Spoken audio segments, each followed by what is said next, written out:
Meet Min Si-woo.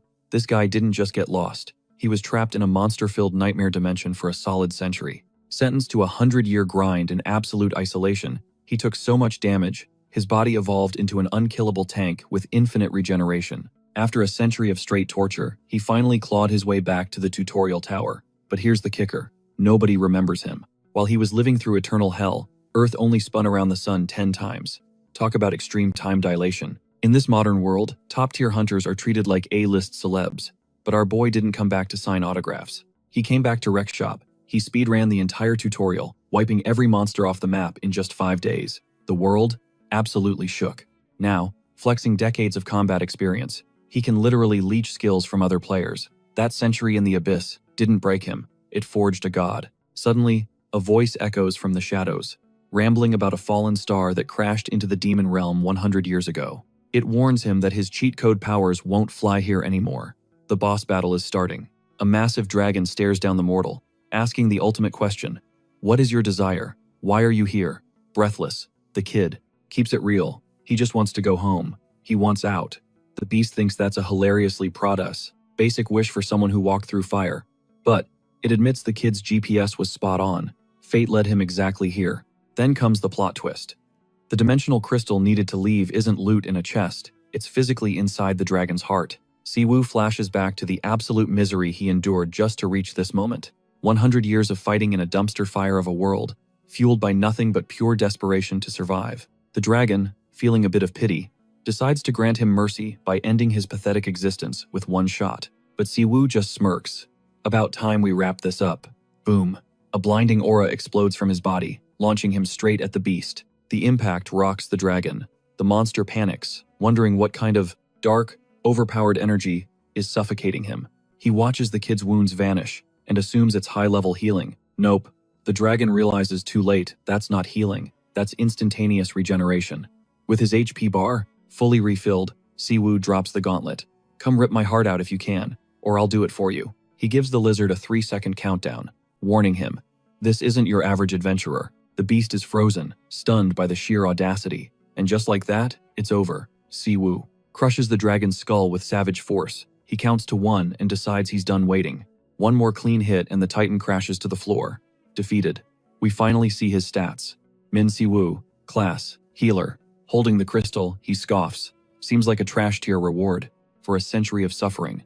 A voice snaps back, telling him to show some respect for the priceless artifact. Without hesitation, the guy tosses the dimensional crystal into his mouth and swallows it whole. Instantly, a magic circle lights up beneath him. He grins. Finally, earthbound. He's got students to see and a little brother to find.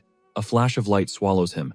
Next thing he knows, he's face-planting onto grass in a random forest. He wakes up woozy. That mysterious voice calls him a parasite, complaining about motion, sickness deep in its gut. Si-woo recognizes the portal lag and hopes the annoying voice gets digested along with the crystal. The internal voice asks if this is Earth. Si-woo confirms it, even though the map looks unfamiliar. He senses a weird mana flow, like a dungeon break. Suddenly, his own mana bar starts tanking. Panic mode.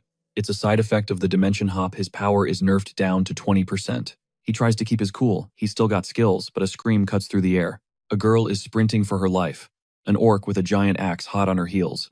She trips. Game over? Not today. Si-woo steps in, blocking the monster like it's nothing. With a hyped-up smile, he asks the girl, "Hey, this is Earth, right?" Confused, she nods. He asks for the year, 2037. Si-woo does the math. 10 years on Earth, 100 for him. Then he asks who the president of Korea is. Hearing the name, his face goes dark. He can't believe that scumbag made it to the top. The girl explains they're in the tutorial tower, the spawn point for all awakened hunters. She mentions the speedrun record is 3 weeks. Suddenly, a massive tiger troll slams down in front of them. She's freaking out. Min Si-woo just sighs. 3 weeks? That's painfully slow. Even with his stats debuffed, he shoves the girl aside and delivers a world-ending punch right to the beast's face. "Give me 5 days to wrap this whole thing up," he declares, oozing absolute confidence. Smash cut to a corporate office. A high-ranking boss is debriefing a squad that just made it back from the tower dungeon. The messenger drops a bombshell. There is an unregistered player ghosting the system and causing total administrative mayhem. The moment the boss sees the photo, his jaw hits the floor. He stammers out a name, barely able to choke out the question. "Is that my brother?" Meanwhile, back inside the tower, Min Si-woo locks eyes with the young girl. He hits her with a blunt question. Is she planning to shadow him forever? The huntress freezes, totally stunned. She cannot process what she is seeing, wondering if she is still trapped in some twisted fever dream. Because clearing the tower in just 5 days? That is technically impossible. Meanwhile, he feels a shift. His power is flooding back, steady and relentless, like it never left. Right then, a robotic system voice announces the end of the tutorial phase. It starts crunching stats and analyzing skill compatibility. The system tries to process his data and crashes. It literally cannot handle his power level. The hero cracks a smug, knowing smile. Suddenly, a blinding flash of light whites out the screen, and the exit gate swings open right in front of them. Without a backward glance, our protagonist strides into the light, leaving the girl trailing in his dust. She calls out for him to wait, but he is silent, telling himself he finally did it. He is back in Seoul. Outside in the lobby, a crowd watches the portal spit them out. The leader of the second squad steps up. He is confused by the commotion until a lackey informs him the gate just activated. He clocks the girl from the entry list, but the guy is a total ghost in the records. He walks over, and our hero greets him with zero stress. The issue, the guy explains, is that his name is nowhere to be found. He scans the MC from head to toe, and he seriously doubts some scrawny kid cleared the tower. The disrespect is loud and clear. With a crooked smirk, he shoves another guy aside and claims he will handle this personally. He demands to know why he is not in the log. Minji-woo calmly replies that he did not use the front door. The guy snaps, calling him a liar since everyone uses the gate. The hero denies it without blinking, and the tension skyrockets. Pissed off, the guy tries to intimidate the protagonist, getting right in his face, ready to teach him a lesson. He presses for the truth, convinced the kid is using some kind of disguise skill to fool them. So, what is it? The truth? Or things are gonna get ugly? He loses his cool completely, screaming at him to talk, or basically, he is gonna catch the beating of a lifetime. Instead of flinching, the protagonist just flashes a smile, a mocking grin, telling him to shut his trap because his breath smells like literal crap. The guy is shook. He never expected that clap back. But every tough guy eventually meets a tougher one. Minji-woo cracks his neck and asks if he really wants to get pulverized. He challenges him straight up, repeating that he needs to zip it because the stench is unbearable. The brute turns purple with rage and throws a punch loaded with insults, but our boy catches the fist like it is nothing. He reminds him he gave a warning, and to top off the humiliation, he flicks him, leaving a massive cartoon bump on his forehead. The bystanders are jaw-dropped. Cut to seconds later, and the entire security team is laid out on the floor. While a couple of officers try to figure out what the hell happened, an employee explains the kid just soloed security. The boss demands his location. As the leader of the Empire Guild, he needs to know if the CCTV caught the action. They confirm it and roll the tape. On screen, the guards are being tossed aside like ragdolls, zero effort required. Watching the footage, they are floored by the protagonist's speed. The leader leans in for a closer look, and yep, it is Minji-woo, his brother. He checks the photo and confirms it is him, looking exactly the same as he did 10 years ago. Without hesitating, he barks a cold order. Issue a search warrant and mobilize every single guild member immediately. But do not engage. Left alone, he wonders where on earth he has been all this time. Was he kidnapped? Did he run away? He tries to predict his next move. Later, he chats with the huntress who exited the tower with our hero. He asks if they cleared it. She confirms, but admits she was basically carried by the guy. He figures she got a solid perk. She reveals she feels like she unlocked an A-rank ability. He decides she is worth scouting and offers her a contract with the Empire Guild, right on the spot. The girl is hype. She can't believe the top-tier guild actually wants her on their roster. She accepts instantly. But a voice cuts through the celebration, announcing that Empire, due to their actions. This doesn't look like a team, it looks like straight-up street thugs. He spins around, annoyed, and gets in the guy's face. Watch your mouth. The girl is shaking in her boots. Suddenly, a white-haired hunter makes an entrance, dripping with sarcasm. My bad, he smirks. Meet Ryu Ji-hwan, an S-class powerhouse and master of the Gyumgang Guild. A second later, another big shot rolls up. Choi Sung-il, also an S-class hunter, and master of the White Lion Guild. He mentions the association called them all in. They scan the area, eyeing the security guards, who are flat on the ground. Gotta be the work of that mysterious, unregistered, awakened one, right? Ryu squats next to a body. Whoever this guy is, he muses. He sure knows how to make a loud, messy entrance. Choi nods. They need to track this guy down. He's a goldmine. He admits he's itching to recruit him. Ryu busts out laughing. Let's make it a race, he challenges. First one to spot him, keeps him. He's implying the competition is gonna get ugly. Meanwhile, the protagonist's brother watches the whole showdown in silence, radiating barely contained rage. Choi decides it's time to split up. Ryu flicks his business card to the girl, who's still in shock. We'll be in touch, he promises, then bounces. Outside, a blue-haired kid is waiting. He sees Ryu approaching and asks, "How'd the meeting go, boss?" His master barks an order. Round up every S-rank hunter in Goomgang. Form squads, send them out. We've got a target to find. The kid asks who exactly they're hunting. Ryu cracks a mysterious grin. His eyes go dark. Not just anyone, he reveals. We're after the cursed bloodline of Min Sejun, leader of the Empire Guild. Smash cut. We see our hero, strolling solo through the busy city streets. The parasite immediately starts gripping. 100 years. And your first move is eating chicken? Our boy just keeps chewing, happy as a clam. Zip it, he mumbles. I'm recharging my humanity here. Back on the move, the creature asks, "So, what's the plan? Where are we headed now?" He gets serious. Isn't it obvious? He stares off into the distance. There's only one place to go. Home.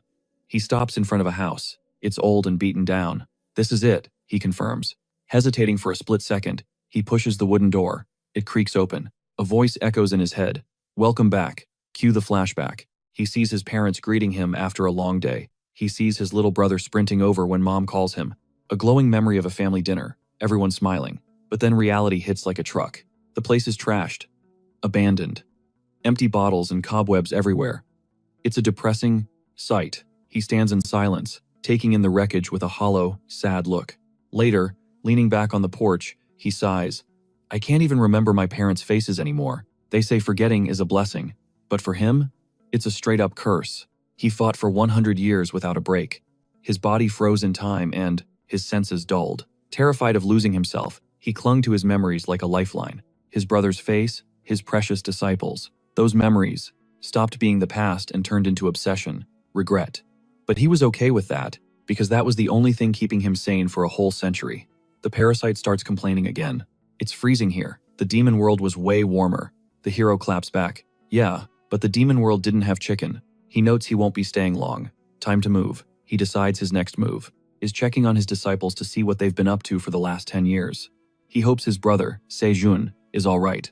Suddenly, a shout shatters the silence. Busted. A squad of hunters rolls up. Our hero quips, took you long enough. The leader steps up, demanding to know if he started the brawl outside the tower. Another guy sneers. What, you want a medal for that? They claim they're with Goomgang. Our boy couldn't care less about the name. When one guy threatens him, he fires back. You should be walking on all fours. It'd match that face of yours. He doubles down. Guess they're letting gorillas become hunters these days. The hunter snaps. That's it, he roars. I'm gonna teach you a lesson. Glowing with green energy, he lunges forward, aiming a haymaker right at the hero's face. Bam! The fist slams into nothing but air. The hero is gone. His buddies start laughing, thinking the dude got sleep-moded with his hands still in his pockets. Turns out, that lightning flash skill doubles the user's speed. The MC asks the parasite if it's hungry for a snack. The creature gives the green light. It's the first meal since they touched down. He launches straight up, leaving the redhead hunter totally shook. Blink and you miss it, he reappears right behind him. The guy screams, having zero clue what just hit him. One surgical strike sends him face first into the pavement. He's coughing up blood from the sheer force of the impact. While his squad scrambles back in terror, the hero looms over the body, queuing up his next dark move. He reaches out and gives the order to his predator. Feast. A circle of dark magic erupts out of nowhere, catching every hunter in the vicinity off guard. Predator mode activates, ripping the skill straight out of the defeated enemy. He's stoked it works on Earth, even if the parasite complains the flavor has nothing on fried chicken. One trapped hunter is twisting in agony, proving the power difference. Another barks orders for the group to rush him. Perfect time for a test drive. The hero takes the parasite's advice and fires up his shiny new power. Using lightning flash, he becomes a blur, dropping multiple hunters simultaneously. One guy snaps, charging in with a knife skill. The hero stops him cold and lands a clean knockout shot to the jaw. He roasts the dull blade before extracting the vital strike skill for himself. Another hunter tries a sneak attack during the distraction, but our boy claims that skill, too. Right then, a desperate voice screams his name, forcing him to freeze. Cut to him holding a blade to a guy's throat, everyone else floored. His stare is absolutely lethal. The blade grazes the captive's neck, just as Sejun arrives, gasping for air. A memory flashes by for a split second. Relief washes over the hero's face. His brother just stares, totally bewildered. He recognizes him instantly. Sejun? Bro, what are you doing here? Cue the flashback, rewind 20 years. Out of nowhere, a gate ripped open on Earth, spewing out monsters that plunged the planet into total chaos. But it wasn't all doom and gloom. The rift awakened dormant powers in some humans. The first generation of hunters was born. After losing his parents, Min Seong didn't hesitate to join up. He had to provide for his little brother. In the memory, tiny Sejun asks why he's skipping school. Min Seong smiles calmly, saying he's starting work today. The kid looks down, heartbroken, asking if it's his fault. Big Bro reassures him fast, he just picked a career early. Sejun asks how long he'll be gone. The hero says goodbye, promising to speed run this and come back so he won't worry. Scene shift. Now, the MC is gazing up at his brother's insane new mansion, totally awestruck. He can't believe his eyes. Sejun shrugs it off, saying he just used the survival skills his big bro taught him. But internally, he admits the truth. He bought this place waiting for the day his brother returned. Min Seong gets hyped about having his own room, while Sejun thinks about the hell his brother must have endured. Moved by his tone, he confirms this is definitely the brother he knew all those years ago. He steps closer, anxiety bubbling up. Where have you been? What took so long? The MC smiles, telling him to take a seat. He's got 100 years of lore to drop. In the living room, he summarizes the trip. He got transported to another world and found a parasite that can jack skills. Thanks to that creature, he slayed a dragon and used a crystal to get back home. He wraps up the story while eating, adding that the predator is currently living inside him. Sejun goes pale. Are you possessed? Min Seong denies it calmly. Not possessed, just a parasite. He tries to reassure him that, despite how crazy it sounds, he's totally sane. Sejun nods. He trusts him, and honestly, he's just happy his brother is back. The vibe gets heavy instantly when Sejun mentions that scumbag, Choi Dae-soo. He asks how that guy became chairman. Sejun explains he stole all the credit and wrote it straight to the top. Teeth grinding in rage, Min Seong wonders what the rival's next play is. He asks if the attackers were working for that one-eyed rat. Sejun shuts that down, they're from a different crew. There are 7 major guilds total, and his own, Empire, is one of them. Then Sejun name-drops Jeonggan as another top guild, and Min Seong catches the irritation in his voice. Siwoo takes a beat to ask about his old crew. The vibe shifts instantly bitter. Everyone went their separate ways ages ago, zero contact since. One headed back to the motherland, another sold out to join Dae-soo. But someone's missing. Siwoo drops the name. Where's Min-jun? Sejun's face goes pitch black. He drops the bomb. He was murdered. The news hits Siwoo like a freight train, leaving him stone cold. Who did it? But his brother shakes his head dead end. No killer ever found. The body just vanished into thin air. The leading theory? Another hunter did the deed. Even a top-tier special agency dug into it but came up empty-handed. Siwoo frowns at the acronyms. What agency? Sejun breaks it down. It's a massive international organization, specializing in hunter-on-hunter crimes. Basically, the police for the superpowered. Suddenly, a spark ignites in Siwoo's eyes. A dangerous glint. You got a plug in there? Sejun nods, offering to pull strings, but begs him not to go rogue on a suicide mission. The MC appreciates the assist, but clarifies he's not just looking for intel. His brother pushes back hard. Hunters fight monsters. Siwoo, we don't play detective. He tries to bench Siwoo, telling him to rest, but Siwoo shuts that down immediately. You forget I spent 100 years fighting for my life in hell. With a gaze dark enough to swallow the room, he declares there's nothing he can't handle and nothing he won't do. Sejun gulps, suddenly remembering the terrifying nickname the world used to call his brother. Defeated, he agrees to patch him through to an agency admin. As he dials, he realizes his brother's aura has completely shifted. It's lethal now. Suddenly, Siwoo spots a familiar mug on the computer screen. Sejun drops the guy's current name, but the MC shakes his head, claiming that's definitely an alias. Cut to 2 days later, a man storms into the office, absolutely fuming, and starts chewing out the rookies. He's losing it because higher-ups dumped a new recruit on him with 0 evaluation. He's grumbling, ranting about how back in his day, being a hunter actually meant something. The new guy has heard this boomerang spiel hundreds of times, but the boss has the replay button stuck. He starts bragging about that one time his squad almost got wiped out thinking they lost their ace, until this god-tier healer showed up out of nowhere and clutched the win. While he's lost in nostalgia, a voice cuts through. Hey, Siwoo steps up, looking him dead in the eye, and asks why he decided to change his name. The boss freezes, totally thrown off. With a crooked little smirk, Siwoo asks, don't you remember who saved your life? The team leader stammers, Min Siwoo? Then, pure terror kicks in as he screams the nickname that haunts his nightmares, MAD. Dog! A flashback rips through the screen, showing Siwoo's healing power wasn't just strong, it was terrifying. The team leader quickly clears his throat, trying to regain composure. He introduces Min Siwoo as the new recruit. But the guy is a wreck, sweat beading on his forehead, as he orders the team to give the rookie access to whatever he wants. Two squad members exchange a confused glance. The boss is acting super sus, and one whispers that this rookie definitely isn't just some random guy. Suddenly, the boss barks at one of the girls, ordering her to the conference room immediately. As they walk down the hall, the gossip spreads like wildfire. Is the new guy an S-ranker? Once inside, the whole squad tries to suck up to him, offering coffee, uniforms, you name it. Siwoo, looking totally unimpressed, just asks for a cheap mixed coffee. Then, the data admin turns to the leader, asking exactly what files the newbie is cleared to see. Siwoo cuts in, taking charge. He demands they pull up every single file on deceased hunters. The request sucks the air out of the room. The woman turns, ghost pale, but the boss snaps at her to just do it. He assures her the rookie can handle it, while she thinks she doesn't even recognize her own team leader anymore. Trembling, she asks if Siwoo is only looking for cases of hunters killing hunters. Bingo, he confirms, adding that he also wants the list of every killer currently on the run. His internal monologue kicks in. Only a high-level awakened could have taken out his student. The mission is simple. Find the scumbag who did it. The girl asks where to send the terabytes of data. Just shoot it to my phone. Right then, a knock echoes through the room. A guy bursts in the cops are screaming for backup because a gang war just popped off. The leader rolls his eyes, thinking it's just some low-level thugs, but the messenger drops a bomb. One of the gangs is Cerberus. The boss lets out a heavy, defeated sigh, while Siwoo frowns. The hell is a Cerberus? The data girl explains they're a notorious syndicate, tied to everything nasty, arms dealing, contract killings, and even human trafficking of hunters.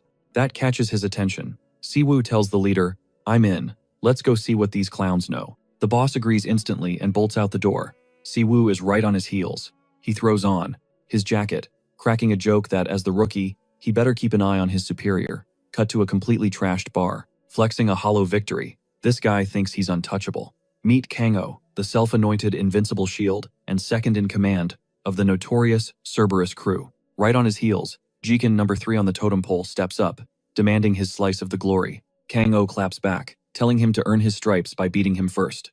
Jiken swears he'll make it happen. But while the ego trip continues, a lackey asks if they can start tagging their turf. The boss roars out that starting today, this concrete jungle belongs to Cerberus. But the victory lap gets cut short by a bone-rattling explosion that launches a goon straight into the stratosphere.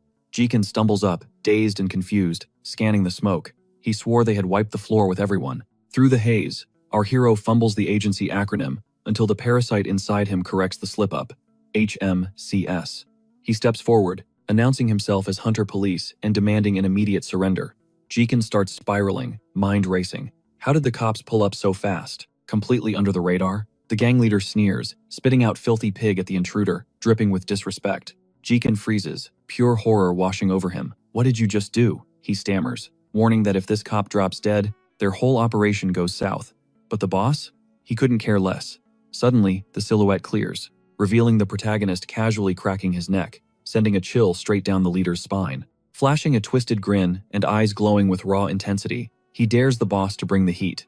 The goons whisper, realizing this guy is a total stranger. But Jiken catches something off about that stare. The boss can't figure out how the kid survived, but decides to double down and finish the job. With a furious roar, he triggers an armor buff, swearing he's going to put this pest in the ground for good. The whole squad rushes the hero, out for blood. But in a blink, the perspective shifts, the boss plunges into a dark void.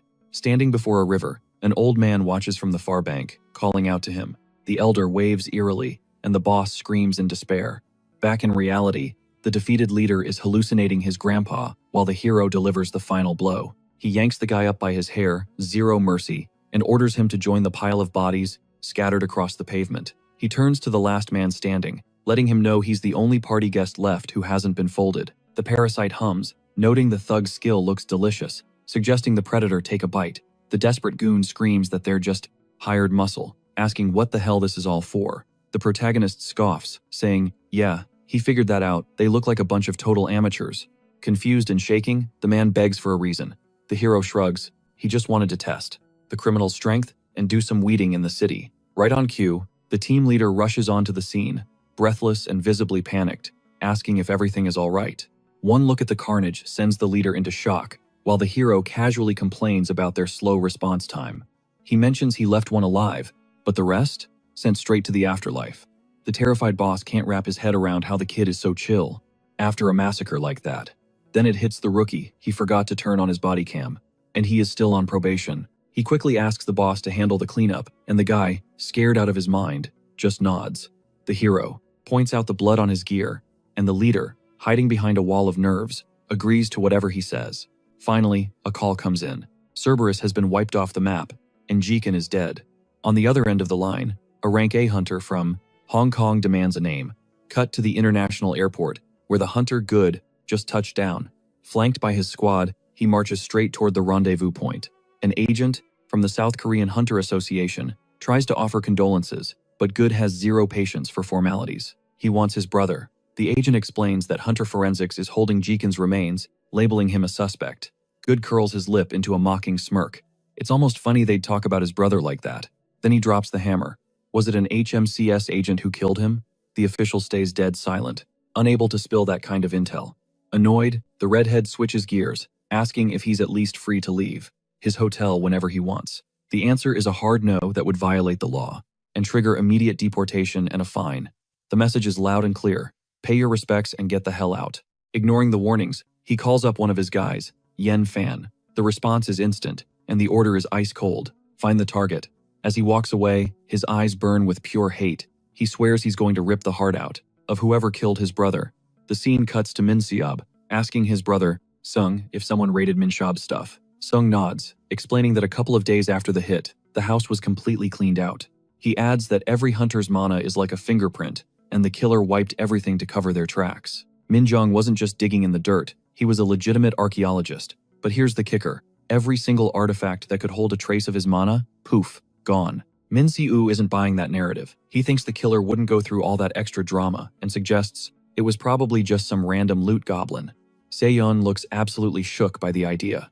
To drop the mic on his argument, he flashes the inventory of missing goods, stacked with high-tier loot, and asks who would be crazy enough to risk that much heat. Min Si-woo, completely unbothered, claps back. He says if he was the killer, trying to scrub the mana signature, he would have just torched the whole house. Se-yeon pivots, asking, okay, but what if a scavenger broke in after the place was empty? Min Si-woo nods, noting he's seen that exact scenario in the archives. He decides to pay a visit to some local fences, even though his brother insists it's a dead end since the case is ancient history. Flashing a cocky grin, Min Si-woo says you never know until you try and promises to be back by nightfall. But literally 2 seconds later, he's cringing inside, realizing he sounded way too overconfident. The parasite immediately starts yapping about the lack of progress and decides it's driving the bus now. It steers him down a path straight into a dead-end alley. Our MC starts roasting the entity, but then he catches a vibe nearby. A goon is debriefing his boss on recent events, asking if the boss heard the rumors. They're venting about those HMC scumbags launching.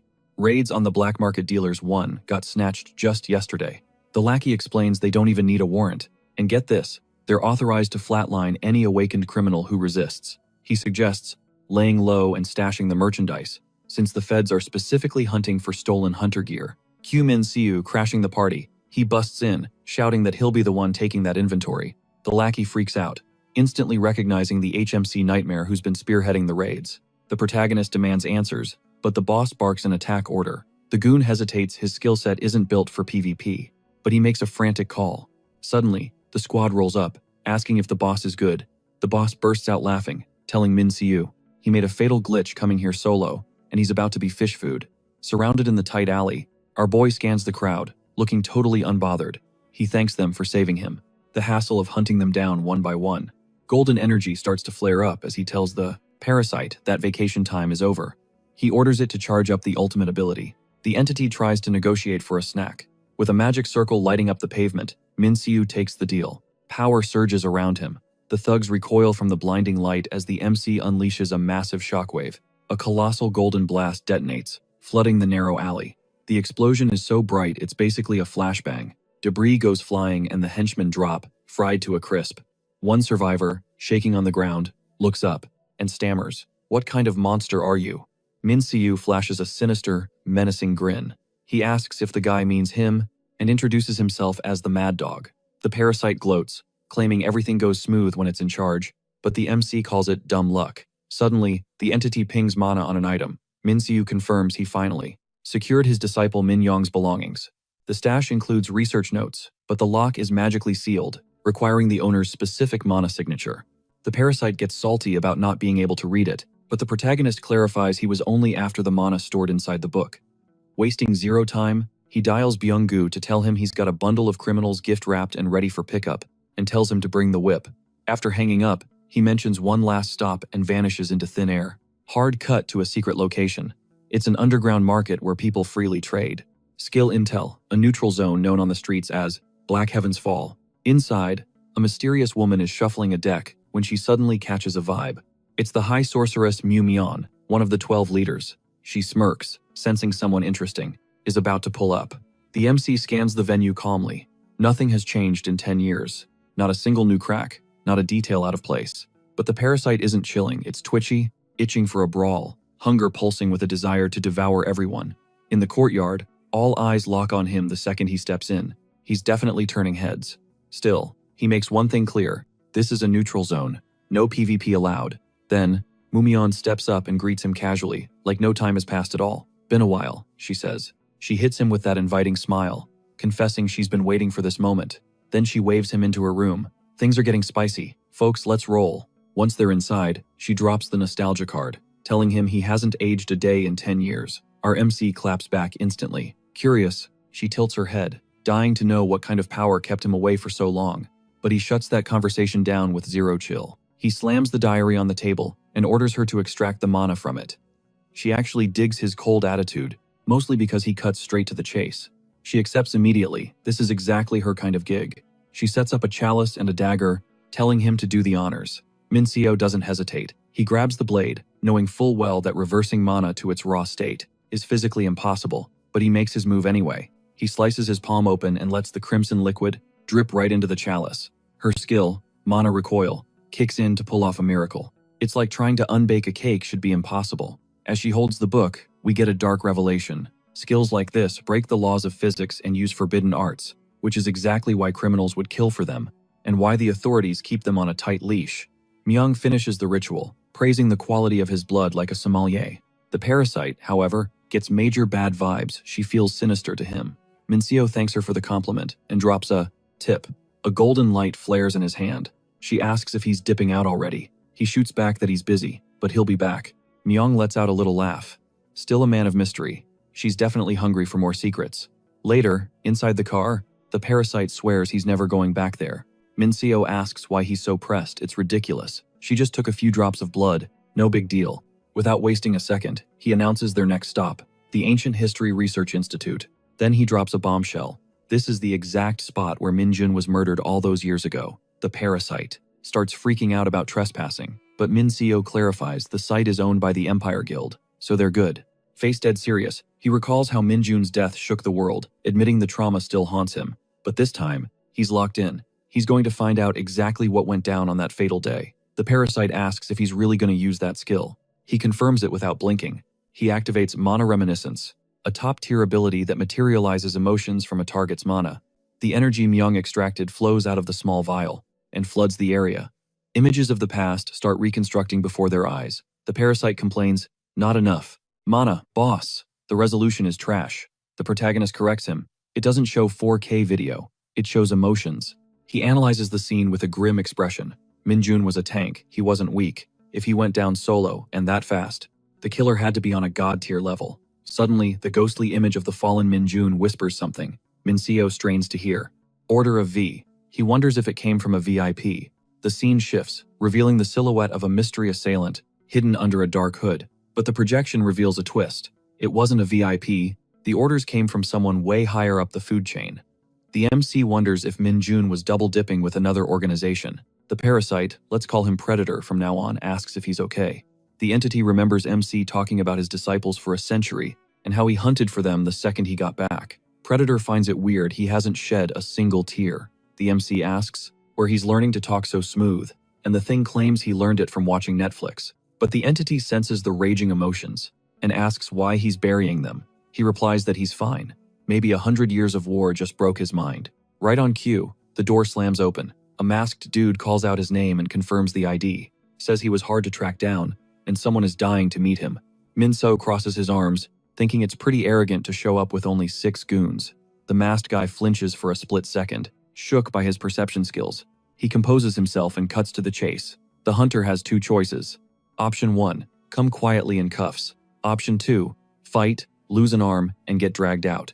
MC says he prefers to be tied up and raises his fists in fake surrender. The leader takes the bait and orders one of his lackeys to cuff him. The henchman steps up like a good soldier, but suddenly a dark shadow smacks him out of nowhere. A scream of pain rips through the air.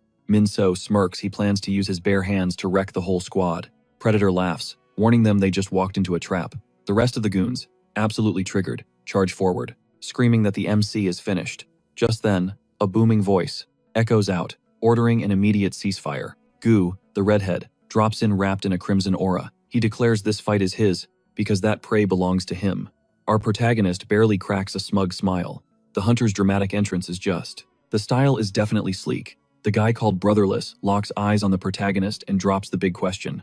Is he the hotshot hunter from the HMCS agency?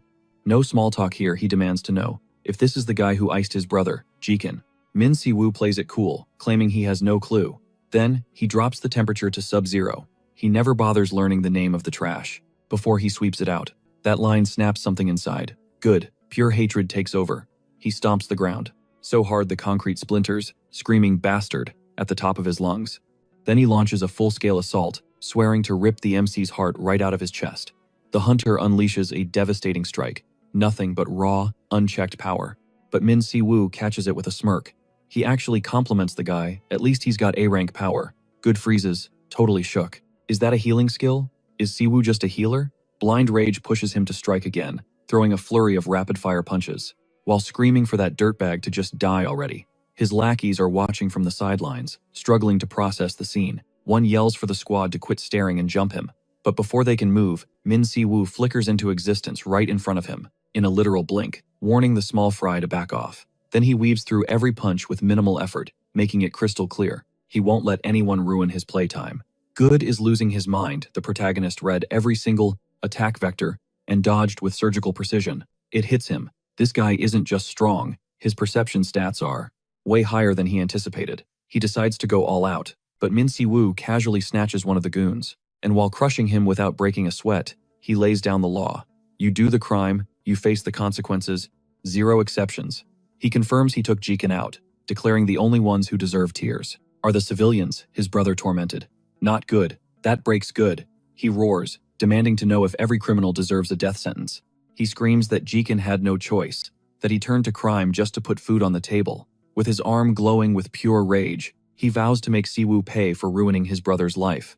He triggers 1,000 assassinations of Angia, focusing all his mana into one massive nuke. Min Si-woo instantly realizes there's no dodging this one, so he demands a skill from Predator, who grumbles about being overworked. Right on cue, the protagonist activates Neutralize, and a gigantic magic circle unfolds, completely deleting the incoming attack. The energy just vanishes. Good stands there paralyzed, wondering if he just got hit with a dispel spell. A henchman panics, yelling for a group rush, but Min Si-woo is already in Good's face, shutting down that repetitive sob story for good. A blue aura wraps around his fist as he drives it, dead center into the hunter's chest. The impact sends him flying. His crew starts screaming in desperation, battered but not beaten. Good stumbles up and claims the fight for himself, ordering everyone else to stay back. Brotherless thinks Min Si-woo is tapped out on mana and decides to finish this with hand-to-hand combat. With a war cry, he charges up some spinning energy and leaps, but the MC stops him cold with a simple punch to the face, delivering a dry, "Don't even try it." Then he unleashes a combo, so tight, Good can't even cast a skill. He even takes a second to whine about the old building, asking if this criminal trash is going to cover the repair bill. The hit launches Good backward, while the MC does a mid-air flip. Seeing an opening, Good screams at his lackey to tie Min Si-woo up like yesterday. The guy complains about the late notice but fires off his containment chains anyway. Red chains shoot out, wrapping the protagonist tight, locking down his arms and body. Trapped, he hears Good's subordinate, yelling that he's going to tear him to shreds so he can't heal. But the MC just congratulates him for following his brother's footsteps and becoming a criminal too. A golden magic circle lights up under his feet as he triggers lifesteal, draining the target's vitality. The redhead shrieks in agony as his HP gets vacuumed out. The protagonist absorbs it all. The guy's body withers and ages decades in seconds. The henchman freaks out, refusing to believe a simple healer has that kind of kit. So, the protagonist spells it out. That was his first awakened skill, and he ain't your average medic. It's not just about healing. He controls the very essence of life force. Flashing a power-tripping grin, he reveals his true class, Life Mage. He pivots to the last goon standing, who's desperately begging for mercy. Min Si-woo hits him with a flat no, and knocks him cold with a single tap to the dome. With everyone laid out, he scans the room, wondering if he missed anyone. Suddenly, he remembers. He adjusts the cam on his belt, praying it's still recording, and talks to Byung through the feed, making it super clear the bad guys swung first, and this was totally self-defense. The scene cuts to Byung's squad watching the live stream, jaws on the floor. Dude practically chokes on his lunch, spitting it out as the crisis hits. The agent fesses up he fat-fingered the go live button instead of hitting record. Total disaster. The suits at the ministry are dissecting the footage, baffled. Since when does the HMCS do live streams? A guy explains it's part of some desperate recruitment PR stunt pushed by Global HQ. The plan was in its flop era, failing to create any content that actually hooked an audience. An officer scratches his head. Why would a god-tier talent sign with the HMCS? But he gets cut off. A woman drops the bombshell. The guy who got smoked on that stream? That was good? From Hong Kong's Red Light Guild. The doors slam open, and the whole room snaps to attention. A heavy hitter walks in, apologizing for the wait. It's Choi Dae-soo, the president of South Korea, and he's here to get the full sitch. Fast forward a few days to the Empire Guild's cafeteria, which is absolutely buzzing. Sejun sits across from his brother, asking if he can hear the gossip mill churning around them. The main character? Unbothered. Total tunnel vision on his food. He cuts in smoothly. Ignore the haters. Just eat. He even hypes up the cafeteria food, joking he could crush lunch here every single day. Then Sejun gets down to business. That accidentally live-streamed beatdown of good, it went totally viral. Lucky for them, he explains. The camera quality was so potato and shaky that his face is a blur. Still, he's sweating bullets about what happens if Choi Dae-soo connects the dots, so he begs his bro to keep a low profile. Min Si-woo gives a chill nod, snagging a piece of rolled omelet with his chopsticks. He's riding with whatever his brother says. Then, he feeds the omelet right to Sejun, catching him off guard. Sejun turns bright red, totally awkward, but his brother reminds him that no matter how old he gets, he's still the baby bro. Suddenly, a squad pulls up to the table, greeting the guildmaster. A huntress, Shin Yi-soo, bows deep with gratitude. She claims she unlocked an A-rank ability, all thanks to him. Sejun notices Hunter Sok is rolling with them and asks if they're headed to the rookie seminar. He takes a second to introduce the crew, Cho Hamin from White Lion Guild and Hunter Yamato from Frost Soul Guild. Finally, Sok steps up, saying it's an honor to meet the famous Min Si-woo. He mentions hearing about his crazy stats at the HMCS, and the protagonist returns the polite vibes. But Hamin decides to kill the mood. He asks if this guy is really the star rookie. Everyone is hyping up. He questions if Si-woo is really the one who flattened good on video, adding that he seriously doubts it. With a twisted smirk, he points a finger and declares Min Si-woo looks weak as hell. The other hunters freeze, totally shocked by the disrespect. Sejun says his name with a warning tone, thinking it's way out of line. To pull up and start trash-talking like that. Hamin defends himself, claiming he's just asking questions. Sok tells him to watch his mouth. Tension is spiking. Sejun threatens to report this behavior to his master, Sung Yul. But Hamin doesn't even flinch, proudly flexing that he's the direct apprentice of Shaolun, leader of the Black Water Lotus. Hearing that name, the protagonist stops eating instantly. His eyes lock on the kid, Shaolun, his old disciple, one of the youngsters he trained ages ago. Hamin is about to keep bragging when the protagonist starts slow clapping, dripping with sarcasm. Enough of this performance. He stares him down and drops a bomb. If your master didn't teach you manners, maybe he at least taught you how to fight. Hamin explodes, furious that someone would mock his teacher to his face. In a blind rage, he jumps up and kicks the table violently, making everyone jump. With eyes dark with anger, he threatens the MC to watch his back tonight. Seok goes into full panic mode, apologizing profusely for Hamin's toxicity. But Sejun waves it off, telling his brother to just ignore the idiot. Si-woo is the picture of calm, saying the kid behaved well enough. Inside, he's smirking. After all, this kid is his apprentice's apprentice, his grand student. He'll let it slide this time. Cut to an office scene. A man confirms he's marking the case closed. The HMCS branch director, Baek Gun-ho, asks what brings a visitor here. This could have been an email. The guest is Sung Il, master of White Lion, here to apologize in person for the incident. He starts making excuses for his members' disrespect, but Baek cuts him off. He smiles and downplays it. No fight, no blood, so no formal apology needed. However, he tests the waters, asking if Sung Il is actually here to poach the new recruit. Gun-ho explains the rookie is too valuable. and has already been deployed on prison escort duty for awakened criminals. Sung-il says it's a shame, noting it's rare for a center to lock down talent that fast. The correctional facility sends out an SOS to the HMCS. The director gives the nod until now. These messy jobs were always farmed out to the major guilds. Scanning the report, he figures the tides are finally turning.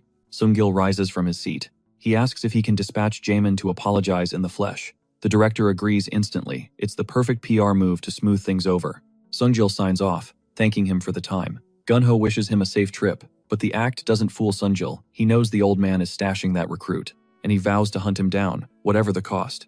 Immediately, he gets Miss Seo on the line. His order is sharp. Prep Jaemin for a field op. She asks for the drop zone. The target is clear. Incheon City Correctional. Meanwhile, the scene shifts.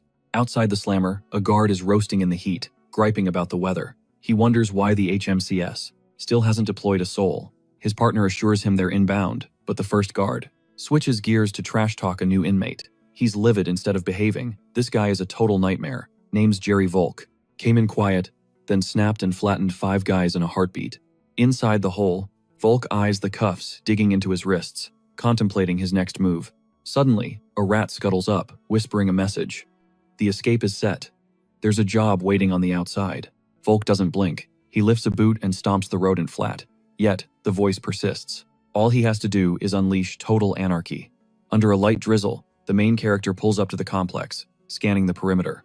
Target confirmed, Incheon Correctional Center. Suddenly, Jaemin storms into the prison like a hurricane, screaming that the prisoner is already gone. He curses the sloppy transport job, wondering why the hell Sung-il even sent him here. Then, in the distance, he spots a bus and points aggressively. Is that the one? The guard nods. Jaemin clicks his tongue, jumping back into his ride, grumbling that if they cross province lines, he's demanding overtime pay. He slams the gas, roaring that Sung-il better pay double for every extra hour. Cut to the interior of the bus. The MC sips his drink, cool as a cucumber, and calls out to the prisoner. Jerry Volk snaps back, ordering him to drink in silence. But the kid drops a simple no. Volk calls him an arrogant brat, asking if he's supposed to be the warden. At the next facility, Min Si-woo, totally unbothered, repeats no, while loudly slurping his drink. The prisoner pegs him for a rookie, doubting he can handle this solo. Min Si-woo shoots him a look of pure boredom, and asks if he's actually someone important. Volk lets out a surprised wow at the sheer audacity and zero fear. He can't fathom how the kid got this gig without knowing who he is. Min Si-woo replies that the only thing he knows is that he talks way too much. That ticks the man off. Volk starts bragging before leaving. He crushed 5 awakened prisoners, and he did it while wearing heavy-duty restriction gear. Min Si-woo asks why they'd send a rookie to escort such a powerhouse solo. He drains his cup and drops the truth bomb. They sent him to die. Instantly, a massive explosion rocks the highway, engulfing the bus in a roaring fireball. The impact launches the vehicle off the road. It flips and crashes into the grass. Outside, a young man surveys the wreckage and asks his master if the blast killed him. Suddenly, Volk kicks through the twisted metal frame, screaming at the old miserable geezer that he's out. He emerges from the debris, furious, asking if they were trying to kill him too. The old man scoffs, saying the gray wolf wouldn't die from something so petty. Volk tells him to shut his mouth. The disciple confirms he took care of the guard, noting his brain must be drowning in coffee and blood by now. The camera zooms in on Min Si-woo's hand, limp and motionless next to his spilled cup. The boy starts unlocking the cuffs, warning him to freeze since it's monotech. With a sharp click, the restraints shatter, and the prisoner is loose. Volk celebrates the relief, but a voice cuts in, ordering the criminals to freeze. Jaemin hits the scene, scanning the carnage. He instantly realizes the bus took the sketchiest route possible. He mocks the rookie. Sung-il bet on the wrong horse this time.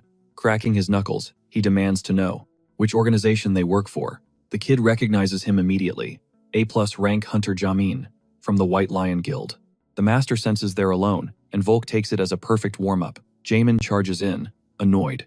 Volk holds his stare, asking why they should answer. Then, he triggers his ability, and morphs into a massive, raging gray werewolf. Jaemin is caught off guard by the transformation. Man or beast, it makes zero difference. He triggers Relentless Assault, coating his entire frame in a gritty layer of crimson mana armor. Skill active, he lunges at the werewolf, unleashing a brutal, high-speed combo of strikes. The creature tanks every single hit. The beast knows this fight would be hell if he were solo, but Jaemin is totally clueless. His fists connect clean, dealing raw damage. Yet, the monster stays vertical, soaking up the punishment like a sponge. He even trolls him, asking if this weak sauce beatdown is just a massage to celebrate his freedom. The old-timer decides they're wasting daylight and barks at the young guy to wrap this show up now. The kid complies, whipping out a neon pink energy bind that snares Jamin with the 10-headed snake. Jamin scoffs, asking what he plans to do with that toy reptile, but the snake lunges, coils tight around his torso, and locks him down, leaving him cursing the skill. Seizing the opening, the werewolf lands a devastating haymaker, sighing that he expected way more. He roars that in the underworld, spoon-fed hunters like him are nothing but worm food. Jamin claps back, saying the wolf talks a lot of trash for someone who needed a handicap match to win. Volk delivers a savage boot to his face, replying that it's called having a high IQ, he should have waited for backup. The old man cuts the chatter, time is up. He orders Volk to zero the hunter immediately. The werewolf charges energy for the kill shot, and asks for any famous last words, clarifying he doesn't actually care. Jamin grits his teeth, terrified this is where he dies helpless. Suddenly, a massive golden explosion erupts from the earth, launching everyone sky high. The Beast Boy screams in agony as the ground quakes beneath the impact. A split second later, Min Si-woo drops in, asking if Xiaolong was the one who taught him to tap out so easily. Jamin, totally shook, wonders how the hell he survived that bus explosion. Min Si-woo complains about the camera angle, while Predator roasts him, telling him to buy a magnifying glass, if he's already going blind. Volk can't believe the guy is breathing, and the old man realizes this kid's ability is built different. Jamin screams in desperation, telling him to stay down and wait for the cavalry, but Min Si-woo starts listing his crimes, sentencing him under the authority of an HMCS hunter. Wrapped in a golden aura, with a sinister grin plastered on his face, he drops the final verdict. Summary, execution. Min Si-woo wastes 0 seconds, announcing with absolute authority that all three have been judged.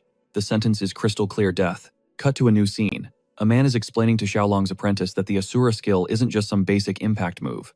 Right after, he clasps his hands, manifesting a red magic circle that pulses with ferocious intensity. The raging creature charges forward, screaming, but the protagonist is already locked and loaded. His fist slams into the monster, shattering its jaw with a brutal crack. Then, he calmly clarifies, this isn't a blunt force technique, it's a piercing skill, one that skewers the enemy while cloaked in a red flash. The apprentice freezes, totally stunned. He screams that, that's Master Xiaolong's signature move. The monster gets launched through the air, and Min Si-woo comments that he needs to drain its blood first to tenderize the meat. Suddenly, another guy unleashes a lightning attack, shouting the skill name, Mahoraga, but an old man sidesteps the strike effortlessly, leaving the attacker completely dumbfounded. The protagonist eyes the old guy's power with genuine curiosity, and Predator, having zero chill, asks the prota if he can eat that. He clarifies it's just a magic scroll. Predator whines, calling it total junk food. The apprentice, fuming, demands answers from Min Si-woo. He wants to know how he's spamming his master's ability, but Si-woo has zero patience. He grips the kid's face tight, making him scream in pain. Instantly, the old man appears, shrouded in a dark aura, warning the kid not to twitch a single muscle. He threatens to crush his soul using a gravity field. The tension spikes, but Min Si-woo barely cracks a superior smile, asking if that was supposed to be a threat. Then, the old man proposes a deal. They walk away, in exchange for the hostage's life. He tries to convince the kid it's the best play for everyone. Min Si-woo digs in his ear, looking bored, and dismisses it as nonsense. He wants the loot this mission promised. He adds that the apprentice can bolt if he wants, but the kid yells that he's stuck there. The old man, confused, asks if they aren't on the same team. Min Si-woo says, nope. Hearing that, the old man's eyes go wide. Something doesn't add up. Min Si-woo. He closes the distance, getting right in the guy's face to demand the name of his assassin syndicate. The target stiffens up, barking back, who are you and what do you want, as he preps a counterattack. Min Si-woo shoots him a look cold enough to freeze hell over and warns him not to make him ask twice. Panic sets in. The old geezer unleashes a storm of electric power, screaming at him to back off. Our protagonist doesn't even blink. He channels raw Azure energy and blasts a shockwave straight at him. The impact swallows the old man's lightning whole. The guy can't process how he just got overpowered. Inside Si-woo's head, the Predator skill comments that dinner just got a flavor upgrade, and Min Si-woo checks his stats. Mana is back up to 40%. He smirks at the old timer, telling him to just pack it up and enjoy his final seconds. The man refuses, hard. Betray the organization? Never. Not happening. Then the apprentice drops the intel. They're bound by a silence pact, linked directly to their mana. Suddenly, Volk enters the chat, the werewolf looking like he went through a meat grinder. The old man curses him out for taking so long. Min Si-woo just lets out a dry chuckle, asking if that's their best shot. Scared to die? He flares a toxic green aura, telling them, "Trust me, you get used to it after the first few times." The elder screams at Volk to make a move. The beast tells him to shut his trap. Eyes blazing, the werewolf growls that he doesn't care if he dies, as long as he rips Cebu to shreds, but the apprentice steps in, blocking the attack. "You shall not pass." Cebu flashes a grin. Finally, a fair fight. He yells that the monster should have stayed in the ground, but the creature snaps back. Party's just starting. With his face shadowed, Min Cebu whispers his ult. Wind slash. Boom. A colossal tempest slams the beast, sending the whole squad flying like ragdolls. Next thing you know, he's got the old man by the throat, voice drop dead icy. "How's it feel?" He answers his own question. "Feels like dying by inches, right?" The old guy screams as the protagonist's grip tightens, ruthlessly choking the life out of him. Cebu looks straight evil. "How many more deaths will it take for you to spill the truth?" The apprentice loses it, screaming, "What kind of monster does this?" Cebu snaps the kid's arm without hesitation. "Guess one death wasn't enough for you." The kid freezes in horror. He realizes Cebu is healing them just to torture them on loop. Infinite respawn glitch, but for pain. Round 3. Cebu asks again, "Who do you work for?" The apprentice breaks, begging the old man to talk. Finally, the elder wheezes out a name, Beast. A satisfied smile cuts across Cebu's face. "Gotcha. That's the organization he's been hunting." Suddenly, the old man clicks on why Cebu's moves felt so familiar. The realization hits like a truck. He screams, "You're the Mad Dog, one of the 3 Supreme Masters who vanished ages ago." Info secured, Cebu leans in, close to the battered body. Let's cut to the chase. He charges a monosphere in his palm, eyes locked on the apprentice. "Do you know the snake-faced scumbag I'm looking for?" Here's the twist. Beast isn't just some street gang. It's a straight-up league of assassins, dedicated exclusively to hunting hunters. In the underworld, they're royalty. Total influence, lethal skills, and a zero-failure record. The old man spills his guts. He was a first-gen hunter, forced into the fold with no other choice. He explains the Silence Pact, an ironclad tradition, to keep secrets among comrades, an unwritten rule binding every member until death. For 15 years, he served without blinking, convinced he'd die for the cause. But Cebu's endless cycle of death and resurrection broke his spirit. He finally waved the white flag. Then the apprentice drops a bombshell. The target's codename is Black Mamba. It all fits. And get this, he confirms the guy is definitely part of the crew. Cebu makes a face. He finds the alias totally cringe and asks, "That trash works for you?" He fires back another question. He wants to know if they were behind Hunter Min Jung's death back in the day. His aura turns heavy, suffocating, demanding an answer. The apprentice hits the floor, writhing in pain, crushed by a killer instinct so intense. He can only wonder what kind of demon is standing in front of him. The old man clarifies that members operate in cells they don't even know each other. Their only job was breaking Volk out of prison. Also, Beast expects him at a biennial meeting in 1 week. Desperate to survive, the assassin coughs up the coordinates. This guy is literally kissing the dirt, prostrating on the ground and begging for his life, desperate for the master to take them in as servants. The Shaolin apprentice looks like he's about to throw up, screaming that there is absolutely no way this is happening. He's pleading with Min Si-woo to reject them, but the MC catches a tiny detail: the kid just called him boss. The kid breaks it down.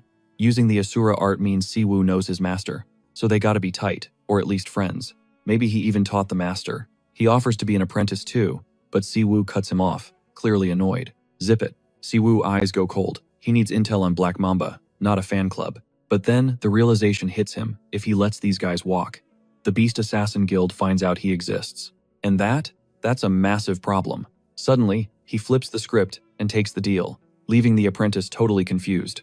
The old-timer is hyped, thanking him profusely, but Si-woo raises a finger. One condition: absolute, undying loyalty. They have to take the mana oath.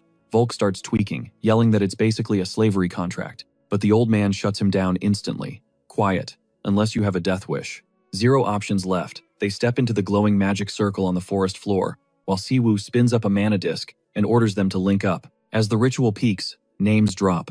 The old man is Red Ghost. The other guy, Cherry Volk. The pact is sealed. Predator is loving this inside his head. They own them now. Si-woo makes it official. You're mine. In exchange, total protection. The contract blazes on a floating scroll. Done deal. Both of them bow low before their new master. But the Shaolin kid throws a massive tantrum, threatening to snitch on Si-woo to the association. Si-woo hits him with a death stare. Say that again? The kid freezes solid. Si-woo grabs the scroll. He confirms the beast meeting is next week. Then, he drops a bomb on the kid. Hey, wanna be my direct disciple? The boy explodes with joy. Master. Siwoo smirks. Yeah, that is exactly what he wanted to hear. Squad assembled. He figures 4 people are enough to wreck everything. But he smiles. He's gonna need a cleaner for the mess they will make. Smash cut to the prison. Alarm bells are ringing. A guard screams.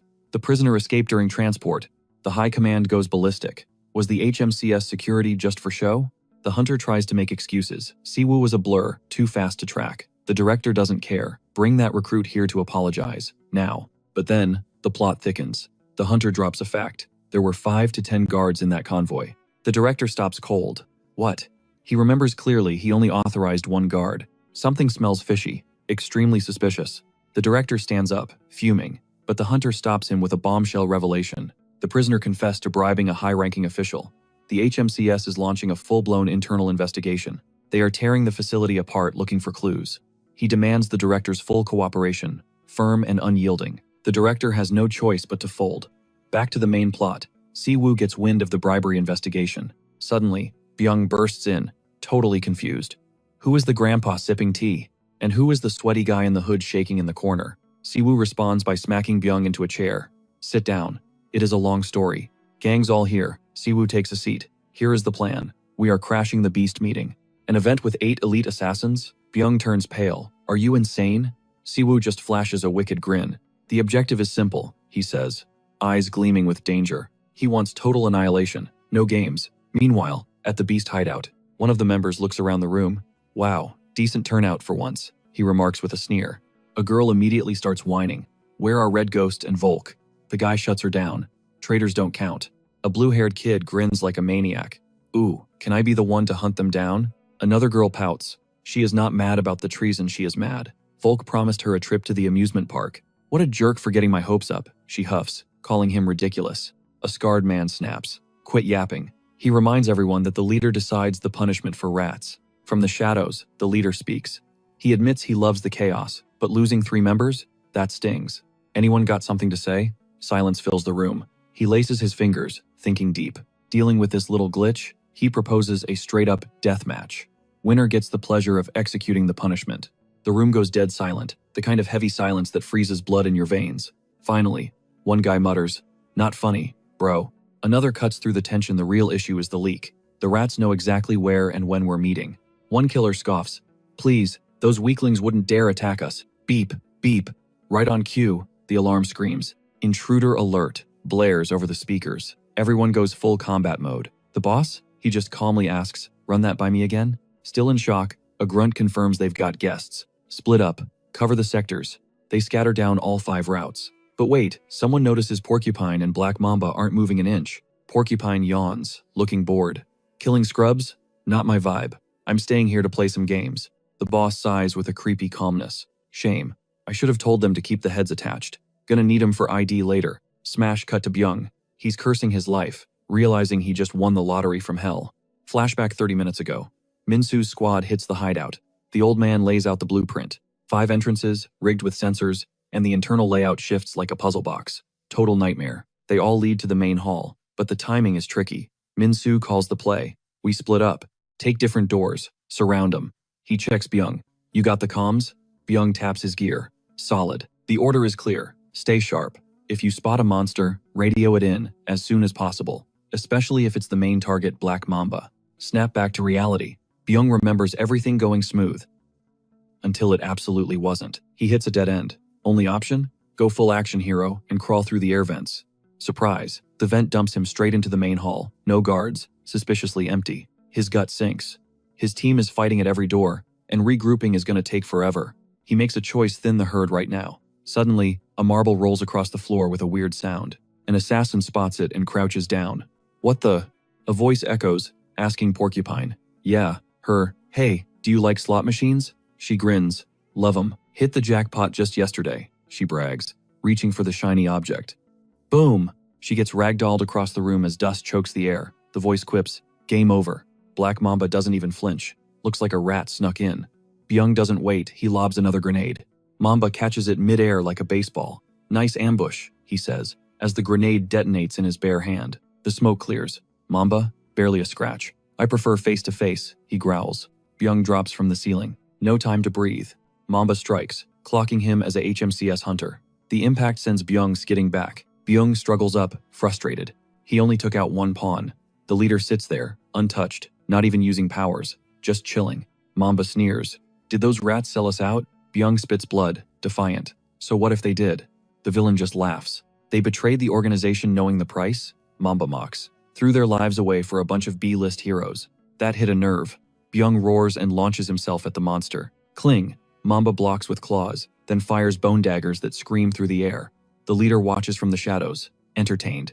Not bad technique, the boss muses. But then, Byung realizes Mamba's power, psychokinesis. He curses the villain's insane durability and mana regen. But Mamba grins. Warm-up's over, kid. He rushes in like a freight train. Crash.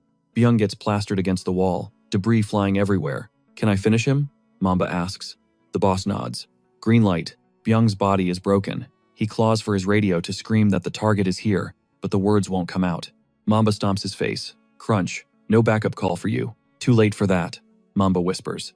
Then, with twisted curiosity, who's coming to save you? The Ghost Branch Chief? That wolf guy? Or someone else? He smiles. Maybe the whole squad came to die. The snake villain coils, ready for war. He stands tall against the intruders. He thinks he's in control, until another explosion rocks the foundation. He freezes, totally caught off guard. He didn't expect the whole squad to pull up. Then he locks eyes with them, the beast killers. They got wrecked. Honestly, it was embarrassing. The leader is losing it, swearing he hired top-tier talent, dropped faster than flies. But Black Mamba isn't buying it. He scans the bodies. Those wounds tell a completely different story. This was a straight-up brawl. The team is standing tall, but they're banged up. Those alternate routes took a toll, and it shows. He admits it's sus that Tiger and Grizzly went down so fast. Then boom, he stomps the ground, shaking the entire room. Concrete cracks and debris floats up, swirling like a shield to freak them out. But Jamin? He is done with the monologues. Shut your mouth.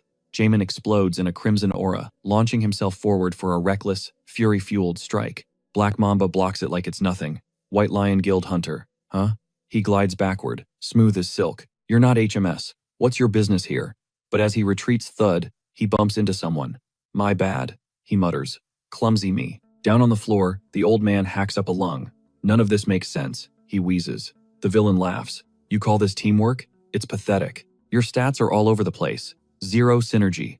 Black Mamba narrows his eyes. Who's pulling the strings here? Who assembled this ragtag suicide squad? Enter Min Sigu. He strolls in, dragging an assassin by the hair like a sack of trash. Message received. We own this room. Jamin blinks. How'd you get here so fast? Simple answer, the master. He showed up mid-fight, barked orders to rush the center. Probably did the same for Volk and the old man. The plan changed. Just hold the target. Volk grunts, annoyed. Taking down an A+ rank alive? You're asking for a miracle, kid. Especially that slippery snake. The old man nods grimly. Black Mamba. Shapeshifter. Insane speed. Brutal strength. Did they walk into a trap? Or is the enemy leader playing 4D chess? Crow watches from the shadows, eyes narrowing. Something's fishy. Clack. She slams her staff down. A glowing rune burns into the floor, tracking spell active. She points at Volk. Bag the snake, she commands. The werewolf groans about the workload. Jamin leaps in for a cheap shot, but Mamba isn't having it.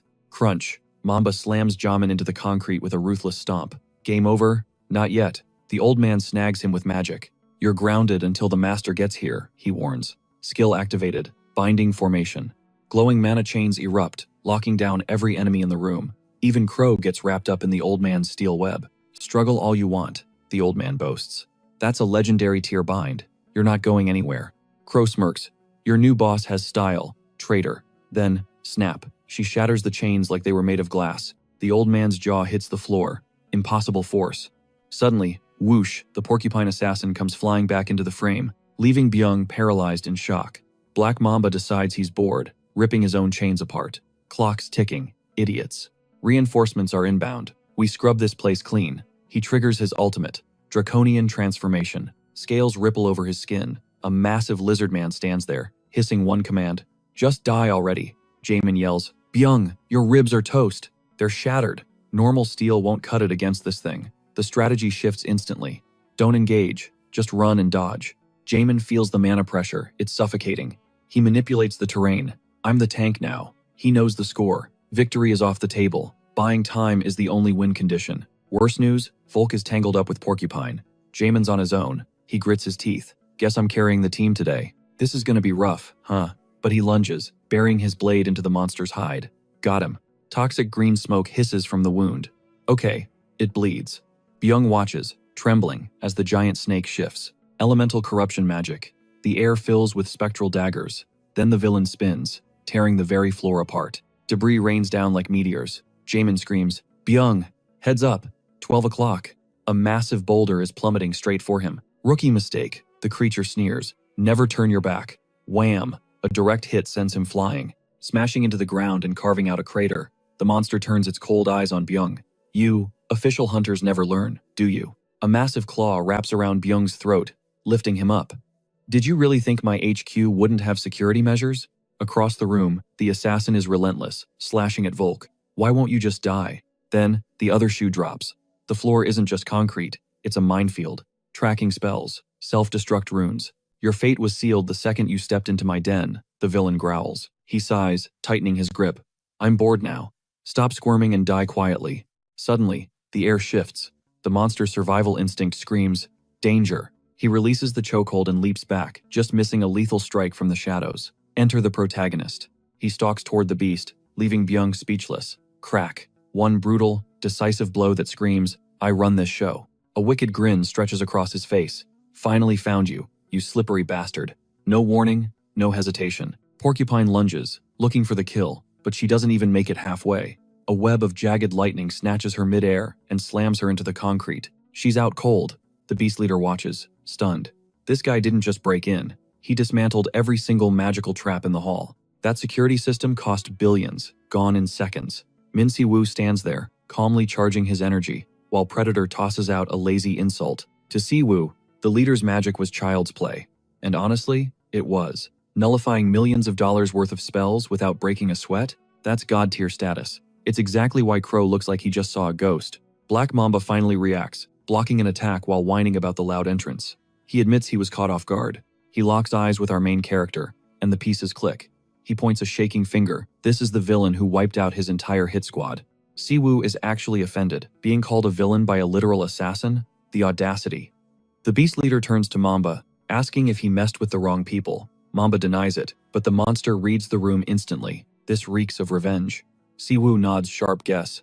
Tracking this guy was a nightmare since he never leaves traces. So yeah, it's definitely payback. But before ending him, Si-woo needs answers. He strikes an overwhelming blast of power, detonates, sending Black Mamba flying across the room. Mid-air, the assassin tries to figure out who the hell this guy is. Si-woo commands him to shut his mouth. From the sidelines, the beast leader watches the beatdown unfold. She's wondering what kind of monster she's dealing with. Mamba is spiraling, he never imagined. Someone could reflect his own magic back at him. He can't comprehend how he was found, or how this guy moves with such glitch-like speed. Bam! Another hit. The assassin spits a mouthful of blood, admitting he's never faced a fighter like this in his life. He prided himself on knowing every elite hunter in the game. But this guy? He's a total ghost. Si-woo unleashes a terrifying dark aura. Mamba screams, asking what he wants.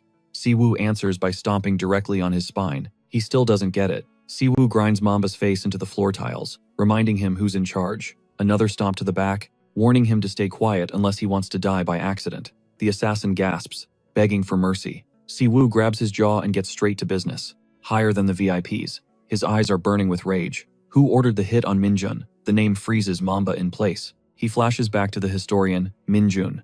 A nervous chuckle escapes his lips. So, Min Si-woo was connected to that kid? Our MC is out of patience. Talk now, unless that contract loyalty is worth more than his life. Gathering his last scrap of courage, the assassin nods. It is. He reveals a glowing magic seal on his tongue. Even if he spoke, Si-woo's ears would melt before he heard the truth. He spits on Si-woo, flashing a sick, twisted smile. A pro never gives up a client. That's the last straw. Si-woo wipes the spit off his cheek, absolute fury radiating from him. If he won't talk the easy way, he'll talk the hard way. Si-woo flares a golden healing aura. Mamba's eyes go wide with horror. You're a healer too? Panic sets in. He screams for his leader to save him, but she claims she's too surrounded to help. Trapped and terrified, Mamba breaks. He promises to spill everything. He starts to say the name Pandey. And snap. His head explodes like a melon. Si-woo stands there, frozen, processing that incomplete word. Pandemonium. From a distance, the beast leader smirks. Everything went exactly according to plan. With a single gesture, she unleashes a shockwave that knocks back everyone in the vicinity. Now she faces him directly, smiling. She knows exactly who he is. She drops his full name and legendary title, Mad Dog, Min Si-woo, the first-generation hunter who vanished 10 years ago. He doesn't flinch. Are you with Pandemonium too? He asks. She shakes her head. They're freelancers, not corporate shills. He figured it out based on her power level and her reaction to the name. Si-woo warns her if she's lying, he'll know. She assures him she's keeping it 100. She knows he gets it. She wonders why the world forgot about him. Then, she snaps her fingers, waking up the girl, Yewa Porcupine. Instantly, a massive explosion rocks the entire building. It was a self-destruct sequence. Floating high above the smoke, the leader and Yewa look down. They ask if the Mad Dog cares to join them. Si-woo declines. He's good. He got the only clue he needed. She smiles, understanding completely. See you around, she teases, vanishing into a portal. Afterward, View looks worried. Si-woo explains that the self-destruct spell was going to trigger no matter what they did. He tells him to clean up the mess. Mission accomplished. Crunching over the debris, Si-woo's mind is locked on one word, Pandemonium. He stands in silence, wondering what the hell Min Jun actually discovered. Min Si-woo is smashing keys on his computer, his eyes locked on the screen, but his brain is stuck on a loop. One name keeps flashing in his mind like a glitchy pop-up. Pandemonium. Flashback to 20 years ago. The first gate cracks open, unleashing way more than just nightmare fuel and shiny loot rocks. Mana flooded the world, the ultimate power source. Then came the demons, interdimensional beings who wielded that juice like they owned the copyright. Acting like they were the main characters, they capitalized on Earth's total meltdown and crowned themselves supervisors. They seized control of the gates and treated humanity like absolute trash mobs. But amidst the wreckage, some people actually simped for them. They bent the knee, formed a fan club for the Demon Lord, and branded themselves Pandemonium, a cult dedicated to serving the invaders. Thankfully, the first-gen hunters figured out how to hack mana and put a stop to that tyranny. Game over for the bad guys. Humanity clutched the win, and peace finally respawned on Earth. Si-woo knows for a fact Pandemonium was disbanded way before he even soloed the Demon Lord. It's been 10 years, so why is this dead name resurfacing on his radar now? It doesn't add up. He shuts his eyes and pings Predator mentally. He needs intel. You remember those otherworld demons? Predator grunts a yes. Hard to forget. They were built different. They enslaved dragons, whole species. Predator growls, clearly still salty about something they stole from him. From what I saw, wouldn't be shocked if they pulled that stunt across the multiverse. Si-woo scratches his head, totally vexed. Back in the day, his strategy was just kill on sight, not analyze their psychology. He barely knows their mana signatures are weird, or that their human disguises have leveled up. Predator loses his chill. Just wipe them all out. Si-woo sighs. If only real life were that easy. The door creaks open. Enter Se-young. You're early, Si-woo notes, but his brother skips the pleasantries. What exactly went down in the office I gave you? Si-woo shrugs. Just used it as a hub to look into. Min-young. But Se-young cuts the act. He knows. He demands the tea on this secret squad Si-woo built and why he's ghosting. The Hunter Association. If Chairman Dae-soo finds out, Se-young warns, looking stressed, it's gonna get ugly fast. Si-woo doesn't even blink. Byung covered my tracks. Besides, Dae-soo doesn't scare me. Then he drops a bomb. I was actually planning to pay him a visit. The room temperature drops. Se-young freezes. Si-woo explains he's done playing 4D chess. He wants straight answers. Se-young lets out a heavy sigh. You haven't even recovered your full mana yet, he pleads. Stop being so reckless. Si-woo stands up, looming over the desk. Se-young's voice cracks. The world's changed, bro. I can't watch you put yourself in the crosshairs again. To kill the heavy vibe, Si-woo grabs his brother in a headlock and ruffles his hair. Chill out. I got this. Se-young struggles, fixing his hair. Fine. Just keep your promise to train the rookie, Se-young insists. Shin's ability is a nightmare to control. The protagonist picks his ear, looking bored. Yeah, I'll give him some pointers. Gurgle. His stomach roars like a beast. Feed me? He asks. Se-young stares, shocked by the guy's bottomless pit of a stomach. Suddenly, the phone rings. Inside his head, Predator is screaming for fried chicken.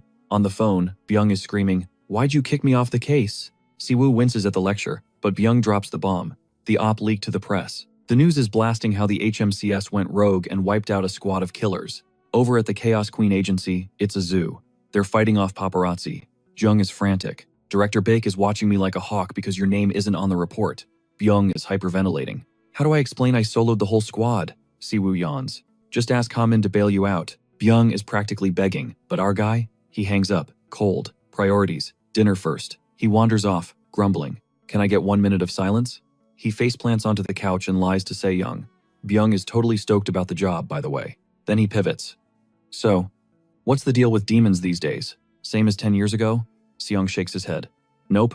After they got wrecked, they begged for a peace treaty. They moved to Antarctica, set up some mana research lab. They keep their heads down. Zero drama. No public appearances. Honestly, most kids today think demons are just fairy tales. Siwoo isn't buying what they're selling. A peace treaty? Sus. Inside, Predator loses it. It's a total scam. I'm with you, Siwoo agrees. He stands up, pacing. But maybe, just maybe, there's a good apple in the bunch? Then it hits him. Crow's mana. That weird hybrid energy, part demon, part human. He stares at a photo on the desk. Initially, this was just a revenge run for his student, Minjun. But connecting the dots Minjun left behind, he realizes he stumbled onto a massive conspiracy. Scene shift. A young Minjun is marching straight toward that very Antarctic base. Frozen in Antarctica, Min Si-woo finally gets it. The war waiting for him isn't a sprint. It's a marathon way longer than he ever dreamed. Cut to a heavy flashback. Our MC stands tall before his students, barking orders to pool their mana right into their core. Jamin stares back like Si-woo is speaking Martian. He has zero clue what circulating mana even means. He immediately starts whining, claiming skills are just adrenaline rushes and meditation is a total snooze fest. Big mistake. Min Si-woo, clearly annoyed, bonks him on the head for begging for help just to be lazy. He drops some hard truth. Using skills is like running a race, but modern hunters, they're skipping leg day. They don't even know the basics. He makes it crystal clear. He's gonna teach them the stuff the tutorial tower was too lazy to cover. Listen up, mana is fuel, people. The reason Jamin can't feel his core, he's totally ignoring the fundamentals. Siwoo dives deeper into the lecture, breaking down the mana tank, the core. That's where energy stacks up to generate raw power and manifest as a skill. He taps Jamin's chest, showing him that a technique's true strength is all about controlling the flow. And get this, with the right grind, you can unlock even more power centers. Jamin is officially hooked. He's puzzling over the phrase Earth Time, while his hand starts glowing. The MC shuts down the Q&A, but Predator starts roasting him, reminding Siwoo it took him a literal century to master this stuff. He warns them, tomorrow's training, it's gonna be physically brutal. Suddenly, bam, the dorm door flies open. Enter Byung, looking desperate, screaming he's been hunting for Siwoo everywhere. Siwoo groans about his phone blowing up, but Byung cuts him off. They need to hit HQ, right now. Striding down the hallway, Siwoo asks what the regional director wants with him. He figures someone snitched. Byung denies it, clarifying it's all about that prison case. Suddenly, two guys block their path. One starts openly mocking Byung. Then, Chungwon keeps the trash talk going, sneering and calling him a desk jockey. Byung is ticked off. How'd this guy get back from his mission so fast? He tells them to move, but the other guy claims he's just saying hi. Then he points at Min Si-woo, mentioning rumors that he caused. A massive mess. Min Si-woo looks visibly bored. He is so over this conversation. Tension spikes when Byung finally snaps, ordering the guy to step aside and quit the provocation. The sidekick doubles down on the mockery, saying they wouldn't get it since they've never left the country. Min Si-woo grits his teeth. He hates hearing them trash his team for doing the dirty work. He spins around, fixing the rookie with a look that is definitely not friendly. The rookie adjusts his glasses and scolds him, demanding he introduce himself to the veterans. Min Si-woo doesn't hesitate. He tells Four Eyes to get lost along with his sweaty boss. That clapback earns a sinister grin from the bullies. Oh, they are ready to throw hands. The hand of Four Eyes is shaking with rage at Siwoo's audacity. He flares his mana, asking permission to teach this insolent brat a lesson. Right here, right now. But Byung shuts it down, reminding him they're inside the main building. Changwon explodes, screaming that Byung has no right ordering his squad around. Byung ignores him, and our MC finishes him off with a joke about his massive ego. Furious, Changwon swears he'll crush them, just to show who's boss. The shouting attracts stares and whispers from everyone. Just as he's about to attack, a voice cuts through the noise. Everyone already knows who's boss. At that exact moment, Branch Director Baek grabs him, declaring that the answer is him. Recognizing the big boss, Changwon and his buddy turn pale, totally shocked. The director walks up to Min Si-woo and scolds Byung for letting things get out of hand. Then, he throws an arm around Min Si-woo, inviting him to try some exotic tea blend he brewed just for him. Changwon tries to protest, but the director calls him by name, silencing him instantly. With a razor-sharp smile, he reminds him about the special perks he asked for in Japan and orders him to focus on his actual job. No room to argue, Both guys take the L and stay quiet. From a distance, Chongwon wonders what makes this rookie so special that director Baek is hyping him up so much. Back in the office, the director says it's a pleasure to finally meet Hunter Min Siwoo in the flesh. Siwoo says the feeling is mutual, then asks straight up what he wants, making Byung sweat bullets. The director busts out laughing, loving the direct attitude. Then he drops the details, an escort mission at Incheon prison, all thanks to that recent Beast incident. They've got the green light to investigate the agency's internal rot, but he emphasizes that the priority is hunting down that escaped prisoner. And he's grilling Min Si-woo hard, because let's be real, it's pretty sus that a powerhouse like him just lost the target. The director signals Byung to clear the room, and the subordinate practically teleports out of his chair to give them space. Before dipping, Byung shoots a mental my bad to our MC for abandoning him. Once the door clicks shut, Director Baek drops the tough cop act. He claims he's a reasonable guy who knows what's really up. He looks Siwoo dead in the eye and says, "I know you smoked that beast and the fugitive." Our boy just sits there, stone-faced, while the director rants about how they can't have a rogue awakened running loose in the streets. Suddenly, the vibe changes.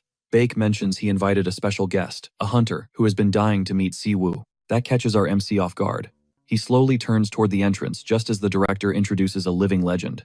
We're talking first-gen royalty, one of Korea's 3 venerables. The door swings open, and there he is, Do Kyung-ho. The guildmaster of Father Warrior radiates pure power. He casually twirls a liquor glass in his fingers like he owns the place. He pours a shot with a smirk, hitting Siwoo with the classic, "It's been way too long, hasn't it?" He admits he thought the news was a prank. I mean, the whole world was convinced Siwoo was 6 feet under. Min Siwoo just chills and replies, "It's a long story," keeping his cool while the tension builds. The director watches silently, trying to piece together the connection. Boom, reveal time. Do Kyung-ho isn't just a fan. He's Siwoo's old war buddy. The guildmaster can't hide his shock. He's staring at Siwoo like he's seen a ghost because the guy hasn't aged a single day. He demands answers. "Where have you been hiding?" Turns out Siwoo's disciples scoured the planet looking for him. Instead of dropping the lore immediately, Siwoo flashes a grin and raises his glass. "Let's keep drinking first." He warns them it's going to be a long night. Once the liquor is flowing, he finally spills the tea. Do Kyung-ho finally gets it. Min Siwoo wasn't dead. He was trapped in another dimension for 100 years. It was the Demon King's curse that held him. But the reunion vibe shatters when a massive truth bomb drops. The hunter freezes, brain buffering. Suddenly, bam! He slams his fist on the table, absolutely losing it. He's raging. How could you idiots sign a peace treaty while that monster was still breathing? The master tries to de-escalate, explaining that the Demon King is basically a vegetable, just a walking corpse. Get this, the demons themselves begged for the treaty, pinning the whole war on their previous boss. Siwoo argues they were just scared, but Kyung-ho reminds him that humanity was running on fumes. They couldn't handle another round. The planet was already wrecked from the first gate's opening and the endless monster waves. Add the demon war on top of that? Everyone was completely tapped out.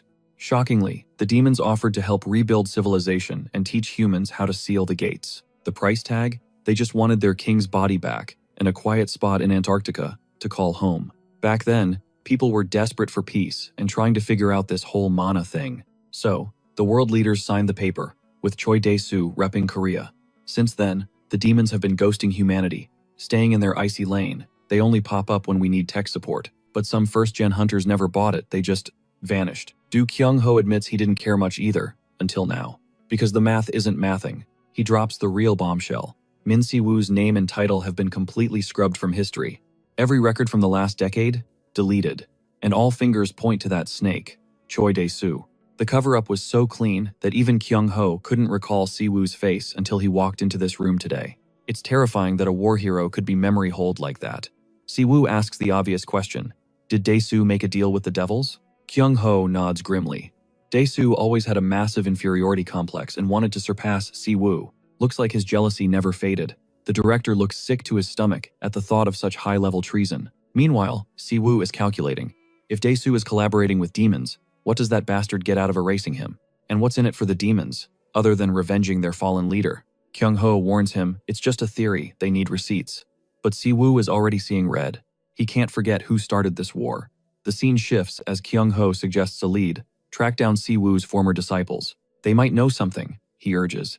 Si-woo hesitates, knowing it's not that simple since everyone split up. They all went their separate ways, but his friend drops a name. Jae-hwa is still here in Korea.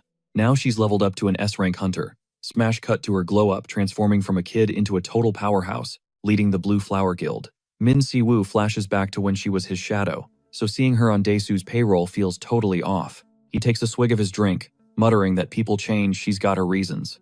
Then he grimaces at the taste, and Do-kyun roasts him, telling him to grow up and get a real palate. The guildmaster regrets ghosting Se-young, but Si-woo insists it's for the best. They don't spot the stalker in the corner snapping a pic, a creepy grin plastered across their face. Cut to some guy on the phone, leaking intel to his boss about Min Si-woo's little meetup. On the other end, a mystery woman praises the hustle and orders an immediate extraction. Meanwhile, Yehwa's phone buzzes. She checks the notification, and her expression goes pitch black. She stares at the screen, frozen solid. It's him. The photo shows Min Si-woo's face, and her brain short-circuits. He's actually alive. Suddenly, the puzzle pieces fit. All those glitchy events in the tutorial tower finally make sense. Her knees give out. She slides down the wall, sobbing and whispering that her master has really returned. Tears are streaming down her face, emotions overflowing. She knew it. Sejun was acting shady for a reason. She never stopped hunting for him, even when everyone else threw in the towel. She checks the pic again, smiling because the guy hasn't aged a day. Then she snaps into action, jumping to her feet. She needs to see him right now. But Dae-soo steps into the hallway and drops her name, instantly freezing the room. The chairman looms over her, his presence heavy, and his glare cold. He asks where she's rushing off to, reminding her to call him uncle when nobody's watching. Yehwa grips her phone tight, faking a chill vibe and claiming it's nothing.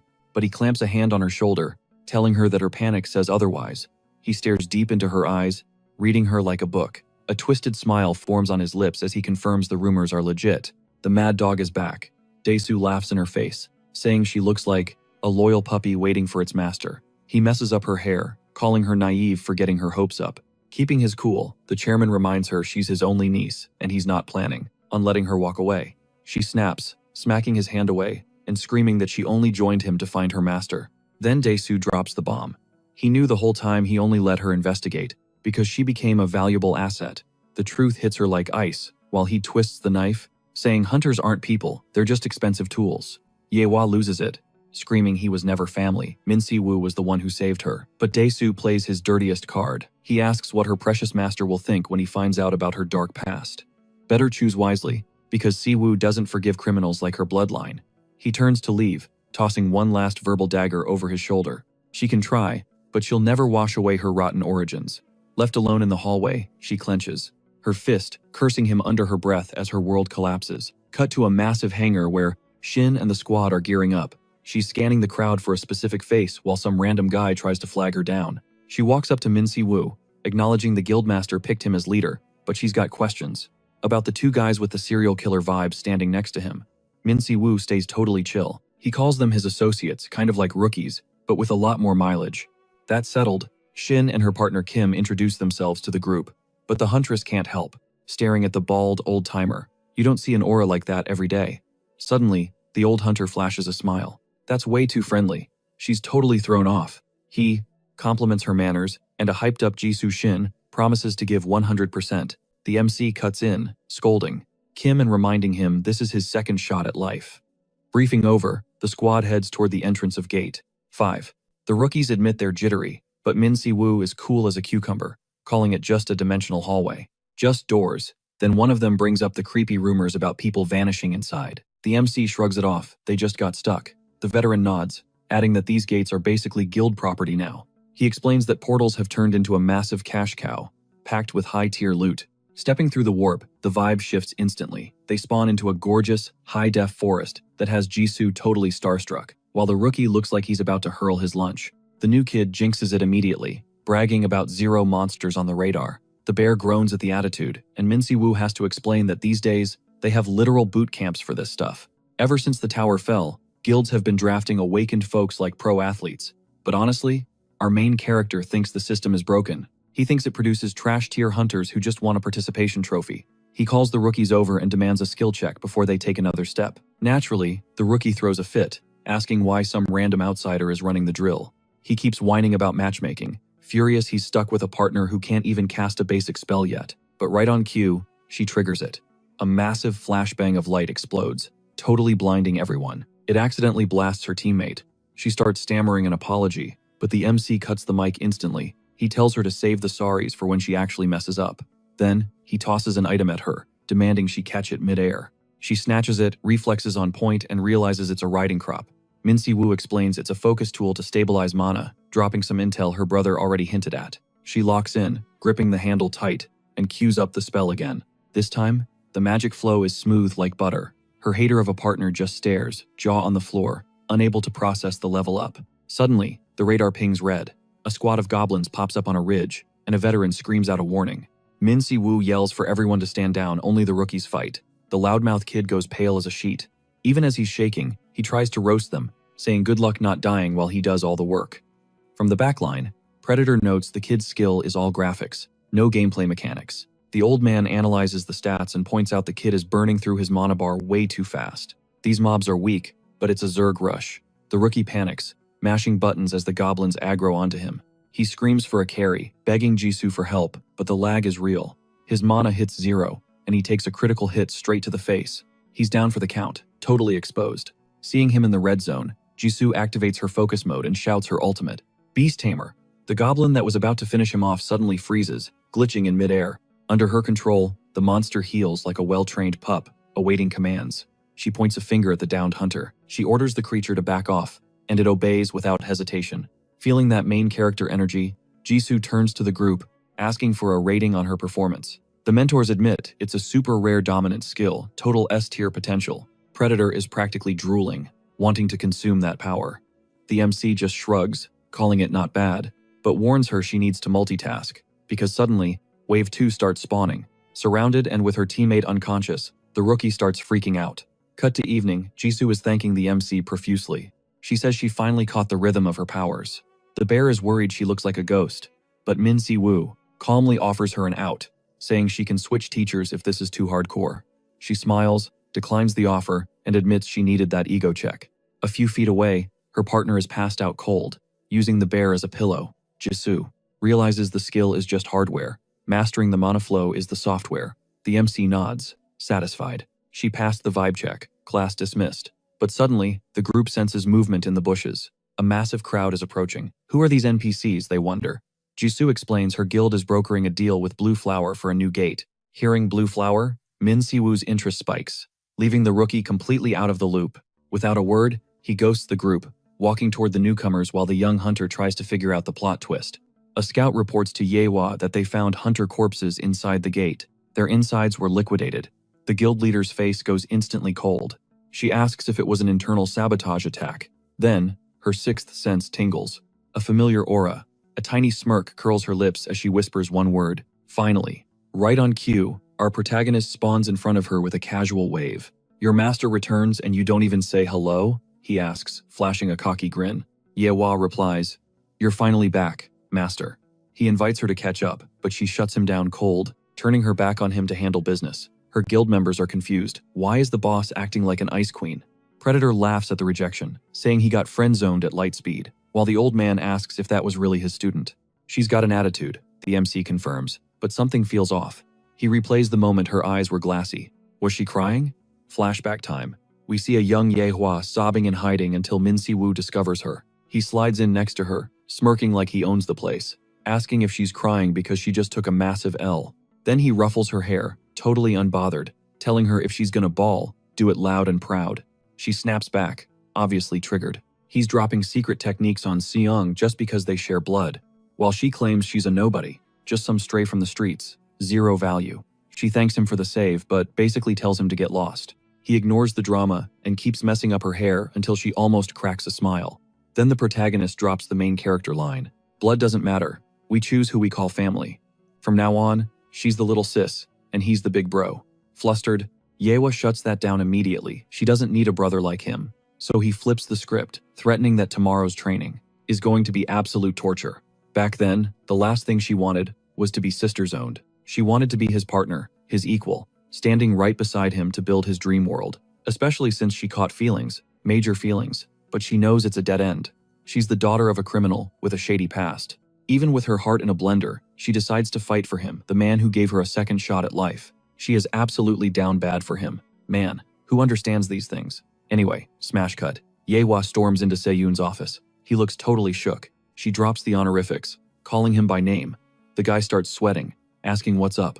With a stone-cold look, Yehwa says they need to talk. Serious business only. Meanwhile, Do Kyun-hoo tells Dae-soo that, somehow, he still trusts him. He brings up the glory days when the three venerable masters fought back-to-back to keep the world from burning. Dae-soo cuts the nostalgia trip short and tells him to get to the point. No hesitation, Do Kyun-hoo asks, "Did you meet Min Si-woo?" The guildmaster lets out a nasty, disrespectful laugh. "You think 10 years is enough to leash a mad dog?" He claims everyone has him wrong. He's not working for world peace or humanity. He grinds his teeth, mocking their old squad title as a joke. Then he snaps, voice booming, revealing his true colors. "I want to be supreme. It's all about absolute power, and mana is the only currency that matters." He straight up admits his goals align with the demons. Sure, the nations formed alliances out of necessity, and yeah, humanity survived, but that's just a bonus. He glares at Do Kyun-hoo. "You came here just to lecture me on history?" The old hunter doesn't blink, accusing him of making a dark pact and being the reason Min Si-woo disappeared. Dae-soo laughs it off, denying everything. He even gaslights him, suggesting a reunion of the three to prove it. Suddenly, a voice from nowhere says, "Sounds like a plan." The chairman freezes. The voice keeps talking. "Nothing to hide, huh? I've got some questions too." Right at that moment, Min Si-woo materializes on the terrace inside a glowing magic circle, right in their faces. Ice in his veins, he stares them down with zero emotion. "Long time no see, Choi Dae-soo." Correction. Min Si-woo is floating outside the building like gravity is optional, looking like he hasn't aged a day. After greeting the suits, mentioning it's been a while, he flexes a tiny bit of power. Boom, the massive glass window explodes into a million shards. As the glass rains down, Dae-soo just smiles through the chaos and says Min Si-woo's name. Showing zero fear, the legend descends smoothly, touching down on the floor like a feather. Casual as ever, he apologizes for the dramatic entrance, claiming he just wanted to skip the elevator. Then, he takes a few steps, and before security can even react, he says he has one question, straight for the jugular. 10 years ago, did you ally with Pandemonium and send me to the other side? The chairman cackles, telling him he's lost his edge if he's asking such stupid questions. But Min Si-woo isn't playing games. Dead serious, he demands an answer right now. Dae-soo starts laughing harder. "Did you enjoy your vacation? You look great." Suddenly, something flies through the air and smashes violently next to the president. The vibe in the room turns deadly. Si-woo, furious, threatens to rip him apart and scatter his blood across dimensions. "You want to live long enough to answer me?" He demands to know if Dae-soo partnered with the Pandemonium organization or had anything to do with Min Young's death. A terrifying dark aura explodes around him as he warns, "Don't you dare touch my students." Dae-soo, with a twisted grin, just goes, "Aha." He's not even flinching. He bursts into maniacal laughter, shouting, "That's the mad dog I remember." Min Si-woo cranks his power to the max, grinning back. "Good. I was missing the thrill of the battlefield anyway." Dae-soo explodes with a gnarly crimson aura, flexing that he's leveled up by crushing top-tier awakeners worldwide. Then he drops the gauntlet on his old rival. "You want the tea? You gotta bleed for it first." Min Si-woo smirks, accepting the invite. He knows violence is the only language this guy speaks. Just as they're about to throw hands, Do-kyun flashes between them like a glitch. The chairman screams for them to freeze, ordering everyone to chill out immediately. He reminds them this isn't the place for a boss battle. He checks the protagonist, warning that a brawl right here would pull way too much heat. The guy clicks his tongue, annoyed, but the master insists he stand down for Sejun's sake. It's a bad look if his brother's guild goes to war with the government. Seeing the mood kill, Dae-soo loses interest instantly. He whines that Do-kyun is always such a buzzkill. He gets all nostalgic about the old days, when they used to scrap without catching feelings. For him, those were the glory days, way better than this boring timeline. Finally, he spills the info. He had zero to do with Minjun getting deleted. He also clarifies that Yohwa joined his squad by choice that's on her. He turns his back, tossing a comment over his shoulder to Min Si-woo, "Make an appointment if you want to play detective." Si-woo stands there silent, downloading every word. Next to him, Do-kyun lets out a heavy sigh of relief. At least they dodged a nuclear meltdown today. Cut to the next scene. Dae-soo steps into the elevator. With zero chill, he orders his assistant to shut his trap and stay in his lane. The kid shrinks back, terrified, stuttering a sorry. Then, the chairman demands an A-rank portal prep and orders Yohwa to be brought to him. Flashback. 7 hours earlier, under a full moon, we see Yohwa hitting up Sejun for intel on the guild. He reveals that the hunters found inside the portal had their insides completely liquefied. He theorizes it's either a busted unique skill or something they all ingested.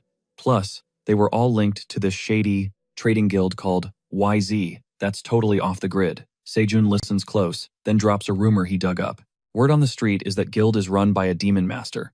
The reveal leaves him shook. Sejun asks for her source, but Yohwa just says he's free to use the intel. She turns to Dip, promising to keep digging and keep him posted. Before bouncing, she begs him not to find her since Dae-soo has eyes on him and she's stressed about it. She also pleads for him to keep her visit a secret from the master. She's not planning a reunion. That confirms Sejun's suspicion. Yohwa teamed up with Dae-soo just to track down Min Si-woo, but he doesn't get why she's still sticking with Dae-soo now that Si-woo is back. He recalls Si-woo had blind faith in his students, even though they always seem to be hiding a ton of secrets. Feeling uneasy, he sighs, wondering what Yohwa and Shaolun are actually cooking up. Suddenly, Min Si-woo bursts into the room. Sejun jumps up, totally spooked, barely able to speak. The protagonist gives him a dead serious look and orders him to spill the beans, asking straight up if something's wrong with Yohwa. Cut to the street. Yohwa is standing there, waiting by a black sedan. Some suits approach her, dropping the news that the chairman needs to see her as soon as possible. She mutters, "That bastard," under her breath, but ultimately caves and tells them to drive. Flashback time. Rewind 10 years. We see Dae-soo right after our protagonist vanished. A demon subordinate from the Second Realm's demon lord spawns in front of him, making it crystal clear from the jump that Min Si-woo is extremely dangerous because he almost clapped a demon lord. A human nearly taking out one of their own? That's not an accident. That's a direct threat. He proposes a team-up, but Dae-soo isn't buying the hype. He reminds the demon that deal or no deal, humans won the war. Then he drops the uncomfortable question. Why would he help demons who are about to get deported to Antarctica? The demon doesn't flinch. He reveals they've been stalking him and know he's feeling empty now that the war's over. He also knows Dae-soo wants to test his strength with zero limits. He hits the bullseye. The hunter's only wish is to face enemies that actually challenge him. With that, he dangles a carrot. He can unlock Dae-soo's max potential and let him completely dominate Mana. Dae-soo clutches his stomach, realizing the demon wants more than just to erase history. He counters with a doubt. If he gets that strong, won't he become a threat to them too? The creature replies that demons only desire cracking the ultimate code on mana and portals. With that mic drop, he spins around and walks off, betting everything that the answer is coming. Right there, in that heavy silence, South Korea's apex predator makes a choice that's going to change the game forever. Cut to the present. Dae-soo is standing at an F-rank gate, but it looks more like a graveyard, just dust and silence. Then, an assistant steps through the rift, reporting mission accomplished. The guild owns this turf now, and there's absolutely zero survivors left breathing. Dae-soo nods at the clean sweep and checks on the invitation. The nervous rookie confirms it's sent but stutters that the summit is tomorrow. Dae-soo cuts him off. He knows the schedule. He barks at them to get lost. The minions scramble to leave, one guy sighing at the disrespect. But the second the room clears, Yehua storms out of the portal, demanding to know why she was dragged here. Dae-soo shoots her, a glare watch the attitude. Walls have ears. She doesn't back down, getting right in his face. That's when he drops the bomb. He knows she's suspicious. She thinks he's behind the MC's disappearance. He sets the record straight 10 years ago. He told the demons to kick rocks. He never worked with them. But yeah, he admits he let them wipe Minwoo's records because, frankly, he didn't give a damn about the guy's legacy. Yehua loses it. She can't believe he's this heartless. Dae-soo keeps talking. He admits he was always uneasy. Not about being president, though. It was the doubt. He needed to know who was the true alpha, him or the so-called mad dog. Furious, Yehua calls him a total scumbag and flares her aura. She lunges at him, screaming that he's been in bed with the demons since day one. It all clicks for her now. He always knew exactly what was going down. She leaps for the kill, shouting about her master vanishing, and his name being dragged through the mud. But Dae-soo catches her attack with one hand like it's nothing. The power gap is insane. He trash talks her. She's reckless and slow, just like her mother, and blasts her back. The ground instantly shatters. Dust clouds explode, and a crater opens up where she lands. He tells her the brutal truth. She's just a tool to pump up the hate for the mad dog. He confesses that his inferiority complex has been haunting him like a ghost for years. And now that the MC is back, it's time to exorcise that demon. Even while bleeding out, Yehua laughs, doubting that her master would fall for such a cheap trap for someone like her. But with zero hesitation, Dae-soo guarantees it. He knows the MC is going to react exactly on script. He stomps on her, admitting he never bought Minwoo's happy family act. But the look in Minwoo's eyes, that night proved him wrong. That's why she's the bait. She's the only card that can trigger a death match. Then, he summons a glowing magic chain and starts binding his hostage. The shackles wrap around Yehua as she screams. Completely pinned down, he explains that even an S-rank hunter couldn't break these cuffs. Smiling like a villain, he orders her to stay alive until her hero arrives. That's her only job. She struggles, calling him absolute garbage. Suddenly, the whole place shakes. Something is coming from the sky. Minwoo crashes down like a meteor, smashing into the earth. With pure violence, the impact sends rocks flying everywhere. Dae-soo screams in pure euphoria. Finally, history gets rewritten. Everyone's gonna watch this relic die and hail him as the strongest alive. But Minwoo steps out of the dust with a dark smirk, calling the guy's speech total nonsense. He attacks instantly, tearing up the terrain and rushing the president. At breakneck speed, Dae-soo manages to block and bursts out laughing. Even as he gets pushed back, he calls Minwoo mediocre, claiming that 10 years of rust have created a massive power gap between them. The predator warns that they can't fight like this, but Minwoo doesn't care. He flares his power to the max, he's going all out. In this brawl, Minwoo stares him down and tells the predator to shut up, he's finishing this. The parasite chimes in, warning that Dae-soo is a monster, and breaking his own limits right now is going to have nasty consequences. Minwoo ignores it, calculating coldly that 50% of his power is plenty to snag the win.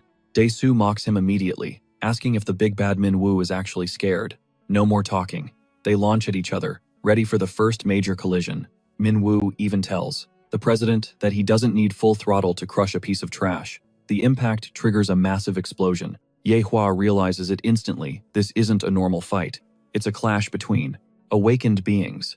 She's frozen, unable to even track their movements because the speed is just too god tier. Suddenly, Dae-soo manifests a gigantic red spear and cackles maniacally, completely drunk on the adrenaline. He screams that this is what real freedom tastes like, shattering every limit with a totally unhinged grin on his face. He vows to drown himself in the raw essence of mana. But Min Si-woo just scoffs, roasting him for still playing with vintage toys like a total noob. Then he sketches a magic circle in the air, summoning a massive earth wall to tank the incoming hit. That red spear obliterates everything in its path.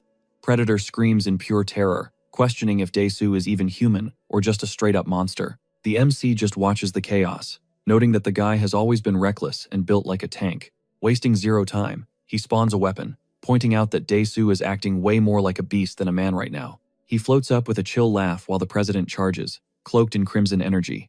Dae-soo fires off a barrage of swords, but Min Si-woo casually preps his counter. The president roars that he is going all out, unleashing a point-blank energy blast. The attack slams into a shield. Dae-soo instantly mocks him, claiming that defense is way too flimsy to hold him back. Spiderweb cracks spread across the barrier as he taunts Min Si-woo, asking if that is seriously the best he has got. A massive hammer materializes in Dae-soo's grip. He wants to test that shield's durability limit and unloads his full strength. The impact nearly shatters the defense completely.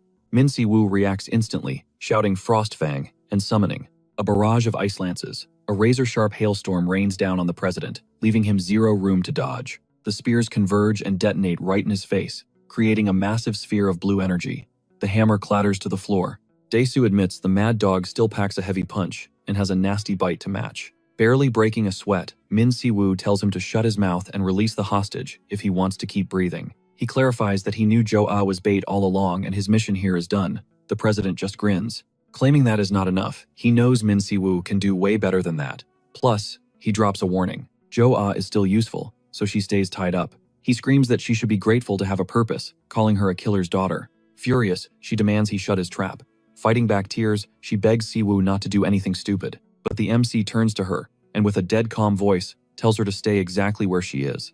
Then, he unleashes his power, warning that he doesn't want to see her catch a stray bullet in this fight. The president is shocked by the sudden vibe shift, but quickly smiles and shouts that he actually missed this dark, terrifying aura. Gripping his spear, he declares that the real fight starts right now. Min Si-woo charges in full tilt, ordering him to shut the hell up as he launches his attack. The president raises a shield, instantly realizing the MC's mana density has completely shifted gears. The impact is so devastating that Dae-soo gets dragged across the ground. Even then, he mocks him, claiming that Min Si-woo hasn't changed a bit, he is still holding back. The MC fires back that Dae-soo is still just as reckless as ever. He unleashes a burst of energy. Furious, Dae-soo screams that he isn't the same man he used to be. Min Si-woo drives his sword into the ground, stating he has learned a lot over time. But Dae-soo raises his weapon and warns that their last clash made one thing crystal clear. Suddenly, red energy wraps around Min Si-woo, catching him off guard. The president lunges with an energy blade, screaming that Min Si-woo is no longer, completing the sentence with pure venom, insisting the hero is no match for him now. The attack lands a direct hit, triggering a gigantic red explosion that shakes the entire battlefield. From a distance, Joa screams her man's name in pure desperation. She watches with her heart in her throat, unable to see a thing through the smoke. Then, a voice cuts through the chaos, thanking Dae-soo for saving him the trouble of saying that himself. It's the MC. He blocked the hit cold and warns him with absolute firmness. The president has zero chance, and he freezes.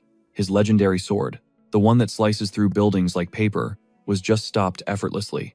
He can't comprehend how the kid blocked it with just one arm. And to top it off, Min Si-woo doesn't even flinch. He mocks him, reminding him that spending 10 years beating up scrubs wasn't exactly a huge flex. He pulls Dae-soo in close and drops the truth bomb. He survived over 100 years in literal hell. The response is instant. The president eats a massive punch. At full power, feeling an absurd amount of force explode right in his face. The impact sends him flying, unleashing a shockwave that rocks the area. He smashes into a stone wall, reducing it to dust. Blood dripping down, he starts laughing. Finally, someone actually managed to hurt him. He hasn't bled in ages. And he finds that interesting. He stands up, taps his watch, and announces it's time to take things to the next level. It turns out there is a law forcing SS rank hunters to wear a special limiter bracelet, a high-tech dampener designed to nerf his mana and skills, stopping him from becoming a walking public hazard. Dae-soo rips the device off and spikes it into the concrete, finally shedding the dead weight that's been exhausting him for ages. Our MC flashes a wicked smirk and roasts him, saying that collar is the perfect fit for a wild animal like him. Straight up calls him trash. Then he drops the question, did he really climb to the presidency just to unlock that bracelet? The chairman shoots back that it wasn't the only reason, but to him, this is the golden ticket. He roars that he finally gets to test his limits against a target that won't break in 5 seconds. Min Si-woo clenches a fist, looking totally unimpressed, and notes that Dae-soo was always all bark and no bite. His aura starts spiking violently. He drops into a combat stance, daring the guy to make a move. Suddenly, a blinding flash of light wipes out the entire frame. Boom! The energy clash quakes the ground. They collide with god-tier force, sending a brutal shockwave ripping through the dungeon. The pressure is so insane that Yohwa gets ragdolled across the room. She looks up, realizing the gravity of the situation. Their leaking mana is trashing the portal. It's going to destabilize any second now. Panic starts setting in. If her master's power leaks into the real world, civilians are going to get hurt. Locked in on that fear, she scrapes together every ounce of strength. She shatters her chains to jump in. But the two titans are trading blows at a pace that defies physics. They're moving faster than the eye can track. In the middle of the mayhem, Dae-soo manifests a colossal hammer and slams it down, cratering the floor and launching debris everywhere. Min Si-woo claps back, activating a skill to spawn a squad of clones that rush the enemy all at once. The combo attack starts cracking Dae-soo's defense wide open. The guy can't hide his shock at the power gap. He didn't expect to get outclassed, even with his limiters off. Bleeding but losing his mind, he busts out a maniacal laugh and summons a rain of swords to shred the area. Then he grips, his spear shaft tight, winding up for a secret art. He hurls the weapon with max power straight at Min Si-woo, unleashing a torrent of red energy. The spear morphs into a gigantic spirit tiger, roaring across the arena, but the MC catches the beast right by the jaws. That's when it clicks. This is the artifact's sealed power. He yells Predator, triggering his tamer skill to hijack the beast's loyalty instantly. Pure horror washes over Dae-soo's face. He demands to know what kind of broken abilities Si-woo farmed over the last 10 years. Skill activated, the energy tiger flips sides, now completely under the MC's command. With a chill smile, he declares himself the new alpha and orders the beast to feast on his enemy. The chairman, absolutely livid at the disrespect, curses him out. Meanwhile, Yohwa sprints toward them, screaming desperately for a ceasefire. She begs Min Si-woo to look around, trying to show him the catastrophe they're causing. She explains that the portal is crumbling and magic is about to leak to the other side. She warns them that, even if Dae-soo runs the country, he'll still have to answer to the international tribunal. He just blows off the warning. Smirking, he calls her an insolent brat. That's when Yohwa drops the bomb she already pinged the association. And the gate is reopening soon. She steps closer, voice cracking, begging her master to end the brawl. Min Si-woo goes silent for a beat, just staring at his former student. Suddenly, the bracelet, tossed on the floor, starts beeping like crazy. Dae-soo answers, demanding to know who's interrupting. A guy named Edward from HQ is on the line. He says it's a code red, and they need him there, like, yesterday. The president mutters a furious damn it, but agrees to handle it. Then he turns on Yohwa. He snaps that taking in an ungrateful wretch like her was a mistake. Immediately, he claims he's bored of this duel and orders Min Si-woo to get out of his face. He storms off without looking back. With him gone, the dust starts to settle, and the battle fizzles out. Yo-hwa collapses to her knees, totally wrecked. Because now her master knows her darkest secret. She wonders if she needs to confess that she's the daughter of a criminal. Then Min Si-woo walks up and gently pats her head. He just asks if she's okay. Stunned by the vibe check, she looks up and realizes her master is still the same kind soul she remembered. Even after all the drama, she can't hold it back anymore. She hugs him tight and breaks down sobbing. Keeping it light, he jokes that she's still got energy to burn. Or rather, she's pushing herself way too hard for her master. Dae-soo doesn't miss a beat. He claims the intel on the hunter is total fake news. He points at Yo-hwa without blinking and says he'll take the heat for her false alarm. He even has the nerve to mock them, spinning it as just a closed-door training session and saying everyone needs to chill out. The screen flickers to life, revealing the heavy hitter himself, VP of HMCS International. Edward Blackwood isn't buying the act. He shuts it down, reminding Dae-soo that the brawl went down way before the chairman unlocked his limiters. He drops the hammer. SS rank hunters are strictly banned from throwing hands in private disputes. It's a major violation. If a fight is unavoidable, they have to loop in the association to prevent collateral damage. Edward keeps the pressure on, warning that a stunt like this could land him in a courtroom. Even if his home country tries to shield him, the international regulators are going to demand some serious answers. Then, flashing a practiced, diplomatic smile, he suggests they keep the peace and not escalate things further. He basically orders Dae-soo to clean up his own mess quietly. Right there in Korea. The chairman swallows his pride and agrees, but Edward isn't done tightening the screws just yet. He says they'll let this slide, but there's a catch. He needs a sit-down with the mystery fighter Dae-soo clashed with. Sipping his coffee like he owns the place, Edward mentions he's dying to meet the hunter who stood his ground. Dae-soo hangs up, instantly clocking the real target, Min Si-woo. Cut to black, then a scene shift. With a silent vow, the stage is set for a reunion in South Korea. Dae-soo is grinding his teeth, replaying the humiliating L he just took. He never thought he'd face that kind of raw power. Flashback time. We see him cocky, absolutely convinced he'd stomp Min Si-woo without breaking a sweat. But reality hit him like a freight train. He's consumed by frustration. The protagonist is so overpowered he barely feels human anymore. He's racking his brain for the secret. It feels twisted that all his grinding was made to look like a joke so easily. But then, a creepy grin spreads across his face. He realizes he's been craving this, the adrenaline of a death match. He clenches his fist, knuckles white. He needs to level up, find something to shatter his own ceiling. Now he's got a purpose, a boss battle to win. He officially welcomes the Mad Dog as the ultimate target to crush. Time skip, 1 week later. Night falls over the Blue Flower Guild HQ. A guy asks Yewa the tough question. Was she ghosting everyone out of shame? She owns it, admitting that knowing her master was back was the only comfort she needed. Min Si-woo lets out a heavy sigh, asking if she's for real. He's not buying the pity party. Yewa pivots, asking if he looked into Min Young's death. He nods. He confirmed the hit, but the trail for the person calling the shots leads offshore, outside of Korea. Si-woo figures Dae-soo just played her like a pawn for his own gain, not to specifically target her students. Yewa, clearly rattled, tries to stammer something about blood ties, but our boy cuts her off. He already knows. He gives her a reassuring pat, telling her straight up he wouldn't defend anyone who treats him like garbage, family or not. She cracks a smile, thanking him. She admits he's the reason she managed to bounce back, but Si-woo warns her it's not game over yet. She's got to sever those toxic roots. He tells her to stand tall and be proud because her conscience is clean. A quick flashback flickers by him, promising to help her steamroll through her problems. Yewa smiles, realizing she's got a squad behind her. Fueled by that support, she grabs her phone. She's ready to face the music and apologize to Si-young. She knows trust is a slow build, but she owns her mistakes. Min Si-woo scratches the back of his neck awkwardly, suggesting they meet him tomorrow. She jumps a bit, but he drops the bomb. He's already set it up with Si-young. He checks his phone, 9 missed calls. Suddenly, someone screams his name from down the hall. Byung bursts in, looking like he's seen a ghost. It's urgent. He just got a ring from HMCS International HQ. The big boss, VP Edward Blackwood, is jetting into Korea, and he's coming specifically to meet Si-woo. Si-woo scrunches his face in annoyance. That guy Edward found out about the brawl. What a drag. He asks what the hell the VP wants with him. The agent says they were vague, while Byung is floored that Si-woo is on a first-name basis with Edward. He adds that the VP is hunting for answers, and Si-woo's name popped up as the VIP of this visit. Si-woo stands up, cutting the chatter. He's sparing them the details, strictly classified stuff. The man asks him to hang tight in the office for the schedule. Meanwhile, the boss is going nuclear on the phone, demanding Byung get intel by any means necessary.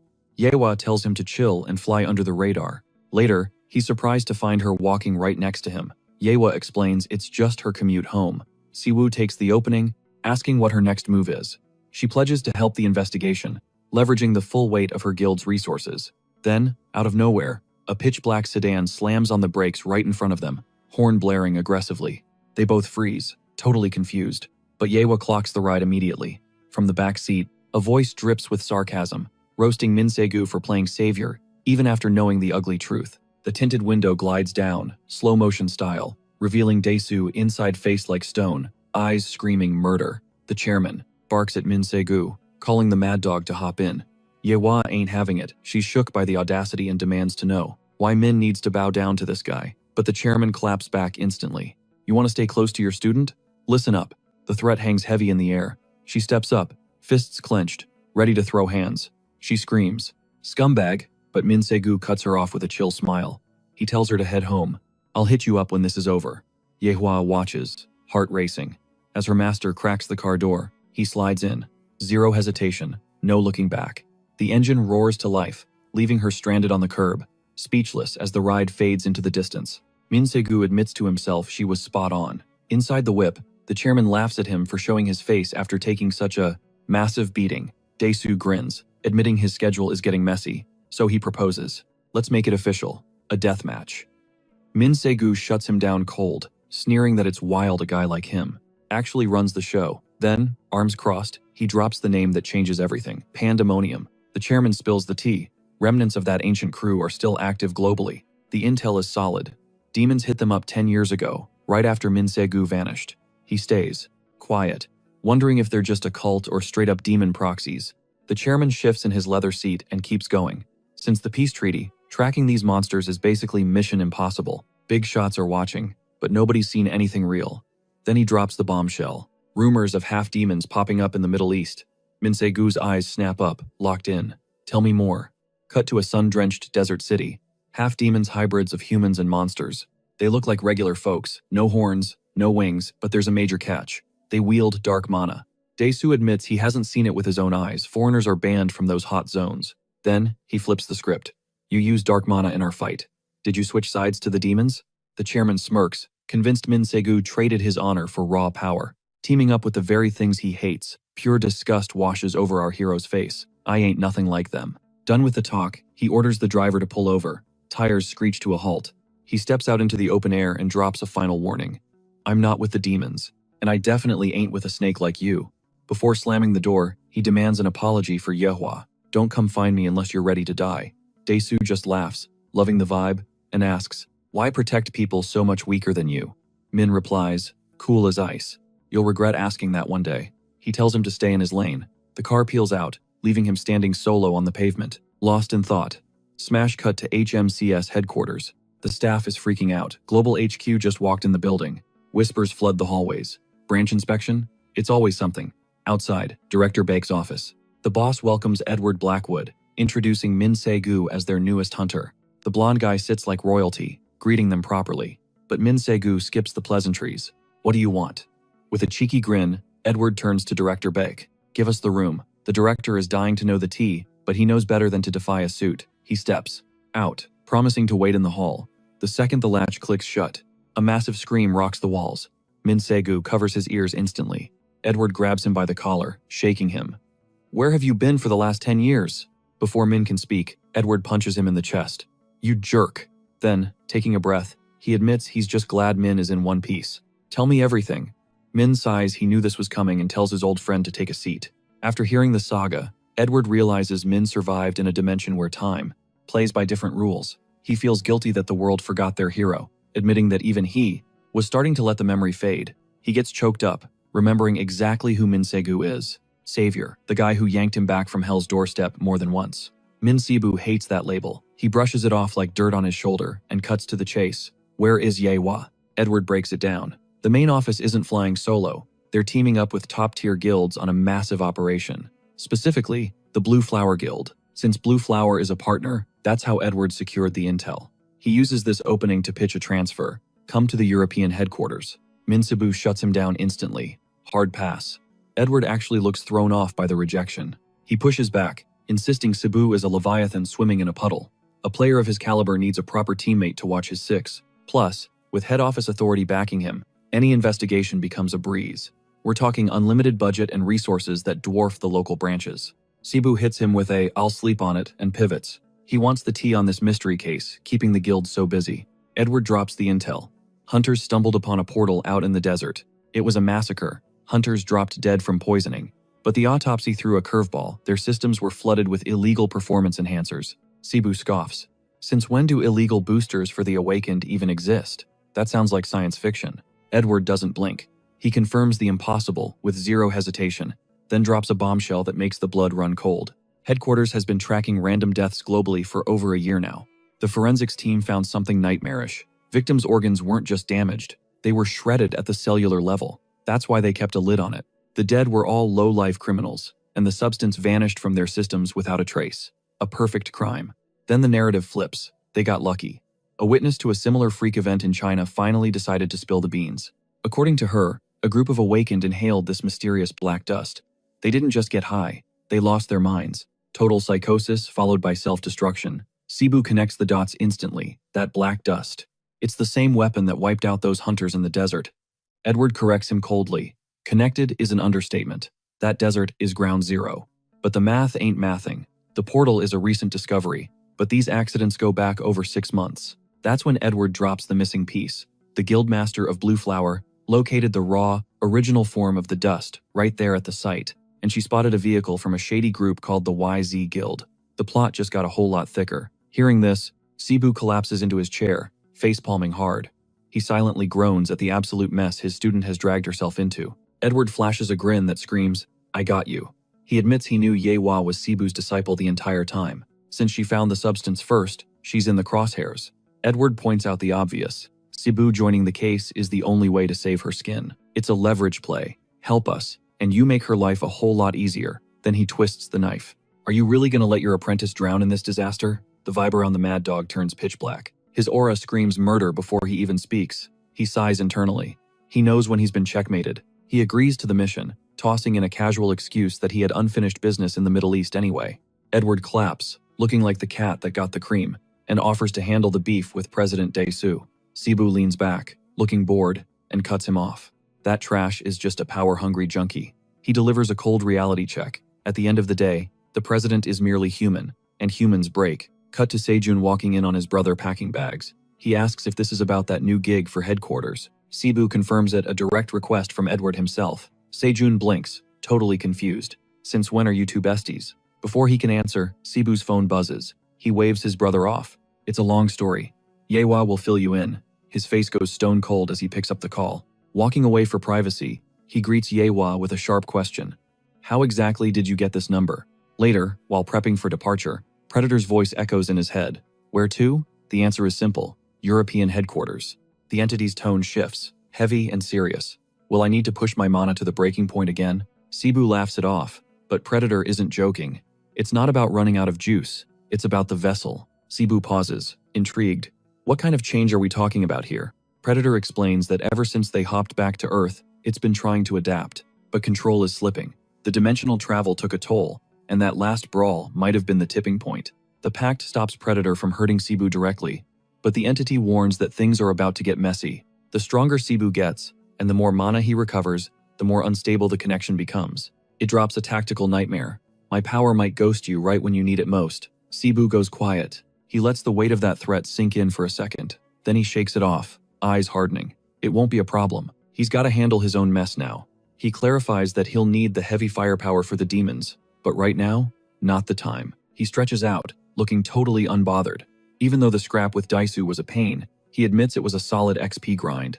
Then his mind drifts back to the boosters. The name alone gives him bad vibes. Smash cut to black. 2 days later, we jump straight to the big league's HMCS International Headquarters. Inside, the rumor mill is spinning. 2 hunters are spilling tea about Edward Blackwood, bringing in fresh meat for a classified gig. We just need someone with Asian expertise, one guy says, then immediately starts simping over Hayakawa Hikari. He's gushing about how she's the most gorgeous, competent leader ever. Suddenly, Lila Team 1's captain crashes the party. She bluntly states she'd rather roll with Wa from Korea. That triggers Hikari instantly. Hikari gets in her face. I heard that. Say it again. I dare you. The tension is thick enough to cut with a knife. Enter a guy sweating bullets, apologizing for being late. The director wants everyone in the war room. Now. Hikari crosses her arms, shooting a poisonous glare. Look who finally showed up. The nepotism hire. The kid is mortified. Please, just hurry. I literally just touched down. Lila analyzes him. If the VP picked him up personally, he must be special. And then, the name drop, Min Sogu. Flashback to the airport, showing him striding alongside Edward Blackwood. The plot is just starting to tighten. Back in the boardroom, the atmosphere is heavy. Blackwood skips the pleasantries. Glad you made it, he says, getting straight to business. Time to meet the new guy. He introduces Min Seogu, straight from the Korean branch. He's on the squad starting today. The camera pans over to the Euro Division reps, Lila and Estefan. Sitting opposite them, the Asian Division heavy hitters, Hikari and her subordinate, Kumo. Blackwood doesn't waste a second. This is urgent. We're skipping the formalities, he points to Lila. Fill the rookie in on the situation. Lila stands up immediately to take the lead, but mid-sentence, an assistant bursts in to interrupt. Boss man has to bounce. With a perfect corporate smile, Blackwood bails and leaves the mess to Investigation Team 1. He leaves, and the room goes dead silent. Total cringe. Lila clears her throat to break the awkwardness. Let's get started. The projector lights up. The topic? Illegal ability boosters circulating among the awakened. We were sent to a rank A portal zone, she explains. Found 6 bodies dropped nearby. Autopsy confirms their insides were liquefied, identical to the previous incidents. And right next to the corpses, we found the boosters. There were signs of a heavy skirmish near the portal, but inside, zero activity, totally dormant. Gets worse. A vehicle belonging to the Eyes Guild was found on the scene. Intel says they're a small, legit guild with a clean record. Lila doesn't look convinced. The plan is to sweep the portal and scour the area. She pauses. Any questions? Min Sogu cuts in, but he's not asking about the crime scene. He pivots. Do we have intel on a group of half-demons? Lila blinks, visibly confused. Excuse me? You really think demons are pulling the strings here? I'm not 100% sure, Sogu replies, but we need to keep tabs on them. Think about it. If humans cooked up this drug, the recipe would have leaked by now. He asks for every file they have, past or present. Hikari snaps, cutting him off. Why are we talking about fairy tales? Seogu shoots back. Just sharing what I heard. How are you so sure I'm wrong? Hikari lets out a mean, mocking laugh. That is absurd. We're chasing ghosts now? Because some random hunter heard a rumor? If half demons were involved, HQ would have flagged it. She goes for the jugular. You have no rank. You were hired purely on nepotism. Sit down. The room freezes. Hikari doubles down, reminding him of the peace treaty signed 10 years ago. Voices start rising. Lila stands up abruptly. Enough. Estefan jumps in too. Chill out, people. The investigation is starting, Lila warns. You're experts. Act like it. She glares at Minsogu. Focus on the mission. He nods, but his eyes say just for now. Conflict managed. Lila announces she's sending the coordinates for tomorrow's drop. Meeting adjourned. Pack your bags. We're heading to the airport. But as they walk out, the tension follows them. Hikari is practically vibrating with rage, obsessed with who this guy thinks he is. She can't wrap her head around how someone so arrogant and abrasive could actually vibe with the vice president. Lila tries to talk her down, telling her to chill, but Hikari snaps back, accusing her of playing favorites. Lila denies it, but she has to drop some truth. Like it or not, Min Siwoo clearly has serious skills. Cut to the empty lounge. Siwoo lets out a yawn that screams, pure boredom. He's already sensing this trip is going to be a massive drag, and honestly, he hates wasting time on nonsense. The door swings open, and Edward walks in, throwing shade about the warm welcome from the squad. With a look that says whatever, Siwoo hits him with a sarcastic, Mr. Vice President. Edward sits down and vents immediately. Running a global organization? Not exactly a walk in the park. Siwoo stands up, reminding him that reality hits hard, and big power always comes with big-time responsibility. Curious, Edward leans in and asks, what's his read on the team? Siwoo shrugs. Some are annoying, sure, but he doesn't care as long as they stay out of his lane. Edward grins, same old Siwoo. Then his face hardens. Don't start drama. The HQ's reputation is riding on this. Scene shift. The squad rolls up to the HMCS base in the Middle East. A guide greets them, saying rooms are prepped, and a ride is waiting to take them to the site. VIP treatment. Next day. While Lila is being polite about the hospitality, Predator is whining to Min Siwoo about the killer heat. Siwoo scans the area, zero demon vibes. He really hopes Daisu didn't play him. He steps toward Hikari to finish their earlier chat, but she shuts him down cold. Eyes sharp, she warns him to stay alert unless he wants to die a stupid death. Rubbing his temples, Siwoo realizes one thing with absolute crystal clarity. This girl, she is going to be a massive headache. Later, Siwoo goes rogue to launch his own little investigation. He corners a local, asking straight up about half-demons. The guy shrugs, claiming he's only heard whispers, and his village is buried way out in the deep desert. Next, a kid glued to his phone barely looks up, denying he knows anything about the ISE Guild or demon-run organizations. Suddenly, a girl jumps into the convo. They look like regular humans, she explains. Only a mana scanner can spot them. She adds that hybrids born during the war, 10 years ago, were total outcasts. Nobody wanted them. So yeah, no blame if they decided to ghost society, maybe even blending into the crowd right under everyone's noses. Siwoo scratches his head. Dead end.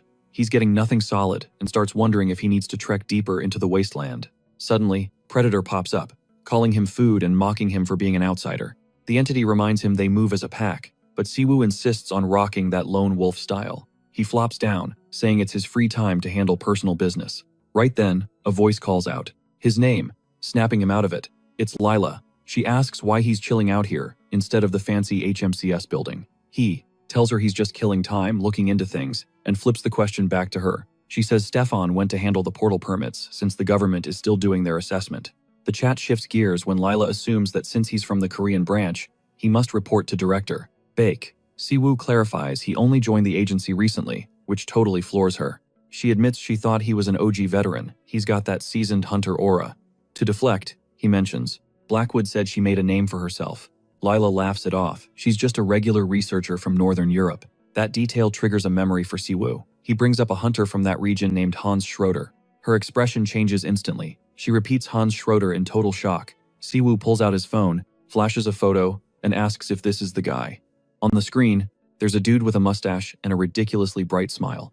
She nods without hesitation. She'd know that face anywhere, even with age. He asks if they're related, and Lila reveals the bombshell. Hans is her uncle. She's surprised he looks so young in the pic. Siwoo awkwardly says he just aged well. Then, the light leaves her eyes. She whispers that her uncle would be happy to see him if he were conscious. Hans has been out cold for 2 years straight thanks to portal syndrome. The name says it all. Brow furrowed, mind racing, mana, gates, the nasty infections they breed. It's all still one big, fat question mark. Then Lila drops the bombshell. Her uncle dove too deep into a gate, trying to play hero for a buddy. He stayed way past his curfew. By the time the rescue squad dragged him out, lights out, comatose. Since then, she's been speedrunning high-rank gates in her spare time, desperate for a cure, but she's coming up empty. Minsik hits her with the real question. You hunting rare loot? Secret elixirs stashed inside? She nods. Sounds wild, sure, but the guy is her only blood left. She's gotta try. Right on cue, Stefan bursts in. Green light secured. Authorization is ready to roll. Lila stands up, heading out to grab Hikari. As she walks away, Minsik makes a mental note. Visit Hans as soon as possible. Smash cut to the desert. The whole squad is crammed into an SUV, tearing through the sand. Hikari's whining about the grit and asking, are we there yet? Every 5 seconds. Stefan blames the trash GPS signal, but promises they're close. Man, Hikari is a total pain. Anyway, back to the action. In the backseat, Minsik mutters about how prepping for a night raid is a nightmare. Then he catches himself. Gates bridge totally different dimensions. Inside, could be a sunny paradise where the light never dies, or a pitch-black hellscape. Won't know until they cross the threshold. Hikari rolls her eyes. Everyone knows that. Genius. Minsik cuts her off. It's not that simple. Gates mess with human biology. Lila flinches, visibly shaken. Hikari smirks, twisting the knife. Oh, here comes the portal syndrome lecture, right? Minsik claps back. They're vets here. That grim fate is usually reserved for total noobs. Lila slices through the tension, ordering them to chill out. See? Told you Hikari was annoying. Zero maturity. Moving on. Finally, the ride screeches to a halt. There it is, looming in the middle of the dunes. Hikari comments on the sheer scale. Her partner confirms, estimated A rank. Stefan scans the perimeter. Looks like the drop zone was already swept. Marks in the sand say the local mana pattern. Vanished ages ago. Our main character doesn't sense anything weird, but he's got this nagging, gut-wrenching feeling that someone scrubbed the evidence on purpose. Lila orders Hikari to stick with the squad. Hikari totally ignores her. Nothing to see here. Not waiting for a countdown, the duo announces they're diving in solo. Lila's losing it. What's the rush? But with zero other options, the rest of the crew pushes toward the swirling orange gate. But as the hunters approach, 3 shadowy figures in the distance are tracking every step. One of them, scarred face, creepy vibe, cracks a wicked, malicious grin. He whispers, "This is gonna be too easy. He's loving it, watching them walk straight into a death trap. Everything's going exactly according to plan. Clock hits 5:40 p.m. Showtime. Target, A-rank gate. 6 elite hunters on the roster. Inside the anomaly, the Northern Desert investigation is officially a go. Finally happening. Stefan admits he's sweating bullets. Raids aren't his vibe. Lila, though, ice cold. She triggers her skill. A brilliant green magic circle blazes across the ground. Secret garden. Roots erupt, diving deep into the earth, sniffing out mana signatures and heartbeats. She reminds them, eyes on the prize. We need intel on the illegal optimizers. The roots sprawl across a massive area. The squad can't hide their shock. That is some serious power. A beat later, she stands up. Coast is clear. No monsters nearby. But there's a catch. Her radar gets fuzzy. The further out she scans, she suggests splitting up. Slow and steady today, guys. No picking fights, no heroics. The duo isn't having it. Hikari blows her off and sends Kumo to sweep the entire zone. Minsik roasts her for just barking orders. Hikari screams back, I'm way too valuable for grunt work. Seeing the circus, Lila steps up and widens the search grid. The team splits. Kumo claps back with sass when Lila demands radio silence check-ins. Our hero hangs back, wondering why they even bothered teaming up. Predator starts trolling him, hinting he's being ghosted. Minsik tells him to zip it. Suddenly, he freezes. Something on the ground catches his eye. He squats down, analyzing a dark stain in the dirt. Def not normal. Predator whines about the filth, but Minsik nods. This didn't spawn here. Someone dragged it in from the outside. He rubs the grit between his fingers, vibe checking the energy. Is this demonic? No time to overthink. He jams a hand in his pocket and snatches an item. Smash cut to an old-timer picking up his phone.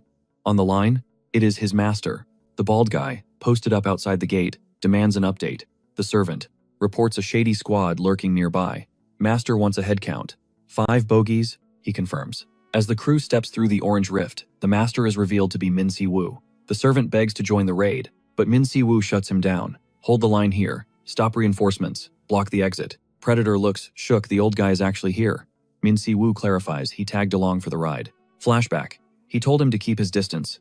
Dude was a ghost at the airport, totally low profile. Predator calls him a manipulator. Min hits back. You do the crime, you pay the price. He taps the dirt with his boot, hunting for whatever is fueled by this corrupted mana. He glances up at the sunset and realizes nightfall is going to make things messy. Meanwhile, deep in the desert, Kumo sprints back to Hikari with intel. Gasping for air, he drops the bad news. Nothing. 0 monsters. 0 optimizers. Hikari is stunned. How is an uncharted gate completely barren?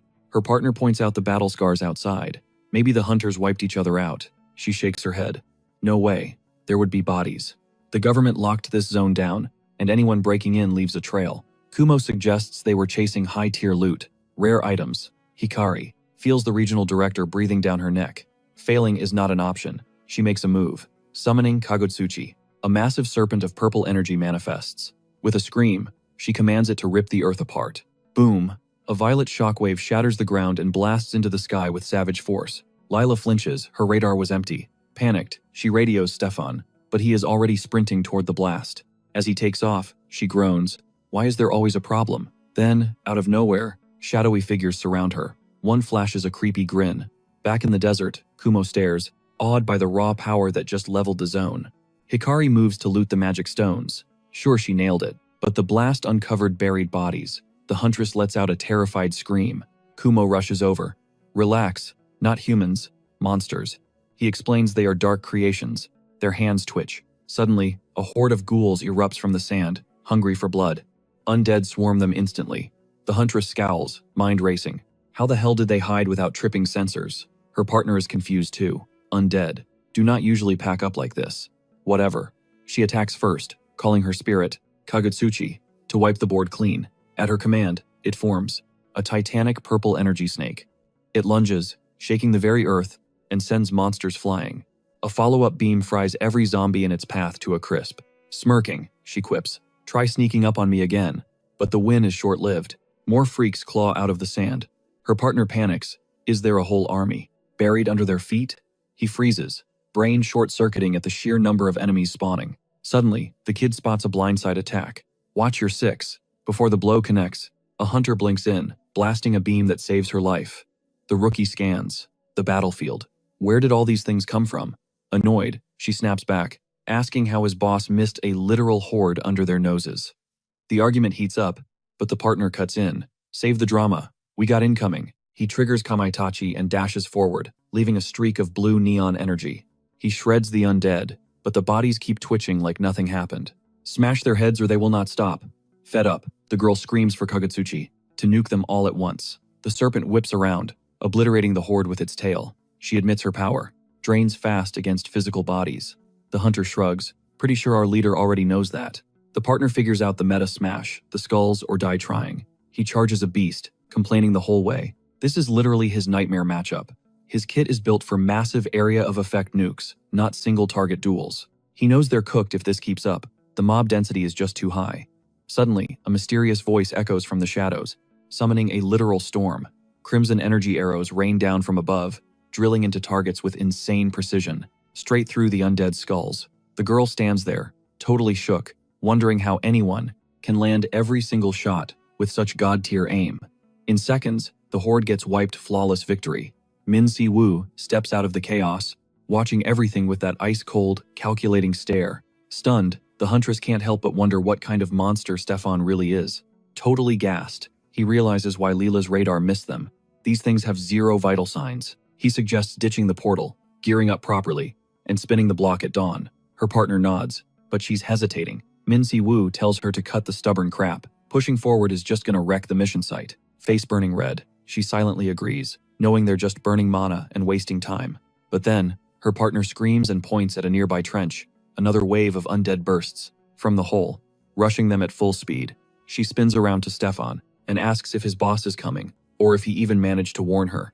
Panicking, he replies he tried to make contact, but she's ghosting his calls. Min Si-woo shoots him a look of pure disgust, asking if he seriously just left his leader out there solo. Before anyone can clap back, he dumps the monsters on them and takes off. He sprints across the wasteland, leaving the squad to deal with the new threat.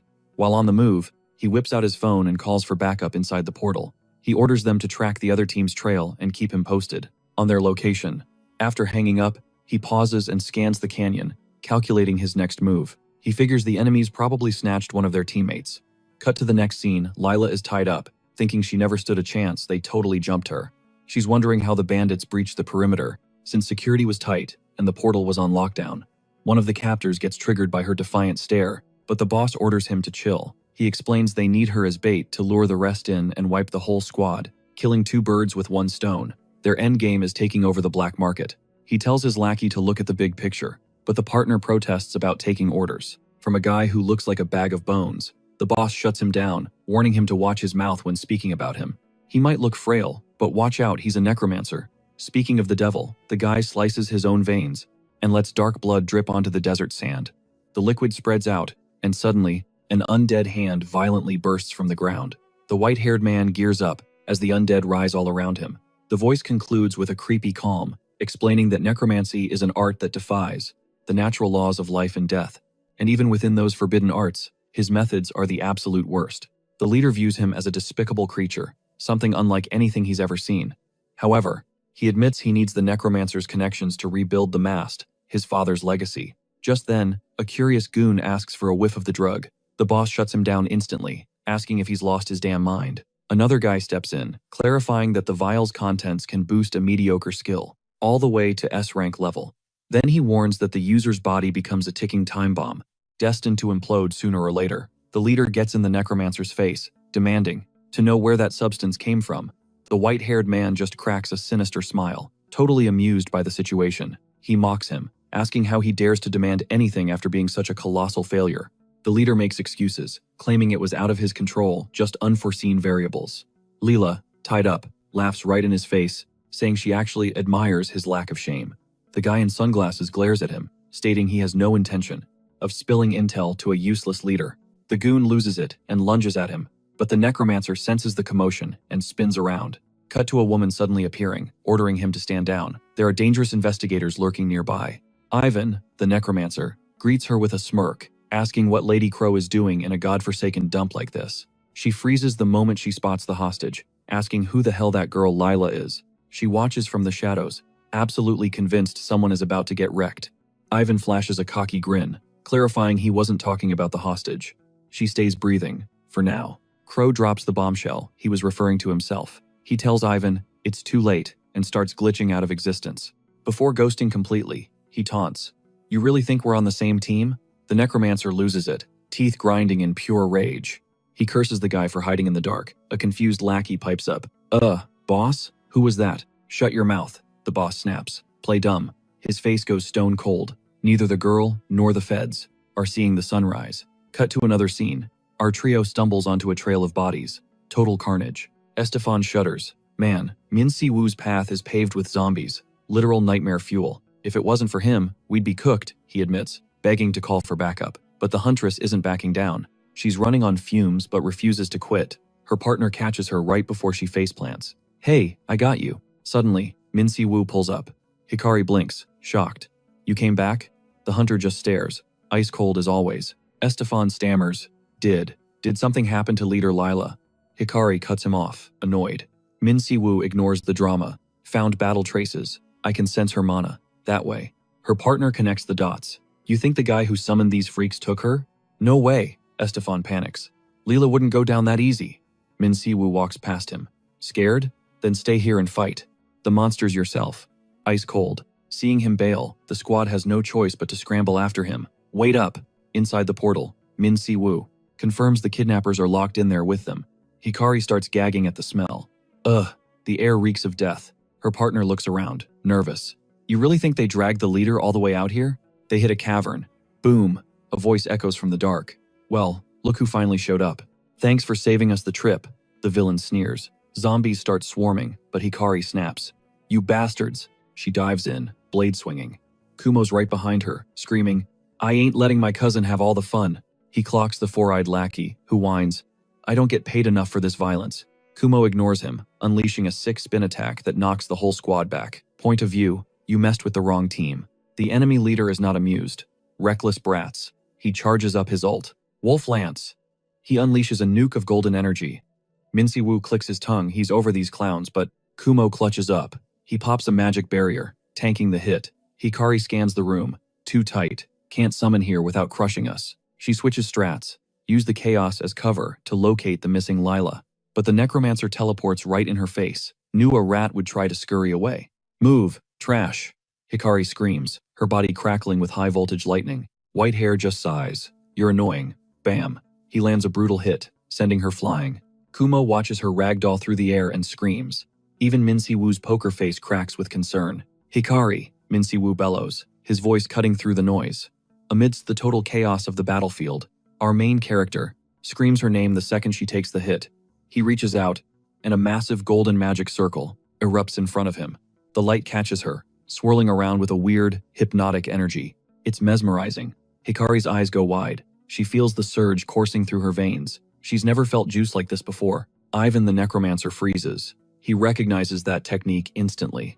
Necromantic spirit magic. "Fascinating," he mutters. He's never seen it performed live. Pretty ironic coming from him. Kumo, seeing red, charges the necromancer. "You, dead man," but Four Eyes intercepts him. "Easy, kid." The villain blocks Kumo's strike like it's nothing. "We aren't done yet, little boy." Meanwhile, Predator senses the vibe shift. This guy's power is on another level. Not human, not even close. Min Si Woo feels it too. He knows there's a trick here, and this is going to be a boss fight. Ivan sizes him up, giving props for his stance. "Let's see if you're worth the hype."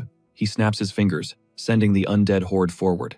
Min Si Woo doesn't blink. Wind cutter, blades of air shred the darkness. The undead get sliced apart with surgical precision, cut down right at the source of their dark magic. The necromancer actually gives props, admitting the kid knows his stuff, clearing out his precious children with terrifying efficiency. Totally intrigued, he demands to know what kind of day job on Earth requires that level of killing skill. Then he cracks up, throwing out a twisted taunt. "What are you, some kind of man-eating monster in disguise?"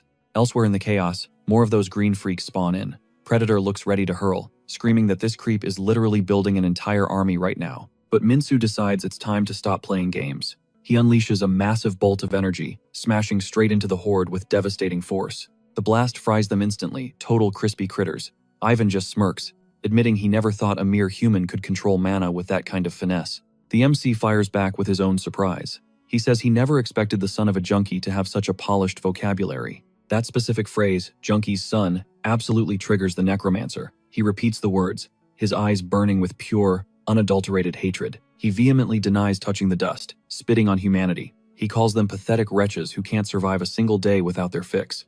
Ivan drops a bombshell with a sneer. The client is actually human. Talk about a twisted species that loves cannibalizing its own kind. He claims he took the gig to gift these useless losers a glorious rebirth. With a sick, crooked grin, he gushes that human corpses look elegant, prime raw material. Our MC's gut instinct kicks in. He knows this psycho isn't bluffing. So, did he cook up the boosters? The MC calls him out, raising the dead as straight-up trash behavior. Absolutely shameful. Ivan just shrugs it off. As long as the moon feeds him mana, he can crank out endless supplies of his green children. Cut to the rest of the squad fighting for their lives against the minions. A hulking green beast hammers Stefan, who's totally overwhelmed trying to tank hits and protect the crew at the same time. Meanwhile, Min Si-woo casually flattens a monster like a bug, just interested in testing how much punishment the enemy can take. He smirks. He's figured it out. Half-demons don't run on mana, they burn dark energy. Ivan freezes cold. How do you know that? Min Si-woo doesn't hesitate. He reads him like an open book. He knows Ivan is a half-demon, a creature with cursed blood, rejected by demons and humans alike, a total outcast in both worlds. Our hero mocks him, claiming he could smell that stink a mile away. Then he drops the question that cuts deep. So, whose side are you actually on, Mutt? The villain snaps, letting out a manic, jittery laugh. His hands are trembling with pure rage. Boom! He unleashes his full aura, screaming that Min Si-woo is the filthy, disgusting human here. Predator warns that the enemy's energy is thick, but his attacks are getting basic. Si-woo decides to go nuclear. You gonna burn yourself out again? Predator asks. Si-woo shoots back that he just wants to crank up. His new skill, a notch. Don't be a chicken. Before the entity can even scream, no, don't do it. A massive purple shockwave detonates from the magic circle. Min Si-woo smirks. He lives for this heat. He triggers Tamer, and violet energy chains erupt from the floor, skewering the undead and locking them down instantly. Stefan gasps, hyped that the zombies froze mid-lunge. The villain boss is clueless about what just went down, until he spots Si-woo. It hits him the kid is somehow puppeteering the monsters. Then, the script flips. The zombies slowly pivot and start boxing in their former masters. The minions scream, "Stay back," totally freaking out. The boss panics, demanding Ivan fix this, but it's game over. The horde tears the two goons apart without mercy. The necromancer stares at our MC, realizing the impossible truth. He's hijacking the undead with domination magic. It's insane, but that pitch-black mana is undeniable. He's actually impressed. Wrapped in shadows, Min Si-woo steps up. The rattled villain can only ask one thing. What the hell are you? Ivan looks down at his own hands, questioning his own humanity after seeing the brutal power of those chains. Si-woo feels the recoil, crushing his body, while inside his head, Predator is spinning, trying not to puke. Take a nap, Si-woo tells the entity. He's got this. Suddenly, the zombies go feral and rush Ivan. Ivan yells, "Come to Papa," mocking them before realizing the irony. Annoyed, he's forced to blast his own creations into dust with a devastating energy wave. The impact triggers a massive explosion that blows a hole straight through the cave ceiling, raining debris everywhere. Dust settles. Ivan vows to stop playing nice, but blink and you'll miss it. Min Si-woo is already behind him. Got any more tricks? Ivan is shook he never saw. The speed blitz coming. Suddenly, a voice echoes from the hole above, thanking them for the escape route. Finally out, the stranger says. The man rockets out of the cave, triggering a second blinding explosion of golden light. And just like that, Crow shows up, clutching an unconscious Ivan. Long time no see. She flashes a cryptic smile, standing between them while keeping the villain safe inside her barrier. Si-woo is straight to the point. Can I kill him? He thought she was staying out of this. Crow refuses. This guy is too important, and she doesn't want to fight. Min Si-woo knows. Ivan is the key to the boosters and needs to be taken out. But one look at his battered friends makes him hesitate. He crunches the numbers instantly. Fighting right now is a suicide mission. Crow's power levels are totally off the charts compared to that necromancer trash. Tactical retreat is the only play. But he doesn't leave without answers, getting right in her face to ask why half-demons are running errands for the bad guys. She hits him with that enigmatic vibe, claiming he's connecting the dots all wrong. According to her, the moderate faction is the one calling the shots. And Ivan? He went rogue. She smirks, claiming she doesn't even know who cut the check. Si-woo isn't buying it for a second. He calls her a liar. He knows she's been shadowing him, helping him this whole time. Crow flinches, that cool facade cracking just a bit as she denies it. She swears she only jumped into the fray because her squad needs Ivan breathing, not buried. She admits he's got questions, but she sticks to her script. She doesn't know anything else. The hunter looks away, adrenaline fading, his body finally shaking from that marathon brawl. In the background, the rest of the squad starts pulling themselves out of the rubble. Si-woo sighs. It's not worth it. He decides to let her walk, but drops a cold warning. Next time, no mercy. Stunned, Crow asks if he actually trusts her. His reply is ice. I don't trust you. I read your mana flow. That hits a nerve she didn't know she had. She turns to leave, wanting to ask one last thing, but Siwoo beats her to the punch. Who is us? She flashes a cocky grin. Fine. She'll give him a breadcrumb. Easy. She drops the name and vanishes into thin air with the necromancer. Siwoo stares at the empty space they left behind, realizing the half-demons were just pawns, disposable pieces in a massive 4D chess game. Humans wouldn't hire monsters that despise humanity unless the stakes were insane. And that mysterious drug, that wasn't normal magic. It felt evil, but not otherworld demon evil. He makes a mental note. He needs to track down this shady IZ organization. Later, Lila thanks the squad for the save and suggests they finally blow this popsicle stand and exit the portal. But Siwoo isn't done. Loose ends need tying. Hikari steps up, asking about the necromancer. Siwoo keeps it vague, saying the guy bolted while he was busy fighting. Another problem. Lila hangs her head, apologizing to the team for letting her guard down. But the girl isn't having the pity party, insisting they should just be glad everyone is walking away in one piece. Siwoo scans the group, thinking this right here is exactly why he works solo. Except, he hasn't really been solo, has he? He cracks a smirk. Right, partner? He reaches out mentally to Predator. Silence.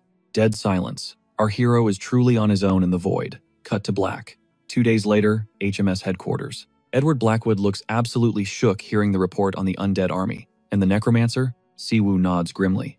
Based on his trash talk, that was just the tutorial. Edward looks crushed, guilt written all over his face, apologizing for the intel failure that almost got them wiped. The MC waves it off, telling him nobody could have predicted that mess. They survived. That's the win. Edward sighs, grateful. Because of you, the squad is back in action. Hikari's ready. He grins. The mad dog is off the leash again. But Siwoo is already walking away. Cool story. I'm busy. Bye. Back in Korea, he pauses outside. Someone's camping his spot. It's Hikari. I came to say thanks for the heals. She looks down. I sucked back there. My performance was terrible. She promises next time, she'll actually carry her weight. Siwoo barely breaks stride. Sure. He keeps walking, leaving her in the dust. As he walks, his mind drifts. Predator has been ghosting him since the boss fight, even though his skills are fully online. Mana flow? Green. Core recovery? Optimal. He looks up at the sky, wondering when his little buddy is going to wake up. Meanwhile, at HMCS HQ, the tension breaks. Middle East Division tracked down Almas. The agent clarifies, they didn't cook the drug. Their network crumbled when the boss died. VP Edward cuts through the noise, getting straight to the point. The portal. Status? The news is bad. It's wrecked. Total instability. We're sealing it shut. That leaves them wide open. Edward rubs his temples, exhausted. But the agent drops another bomb. The ex-chairman's loyalists? They've seized the HQ. And there's one name leading the charge. Inspector Juan Cargill. He's coming for your throne, sir. Suddenly, the door flies open. A guy strolls in like he owns the place. Whoops, forgot to knock. Speak of the devil, Juan Cargill. He gives Blackwood a savage, mocking grin. So, about that booster case. Is it true you're crashing and burning? Cargill leans in. I heard rumors you hired some random nobody, some generic hunter from Asia. He laughs in their faces. And you still came back empty-handed? He turns and walks out like a boss. Looking like a total wreck, Edward tenses up and claps back immediately. They got jumped. There was literally no other choice. But the inspector isn't budging an inch. That doesn't change the hard truth. They failed to track down the drug's creator. At this rate, he adds with toxic calm, nobody can deny this investigation is dead in the water. Flashing a sinister grin, Cargill drops his bombshell proposal. Take the case public. Edward openly scoffs. That's insane. If this intel leaks, civilians will find out about the drug, and demand is going to skyrocket. But Cargill isn't sweating it. We just track the supplier and shut him down, he says, ice cold. Besides, with things moving this slow, the truth is going to spill sooner or later anyway. Looking triumphant, he announces he'll consult the others, even though he already knows who's in his pocket. As the door clicks shut, leaving him alone, Edward spirals into his own head. That wasn't a debate he just survived, that was straight-up blackmail. Cut to our main character on the phone. The case is about to blow wide open. He admits he wanted to handle this solo, but the rabbit hole goes way deeper than he ever imagined. On the flip side, the kid isn't buying the bald elder's story about the necromancer. Back on the line, Min Si-woo. Here's the hunt for Pandemonium and IZ came up dry. 0 results, but there's something way more pressing. Intel on the portal. Edward's on the other end. He explains they ran a new eval, and the portal, is completely toasted. Unusable. Min Si-woo starts connecting the dots. Maybe it was misclassified, because of the insane body count found there. Usually, empty portals mean they've already been cleared out, but finding 0 monsters? That's sketchy. Edward asks for his take. Images of the villains flash through the hero's mind. He wonders what if they predicted an empty portal and set it up as a base. But then, a wilder thought hits him. What if the portal isn't even real? He drops a theory. It could be an illusion created just to distribute the boosters. Edward lets out a disbelief laugh. Sounds impossible. Still, he promises to look into it and asks him to stay on the team. Si-woo agrees. Letting out a long sigh, he hangs up after the draining chat. Suddenly, another hunter challenges him to train. 3 against 1. Min Si-woo smirks and takes the bait.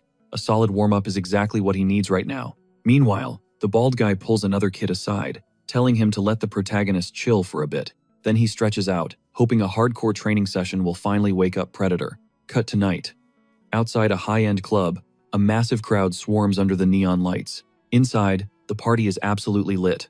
Amidst the noise and luxury, one guy stands out, neck tattoo, serious vibes. He looks like the main character here. He stops at the VIP section and tells the bouncers he's got unfinished business. One guard demands the password. Shadows have no color. The man completes the code without blinking. Only crimson blood resembles them. Access granted.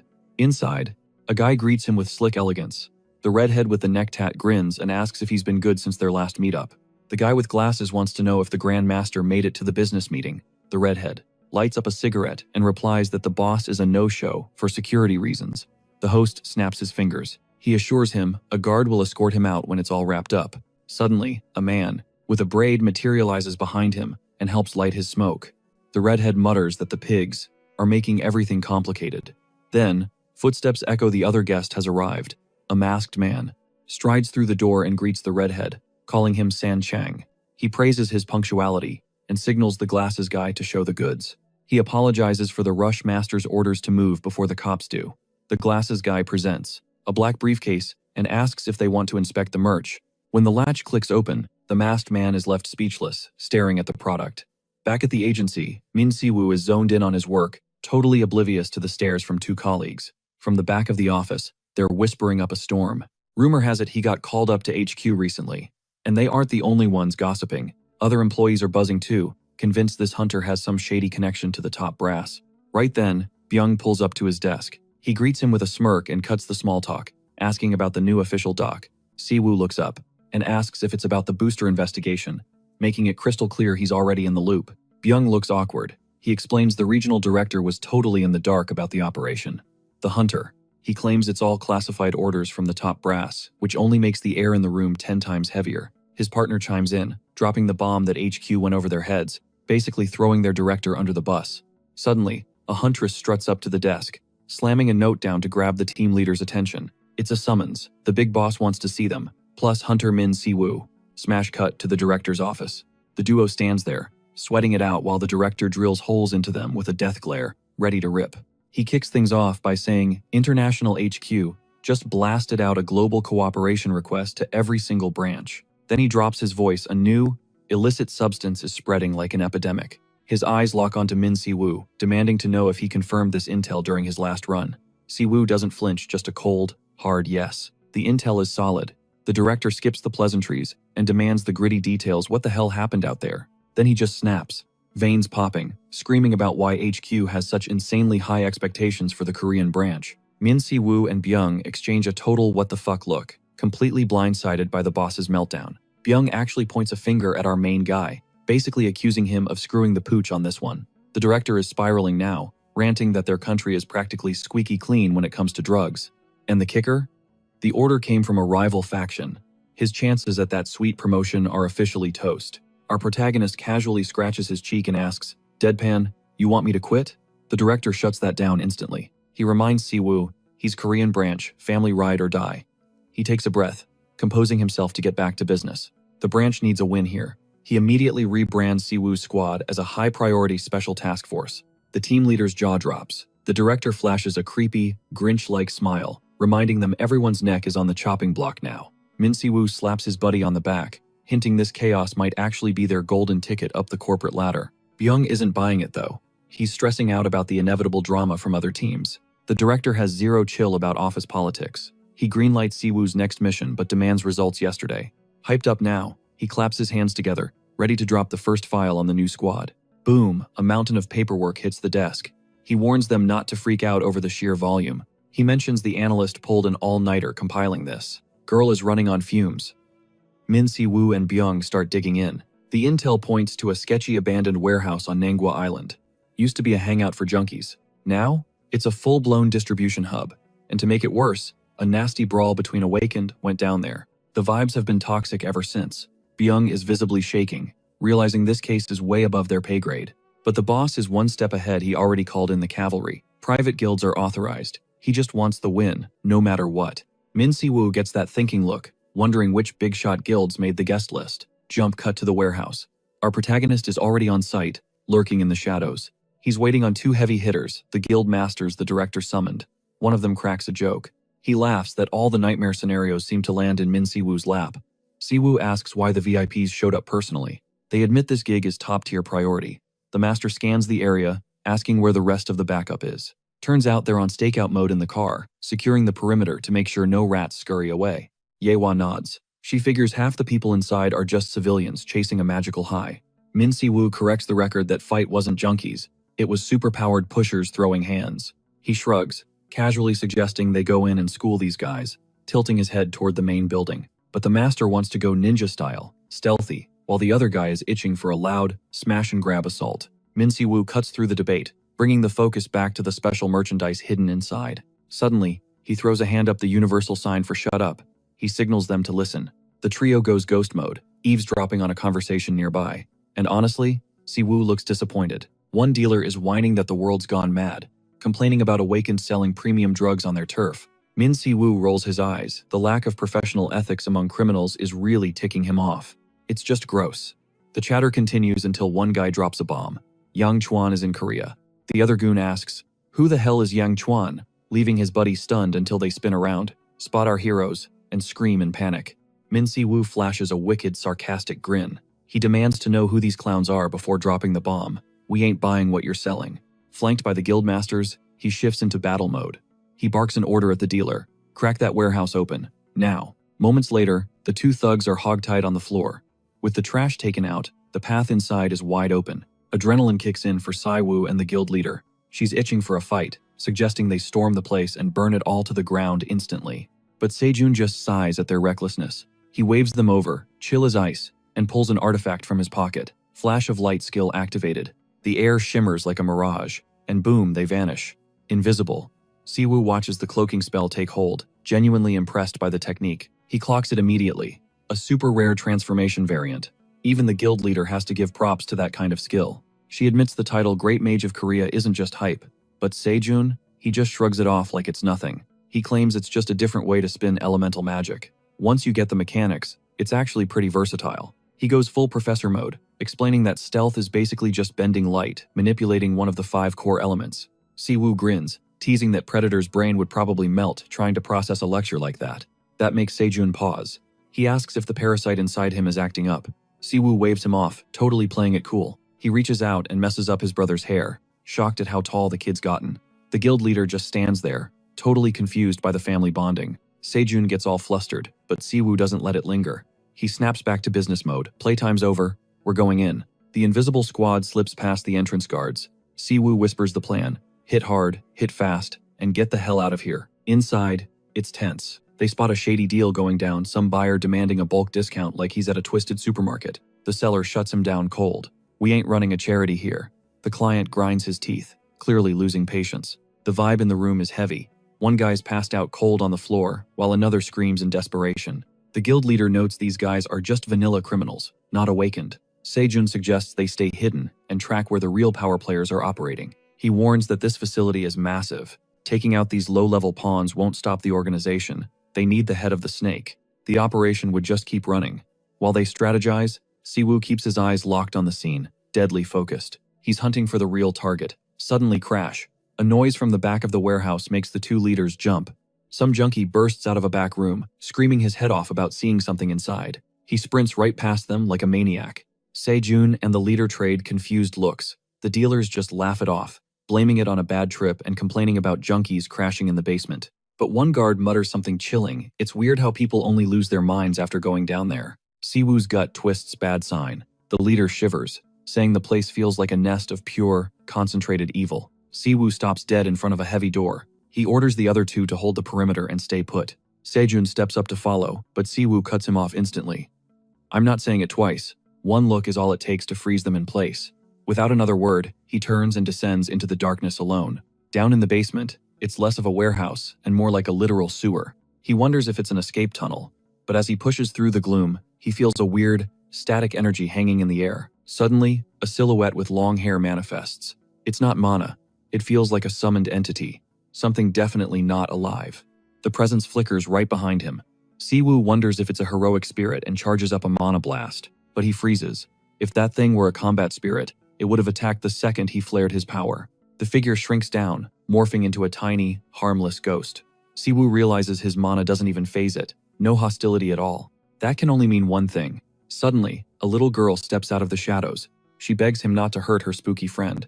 Siwoo is shook. He's still invisible. How the hell can she see him? In the middle of this filthy labyrinth, there's a kid clutching a teddy bear. What exactly are you? Siwoo asks. She fires back without skipping a beat, pointing a finger and calling him an intruder in her home. Siwoo can't believe she calls this sewer a home. Where I am, I make the rules, she says. Siwoo sighs, dropping to one knee. He decides to get real. Where are your parents? He spots the bruises on her arms. She admits her folks trade her for drugs and ignore her. She got hurt scrounging for food alone. The truth hits him like a truck. Without hesitation, Siwoo summons his light magic to heal the kid. A warm golden aura wraps around her, scrubbing the dirt from her clothes and erasing every bruise. The girl stares, mesmerized. She whispers that his power feels warm, totally different from hers, which feels like ice. She explains that her ghost friends hide her from the bad men. Siwoo cracks a gentle smile. Now, it all makes sense. He sizes up the situation, and the bodyguard standing watch. What's your name, kid? She beams. I'm Sion. Voice steady but warm, he drops a request. He needs a solid from her and the crew. It's make or break for his mission. Sion flashes a megawatt grin. You got it. She's hyped to help her new bestie. Cut to black. Scene shift. Shady back alley deal. A red-headed buyer eyes the briefcase, lips curling into a crooked smirk. That the goods? The dealer doesn't blink. Purest stuff straight from the abyss. He promises one hit turns a B-rank fight into a cakewalk. Limited edition, though. The buyer's still skeptical, eyes narrowing. What's the catch? Any side effects? The dealer waves it off. Relax. Getting hooked isn't easy. Thump. A weird noise rattles the ceiling, slicing through the tension like a razor. The dealer moves to check, but the buyer shrugs, unbothered.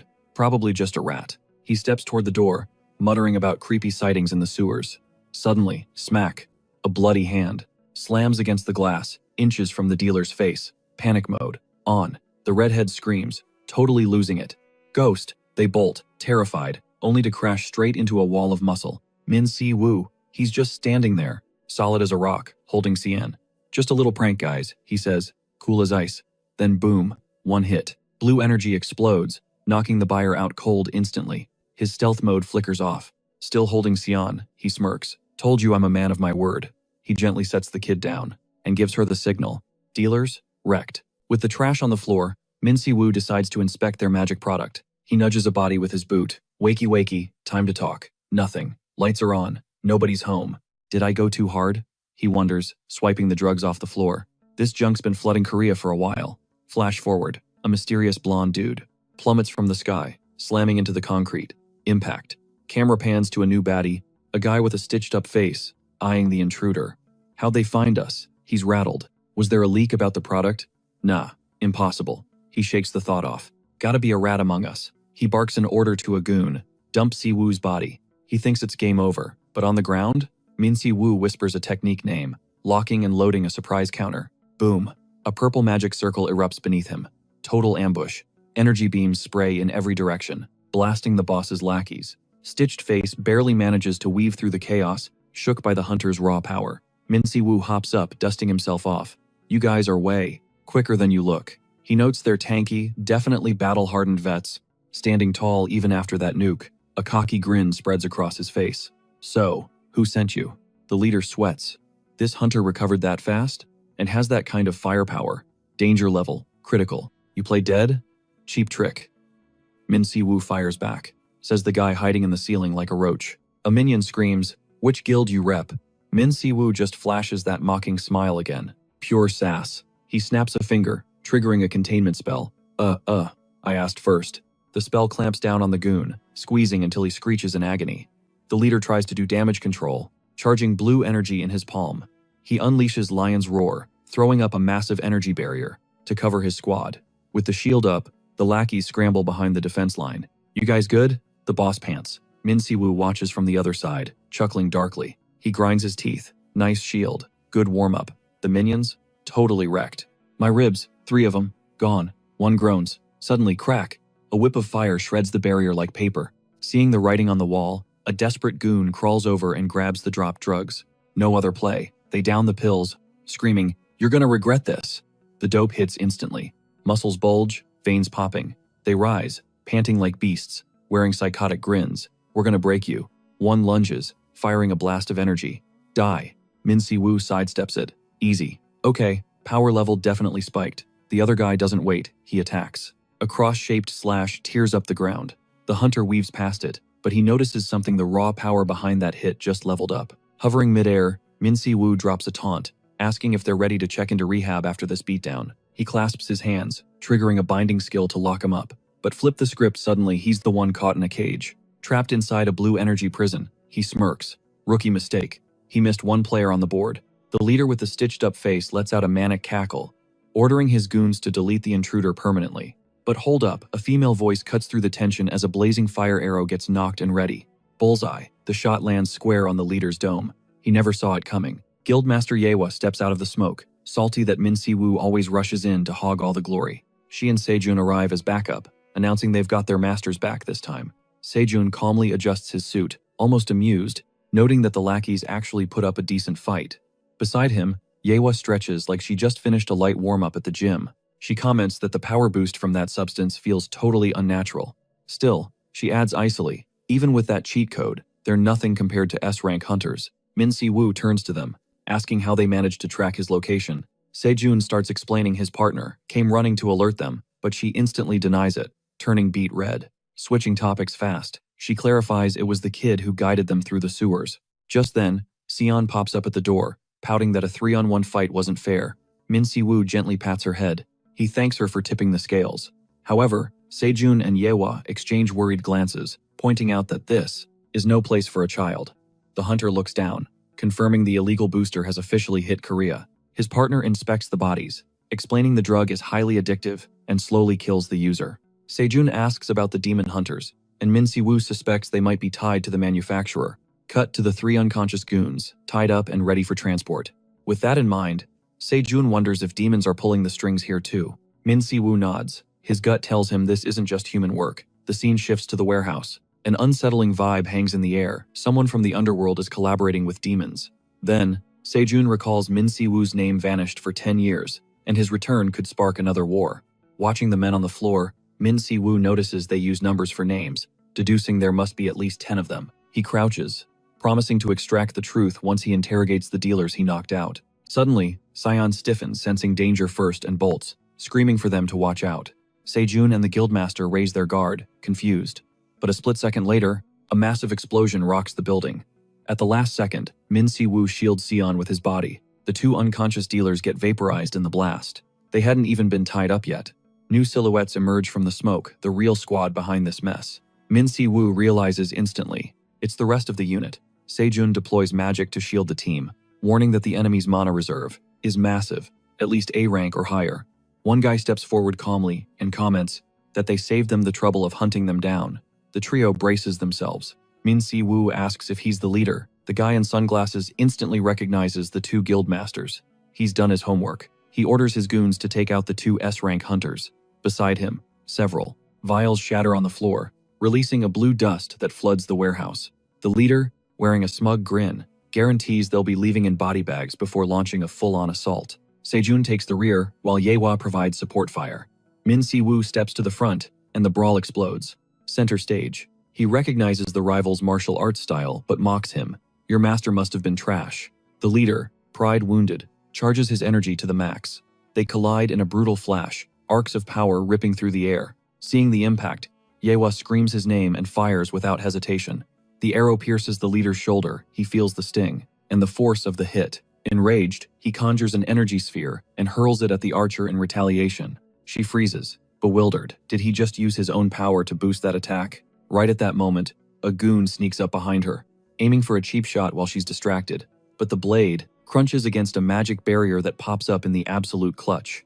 Sejun assures her he's got the small fry handled and proceeds to neutralize the mob. He screams at Cebu to hustle, but the hunter is floored, hit with some weird status effect. Our MC scratches his head, telling the guy to quit the lecture. Then, sporting a smirk, he admits his body is finally remembering the rhythm of a team fight. Cue a flashback showing his old squad. He narrates that back in the day, their synergy was flawless. Snap back to reality. Sejun pushes up his glasses, asking if the warm-up is over. Yeohwa flashes a confident grin, ready to throw down. Min Si-woo cranks his power level to 11, announcing he's wiping the floor with them in exactly 10 minutes. The brawl heats up. With his red aura blazing like a bonfire, the hunter charges the minions. The boss eats a massive direct hit, coughing up blood from the sheer force of the impact. Min Si-woo locks eyes with him, calling out his attempt to bait a stronger attack. He steps closer, deducing the enemy's main gimmick is all in that right hand. The leader, losing his cool, screams at him to shut up while unleashing a ferocious blue energy blast. Min Si-woo then explains his tech is basically a counter-strike. He stacks up the kinetic energy from every hit he took, but with a simple tap on the ground, he redirects all that force back instantly, shattering the rival's technique. The leader is left, shook, cursing himself for walking right into that trap. Min Si-woo, wearing a winning grin, declares the enemy looks pretty defenseless now. Min Si-woo launches forward with zero chill, unleashing a brutal flurry of punches that literally ruptures the ground beneath them. Every hit booms like a cannon shot. The leader can barely wheeze. He gasps in disbelief, wondering how a piece of trash like this reached Asura tier. Wrapped in a red aura, burning like living fire, our protagonist rushes in without hesitation. He winds up for the next strike and tosses the same question back into the air. How did he pull off such a feat? The answer is blunt, stamped right on his face. He invented that technique himself. The punch sends the guy flying backward with zero chance to block. Even so, the leader tries to clutch up, focusing red energy into his palm. Min Si-woo clarifies that Asura is just the name he gave to the shapes his mana takes. Realizing he's completely outmatched, the leader knows his only play is to run. He bolts for a hole in the wall, but Min Si-woo yells for him to get his tail back here. In a blink, the hunter teleports, right in front of him, asking if he's getting distracted. Then, he unleashes a combo of aerial attacks, battering him from every single angle. The finisher slams him into the wall, cracking the masonry wide open. Fight over. Min Si-woo crouches down, swiping one of the drug vials off the floor. He glares daggers at his enemy and complains. He answered the question, and this is the thanks he gets? He steps up to the fallen leader, warning him that if he doesn't cooperate, the interrogation starts now, and he's going to answer for every comrade who died in this battle. Sejun and Yeohwa watch, stunned. Min Si-woo ignores the vibes and grips. The leader's face hard to intimidate him. Then he mocks him, asking why he chickened out. After forcing his minions to dose up, he knows the boss didn't take it because he knew the risks. He demands the supplier's name. The leader calls him a pig, insisting he's wasting time and nothing's gonna change. According to him, it's the law of the jungle. Only awakened power matters. That's why everyone will do whatever it takes to level up, and hunting dealers is pointless. He screams that the drug is a gift for the weak, a chance to shine, even if just for a second. Min Si-woo runs out of patience with this speech. He violently chokes him out. With a sinister look, he declares that to the master, this leader is nothing but a scrub. The guy starts coughing up this nasty black sludge as he feels the hunter's dark power crushing him. Min Si-woo gives him one last shot. Answer before he gets eaten alive. Who made the drug? A scream of pure agony rips through the dark warehouse. Then, the dust starts to settle. In the distance, Sejun watches silently, while Yeohwa holds little Siang in her lap. He catches his partner's attention. She looks lost in thought, rocking the kid. Sejun asks if she thinks Min Si-woo has changed too much since he vanished 10 years ago. Yeohwa nods. There's no denying he's gotten stronger, and way more ruthless. She explains he spent the equivalent of 100 years in another dimension, totally alone. Still, Sejun feels like something broke inside him, and sometimes he wonders if the guy is even human anymore. Zhonghua keeps the vibe calm, reassuring him. Deep down, he's the same guy, he just needs a minute to reboot. Suddenly, the MC glitches into the frame out of nowhere, asking if they seriously think he's lost his mind or something. Sejun puts on his best poker face and casually asks for the intel. Min So-woo rubs his face, totally exhausted, and admits there wasn't much. The distribution hit everywhere simultaneously, and the main Asian hub is actually sitting in the neighboring country. The thug literally blew up before spilling the beans, probably triggered by a mana contract or some dark magic failsafe. They decide to grab Sion and drag her along to find her parents or a safe house. They know the clock is ticking. That warehouse was definitely bait. Min So-woo connects the dots. If the main Asian center is overseas, there has to be a local base right here. Smash cut to a new location, a high-end, packed private venue known as Arkan's Sharks Club. Inside, Yang looks like he's seen a ghost, asking if the factory actually fell. His lackey confirms the HMCS raid and says the on-site team has gone dark. Hearing the police have the warehouse surrounded, he starts sweating bullets and asks about the guy with the glasses. They tell him Glasses is messed up over his brother's disappearance, but still following orders like a robot. The redhead, however, is absolutely fuming at the setback. He even had his getaway flight booked. Suddenly, his phone buzzes on the table, making him jump. He answers, fumbling and stuttering as he speaks to the Grand Master. On the other end, the boss sounds terrifyingly calm, mentioning that his guys reported a tiny hiccup in Korea. Yang swears he followed protocol, and that the simultaneous ops drew too much heat, but the master reveals with a barely audible smirk that they were the ones who leaked the intel to the hunters. He breaks it down for a stunned Yang. The factory was just a decoy to distract the HMCS. Then he orders the clown to keep pushing the product and ignore the risks. Yang is still freaking out about the agency closing in and the radio silence from his team, but the master assures him no one will talk because the strong hunters are already dead. He cuts the call with a confident smile, declaring their only job now is to hold the fort at Arkan's Sharks Club. Cut to an HMCS superior, laying down the law. Min So-woo cornered a bunch of dealers and addicts in an abandoned factory and absolutely pulverized their distribution hub. On paper, he deserves a standing ovation. The awkward detail, he didn't leave a single soul alive among those pushing the illegal boosters. The scene shifts to the HMCS director's office. Min So-woo tries to explain himself as the tension in the room spikes. A colleague steps in to have his back, saying, "Hey, at least they got vital samples and origin data." Byung, totally indignant, throws a question out there. What else were they supposed to do when things went sideways? The director cuts the chatter and demands results from the rest of the squad. The answer? An awkward silence followed by a rough confession. No concrete leads, and to top it off, they lost the suspects they were tailing. The director snaps, exploding at them, to actually do their jobs properly. Then Min So-woo asks if it's really that big of a deal, noting they're already swamped with work. The director, losing his mind, screams that HQ isn't lying, even Japan is on high alert, and complains that the samples are useless without solid evidence. Through the murmurs, some agents whisper that the boss only cares about scoring points for a promotion. Amidst the chaos, Byung notices an empty chair and asks for Hunter Min. The answer leaves him blinking. Min So-woo just took the day off for personal matters. Cut to Sejun showing his brother a brand new house, asking if he digs the gift. Min So-woo, totally thrown off, admits it's nice, but isn't sure he can accept something this huge. Jonghwa jumps in immediately.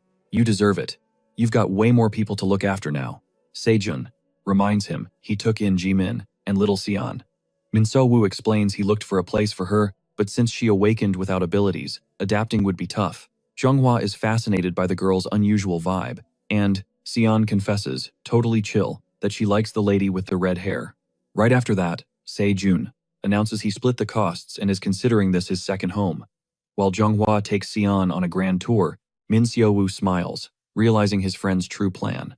Suddenly, more people flood the patio, and Jimin can't contain his hype over the new hideout. Once inside, everyone is blown away by the luxury, wondering if their master, he can barely keep it together seeing the new crib. Inside, total jaw-dropper luxury everywhere, leaving the squad wondering if their master is actually balling like that. Does he actually have the cash for a crib like this? Shalon asks, eyeing him sideways, totally sus about why they gotta live on top of each other. Min Si-woo rests a hand on her head, chill as ice, and tells her straight up, he needs them close to keep them safe. Flashing a solid grin, he drops the vow. Keeping this fam safe is his only mission. Period. Then it hits him. For 100 years, his only company was his own twisted memories. Flashback time. Min Si-woo is spiraling, haunted by the fact that he failed one of his own in the end. Snap back to reality. The squad rolls up to the new house. Fresh start, baby. He watches them, eyes locked in. This time, it's gonna be different. Just then, little Sion yanks his arm, complaining he's walking like a turtle. Main character energy kicks in, he smirks, thinking, Predator is in for a rude awakening. He follows the crew inside.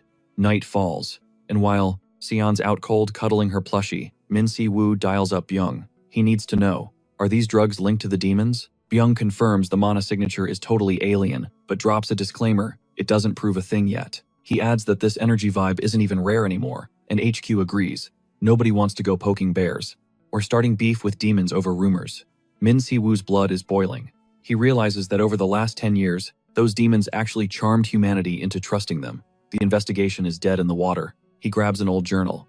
Did Min Young ever look into this demonic energy? He flops down, at his laptop, digging through ancient files until he hits a blog.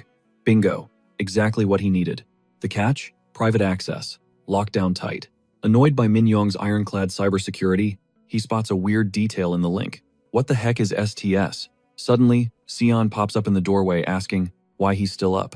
Min Si-woo jumps out of his skin. She clarifies she literally knocked before entering. He tells her to get back to bed, but she hits him with a curveball. The ghosts told her about his phone call. Min Si-woo wonders if he'll ever get 5 minutes of privacy. But Sion ain't done. The ghosts also spilled what the bad guys were saying before he showed up. Fatigue gone. Interest peaked. He asks her to run that back. Every single word. Sion goes quiet for a sec, showing a nervous little twitch. Cut to them whispering about some guy named Yang at the airport, and goods getting moved. Meanwhile, in a dark alley, a blue-haired hunter is sprinting like the night is trying to eat him alive. Bam! He trips and faceplants into the concrete. Brutal impact. His head is spinning. Total daze. No strength to get up. He barely makes out a voice slicing through the silence. Finally, gotcha. 2 dudes step out of the shadows. One looks at him like trash, calling him a useless C rank for jacking the guild's portal. Still on the floor, the kid snaps back. He had no choice. He needed cold, hard cash to buy. Something specific. He reaches into his pocket and pulls out an item. The goons ignore it. Big mistake. The hunter clamps it between his teeth, laughs like a maniac, and screams that, as long as he's holding this, they ain't nothing. Boom! A massive explosion. Swallows the alley and everything near it. Blink, and the scene shifts. Emergency meeting time. News about illegal boosters just dropped at HMCS headquarters. One leader warns this mess is gonna spread like wildfire. Vice President. Blackwood admits it's code red and asks for updates. An assistant brings up the case of the factory in Korea. The regional director practically shrinks in his chair. Zero progress on the reports, the assistant adds, questioning the hunter they put on the job. Juan Cargill busts out a mocking laugh, roasting Blackwood for putting a rookie on something this heavy. However, another leader shuts him down cold, noting how bold he sounds for a guy who only chases a paycheck. One director calls for chill, sure that the VP has a master plan up his sleeve. Then he suggests making the new hunter the lead investigator for the Korea case, hinting this kid might be full of surprises. With a calculated smile, he turns to branch director Baek and asks for his take. Baek goes ghost white, stuttering, totally lost for words in this mess. 2 days later, Korean HQ.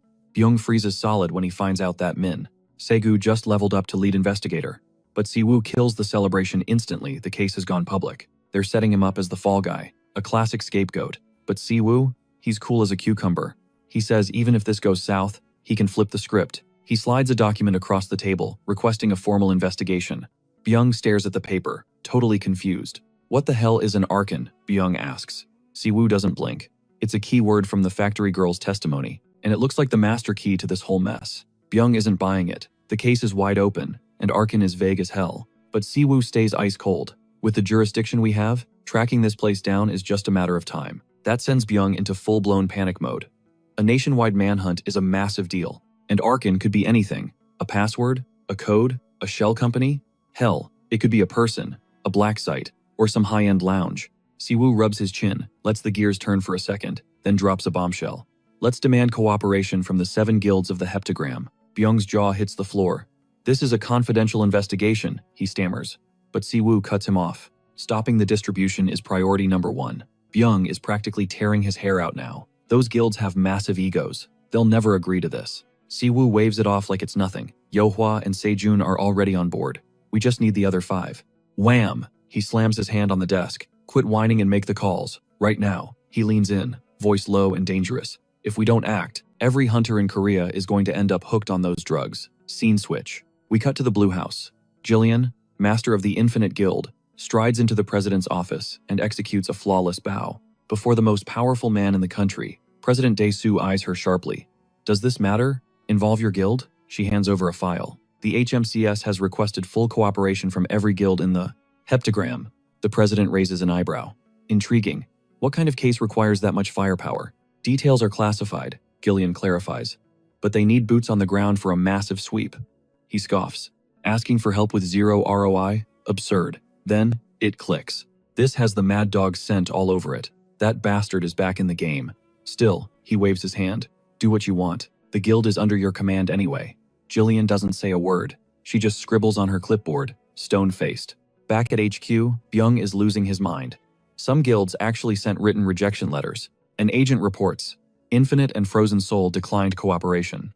But here's the twist. Byung looks relieved. He honestly expected a total shutout. Just then, a female agent walks in. She hands over the yes list. As Byung scans the document, he mutters, "Is it weird for a hunter to join the HMCS?" "Not really," she replies. "Happens more than you think. Pay isn't great, but the stability is solid. Plus, it attracts the justice boner types." Min Si-woo steps in, catches up, and grabs the list. Vajra, White Lion, and Fighting Warrior are in. He looks up, deadly calm. Put a tail on every hunter from those guilds. We might be letting a spy right through the front door. Meaning, someone inside the HMCS is already leaking intel. Byung frowns, brain lagging behind. I don't follow. Si-woo breaks it down. This operation is massive. A major guild is definitely pulling the strings. We offered zero benefits, so they only said yes because they smell a profit. Byung starts to process that, but suddenly, bam! Another agent bursts in, screaming for the chief. She's out of breath, eyes manic with excitement. I found it. I finally found what we were looking for. She's pinned down the location, the place they call Arkan's Shores. Cut to a dark, deserted street. A lone figure walks the pavement. Click, clack. His footsteps echo in the silence. Meanwhile, across town, a grunt is sweating bullets, reporting to his boss, the redhead Jean. The HMCS found the secret site, and the intel came from a rat, a mole. An actual HMCS agent. Jean snaps. I thought the Korean branch was useless trash. How did they find us? He doesn't waste a second. Find out their plan. I want to know exactly when they strike. He leans in, menacing. Do your job, or go back to your pathetic little life. But the lackey stammers out a disturbing rumor. The investigators from the factory case? They're on the team now. And that's not the worst part. One of them is a rookie with a direct line to the vice president. The guy with the neck tattoos doesn't hesitate. They're watching us. He decides to wire the funds to keep their spy active. Cut to the lackey. Heading straight for the guy in glasses and the blue robe, the redhead hands over the list. He demands the full list of investigators, but the guy won't budge. He grips the paper tight, refusing to let go. A warning follows. Don't try anything stupid. Glasses frowns, visibly confused, asking, what exactly does "for now" mean? Yang knows this guy inside out. He can sense the thirst for revenge, but a massive situation is about to blow up. HMCS just compromised the bar, and there might be a rat in the ranks. Glasses asks if the Grandmaster knows yet. Yang snaps back, ordering him to go deliver the bad news personally, so he walks off. Yang whips out his phone for a critical call. We've got a major crisis on our hands, he says. Cut to an international location outside Korea. A voice cuts through the air, mentioning that the start was a total disaster. Inside a sleek car, the masked man asks, what's going on? The smirk instantly vanishes from his face. The news hits. Their safe house, the bar, is burned. Yang explains that the HMCS is breathing down their necks. Then Yang asks for backup. The guy just laughs. It's a massive risk with zero guarantees, and Yang has way too much skin in the game. The redhead fires back hard. The masked guy has even more to lose here. That bar is his most strategic asset. So, the masked man pivots with a proposal. Next, shipments to the bar. He'll slash the price by 50%. He hangs up and steps out of the ride, saying not to sweat the boss. Full of swagger, he claims he'll handle the deal face to face. Time to meet the Grandmaster. He strolls into a luxury suite and greets him, hyping up the boss's commanding presence. The long-haired man doesn't even flinch. He's staring out the window at the city, drowning in absolute silence. Masked guy drops the intel. Arkan Resort is compromised, and the Korean HMCS actually knows what they're doing. The Grandmaster cuts him off cold. Silence. He already knows everything. Then he exposes the masked man. He's from the same crew pushing that illegal drug distribution deal. And frankly, the Grandmaster doesn't care about their goals. Every road in the underworld goes through him. The deal is simple. Pay the tax, and you stay in business. Masked man smirks, satisfied. Exactly what he expected from the king of the Asian underworld. His mission is just moving product, nothing else. But he drops a warning. The Korean HMCS isn't weak. If they get busted, it's going to be a catastrophe. To make matters worse, the agency called in the 7 guilds. Grandmaster snaps, get to the point. So, The guy suggests a summit at the bar, a gathering of the biggest crime syndicates. Plan set, he and his crew gear up to make it happen. No one turns down an invite like this. They could even throw in free samples to juice the market. The Grandmaster pauses for a second. That'll just attract amateurs who don't know the stakes. Masked guy pushes back. Strength in numbers. We'll crush the investigation team. Better to go all in before they wreck our base. He drops the mic and leaves. He's desperate for the Grandmaster to join the fight. But the boss just stays silent, watching the skyline. Then, flashback to a memory. A sick girl calls out to him, but he begs her to just call him brother. Desperate, he promises to get the money for her cure. She gives a weak, warm smile. "We'll go home when I get better," she says. "Brother," she whispers weakly. He's fighting back tears, trying not to break. But then she drops the truth. She doesn't want the money. Her only wish is for him to build a happy family. Smash, cut to a nightmare. He's sitting right there, next to her lifeless body, lying on a hospital bed. Flash forward slightly, a younger version of him tracking down the protagonist, begging him to be his teacher so he can protect the people he loves. Snap back to the present. The Grandmaster stares into the void. Those memories are just painful ghosts now, impossible to shake. He looks at his current reality. He's filthy rich, wielding god-tier power. But deep down, he knows the truth. There's absolutely no one left to protect. With a shadow darkening his gaze, he turns around. He locks eyes with someone standing in the shadows. A subordinate steps into the light, answering the boss's call with total reverence. Voice like steel, the Grandmaster drops the order. "We are holding a conference in Korea." Cut to HMCS HQ. Min Si-gu steps up to present the operation report. He introduces himself as the temporary lead investigator, handling the illegal booster case. And he doesn't waste a single second. He warns that any beef with his authority goes straight to HQ. The projector clicks on. Arkin isn't just a code name, it's a club resort. The team discovered that this place is the main distribution hub for the product across all of Asia. The MC chimes in. The real owner is still a ghost, and the place runs through a web of affiliated clubs. Sejun speaks up, pointing out the obvious. A shady spot like that only survives this long, by greasing palms. Min Si-gu nods. They're already compiling a hit list of corrupt government officials, but the vibe shifts fast. He drops a leaked video proving the syndicates are onto them. They know about the investigation. That screams one thing. We've got a snitch. Hence the secret rendezvous. Only the agency's most loyal ride or dies made the cut. The mission is straight up savage. Wipe out the resort's distribution hub in a single, lightning-fast strike. But let's keep it 100. It won't be a cakewalk. Intel shows the place is crawling with heavy security. We're talking guards posted at every entrance, most of them deep in the pocket of major crime rings. One agent connects the dots. "Is that why we tapped the heptagram guilds for backup?" Minsu gives a grim nod. And he makes it crystal clear this op is strictly hush-hush. Loose lips, sink ships, no exceptions. Even the guild masters joining the fray remain in the dark. The timestamp, the coordinates, the strategy. Stay on lockdown until D-Day itself. Still, another agent pushes back, asking why the masters have to be. The Empire and Blue Flower squads are getting the full VIP treatment at the high table. Se-young and Yo-Wa hear the whispers of favoritism, but they keep their faces stone cold, silent. Then the intel drops. Both of these guilds had the case files way before the news even hit Korea. The room shifts. With that context, the agents nod along, realizing Min Si-woo's play wasn't just bias, it was strategy. With the backstory set, he cuts the fluff and gets straight to the meat. He drops the official mission code name, Operation Doberman. Smash cut to a private holding room where the guild masters are pacing like caged tigers, their patience running on fumes. Ryu is fuming about being sidelined, waiting on the agency's beck and call. He starts throwing shade, scoffing that they aren't some third-rate scrubs to be treated like this. But Guildmaster Do-kyun shuts that noise down instantly. "If you were gonna whine, you shouldn't have signed up." Ryu flashes a crooked smirk, but decides not to clap back at the veteran. Another master steps in to play referee, admitting the vibe is trash, but the logic actually holds up. Right then, it clicks. They finally get why every other major guild left this proposal on read. Finally, the man himself, Min Si-woo, walks in. He introduces himself formally, hunter and lead investigator on this case. He gives props to them for clearing their insane schedules and promises to keep the official briefing short and sweet. The objective? We are nuking the distribution hub for those illegal Awakener boosters. He tells them to squad up, and he wants the big bosses leading from the front lines, not managing from a desk. He hopes the top-tier guilds are cool with that, but drops a casual, "Feel free to bounce if you can't handle it." Ryu grins like a shark. He expected a mess, but this is entertainment. The chatter shifts to Si-woo, the rookie who speedran the tower in 5 days flat. Master Do-kyun drops the bomb. Is this the same hunter who ghosted the entire world a decade ago? He recalls the database being wiped, but he remembers the name listed as one of the 3 venerable masters. The curiosity is eating him alive. Why vanish into thin air only to come back smurfing as a simple rookie? Siwoo shuts it down cold. Irrelevant. My history has nothing to do with this op. The other masters look at each other, totally lost. They don't even know the weight of the title Venerable Master. But suddenly, the White Lion Master freezes.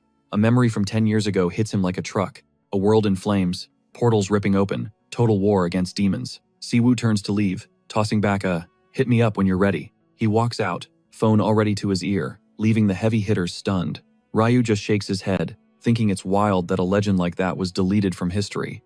Cut to Japan, local HMCS HQ. An agent sprints up to team leader Hikari with urgent intel. Another agent reports a hit, that illegal booster just popped up in a riot case. Hikari's expression darkens. If they don't cap this now, it's gonna spread like a virus. She demands the name of the guy in charge. But they tell her the Red Fox leader is out of the country. Yeah, right. That's way too convenient. She realizes all the major crime bosses are dipping out of Japan. It's a setup. Everything is connected. Suddenly, Kumo bursts in, waving an official doc from International HQ.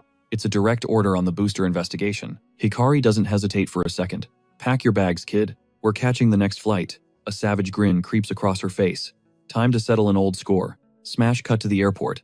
Lila is throwing a fit about being dragged out here during business hours. Meanwhile, Min Si-woo is on the phone, groaning about having to babysit reinforcements he didn't even ask for. Right on cue, Lila and Hikari pull up. The blonde hits him with a greeting loud enough to wake the dead. He rolls his eyes, telling them to check the attitude. This isn't a holiday. Yo-Wa freezes as the realization hits her. He didn't bring her here to meet a girl. He brought her to meet 2. She's torn between feeling played and just being totally overwhelmed. Cut to the resort bar. A parade of supercars is clogging the entrance. It's the big villain conference. One guest is on the phone, shook by the turnout. Place is packed.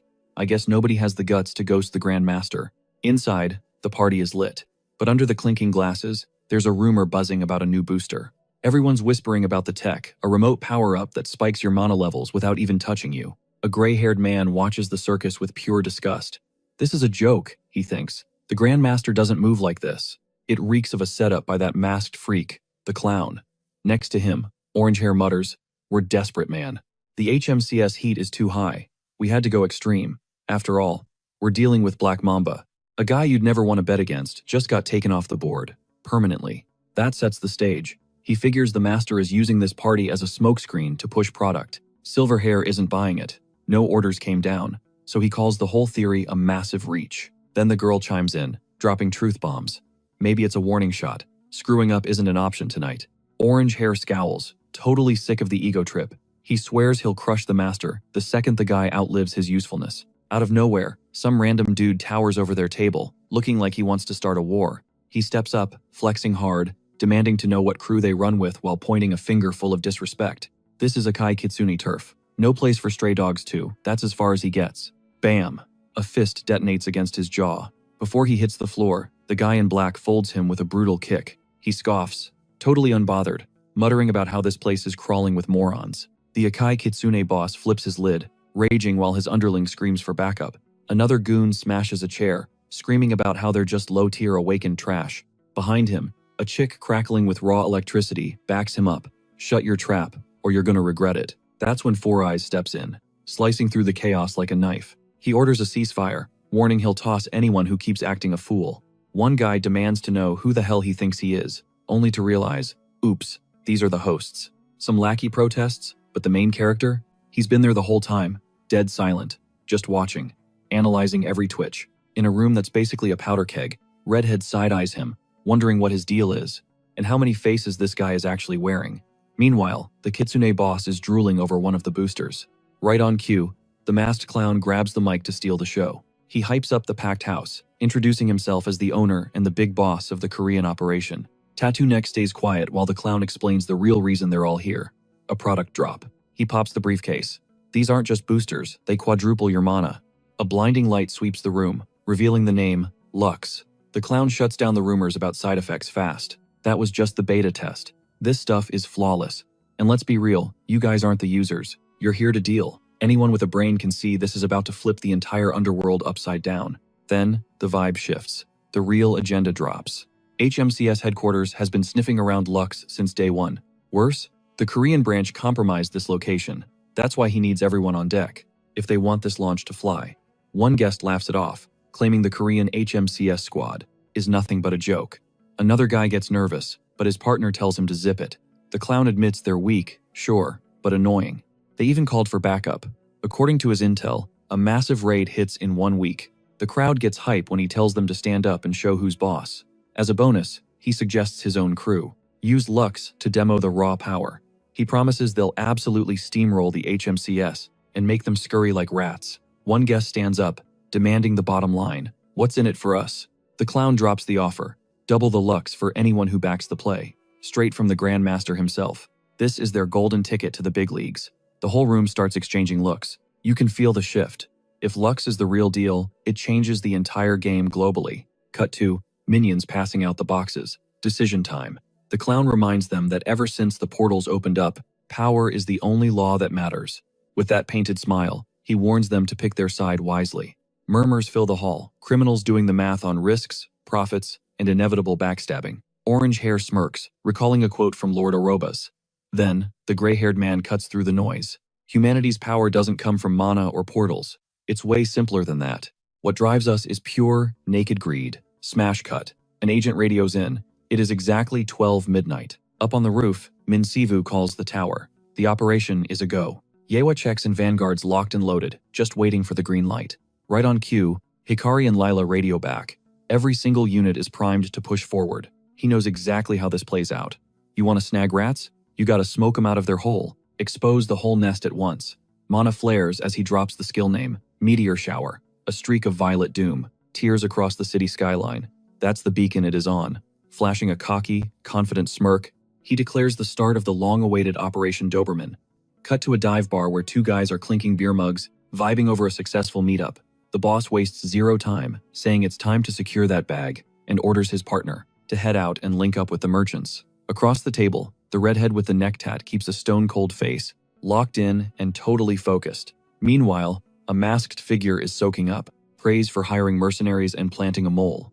This guy, known as the clown, bursts into laughter, claiming it was all a breeze thanks to the Grandmaster's help. Just then, Yang hits the exit. The masked man wishes him luck, cleaning up the mess. Yang doesn't even flinch, clarifying he's already delivered the goods, so there's zero reason to stick around. The clown warns the glasses-wearing guy that his brother's enemy is lurking nearby, but he just calmly replies that he'll be back soon. The vibe gets way heavier when the masked man demands he return in at most 1 week. Out of nowhere, a massive explosion rocks the joint, startling everyone in the conference room. The clown goes on high alert, demanding a sit-rep, his eyes glowing menacingly in the dark. Suddenly, a woman comes sprinting down the stairs, looking straight up, frantic, screaming that they have a major crisis.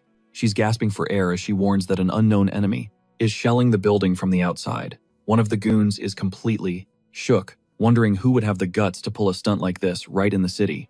The clown grinds his teeth in rage, refusing to accept that his master plan just got interrupted.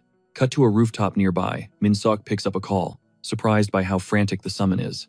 On the other end, someone from the White Lion Guild is whining that this operation is messing up their cooperation. He hangs up on them. He gets the politics, but he's laser-focused on solving the immediate problem. His squad reports that tracking barriers have already wrapped around the target building. All around him, the hunter team triggers magical barriers, locking it down so not a single soul escapes. With a smug little grin, Min-sok figures out the enemy spy failed to leak the actual ops details. He gripes that only the Salabi Guild showed up to back them, but his team claps back that they're more than enough. With the enemy's escape route totally bricked, the game plan is simple. Squeeze them until they pop out. Inside the chaos, Yewa knocks an arrow. Her crew has already cleared the lobby and is pushing toward the upper floors. With things looking under control, one of the hunters reports the enemies are scrubs, so she orders the targets move to the agency. The rookie nods with a grin, confirming he's following the leader's command. Still, Yewa stays suspicious. She hasn't seen the substance or the main dealers yet. Suddenly, a massive mud monster spawns in the middle of the hallway, catching everyone off guard. One agent screams at Yewa to block the exit as soon as possible. As they gear up for a fight, she steps up to face the beast, yelling at Sehun to do something to stop it. Right then, a villain mocks them. That's a super dangerous rank A mercenary. The Huntress insists he keep that thing back, but Sehun snaps at her to quit whining. Still, looking sweaty, he raises his staff. He knows if that blob explodes inside, they're all toast. With a firm shout of freeze, Sehun blasts a high-tier ice spell at the creature. The monster starts icing over slowly, screeching in pain as it tries to fight back. But then, a hunter notices the beast is expanding its body to shatter the ice prison. Staying cool, Sehun orders a defensive formation while he pours every ounce of mana into holding the spell. Seizing the opening, Yewa acknowledges the hustle and tells them to keep that monster pinned down. She draws her bow, summoning an arrow engulfed in roaring flames, ready to end this game. The shot lands dead center, triggering a massive explosion that lights up the entire lobby. Perched high in the nosebleeds, the villain lets out a low, impressed whistle as that attack lands with nuke-level force. His superior is shook, admitting he had no clue Korea was packing hunters with this kind of raw firepower. They're talking about Ye Hua, a global ranker who stands toe-to-toe with the absolute strongest monsters on the planet. The guy asks if the other dude is the spy, but he denies it, claiming he's just handling personal business. Nearby, a long-haired observer watches the beatdown unfold, wondering aloud if the masked clown's master plan just went up in smoke. His partner scoffs, pinning the blame on the clown's screw-up and reminding him their orders are strict. Do not engage. Cut to a kneeling agent. Reporting in. He's been tailing the clown exactly as ordered and drops some major intel. The target is moving the merchandise through a hidden tunnel, a perfect bolt hole for their escape. Hearing that, the long-haired man makes the call. His crew, Pandemonium, is pulling the plug on this operation immediately. The orange-haired kid decides to bail, ignoring his boss's angry shouts about loyalty and abandonment. Hoodie up and eyes down, he's convinced the Akai gang has officially reached the end of the line. Meanwhile, absolute panic sets in as the villains realize they're throwing hands with Korean S-rank hunters. One goon screams to retreat, crying about low mana and claiming the entrance is a setup, but the boss isn't hearing any of it. Exploding with a crimson aura, the villain leader roars that he's gonna carve a path out himself. He orders his men back, leaving his subordinates teary-eyed at his sudden display of guts. Zero hesitation, the leader launches himself forward with max power, screaming at the hunters to move or get deleted. Seigun is stunned by the insane speed and yells out for Yewa.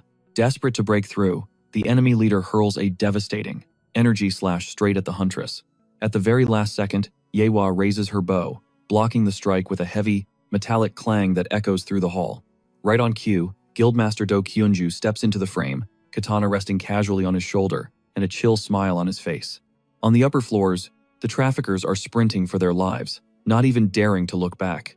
It's total anarchy, but their escape route gets cut off instantly.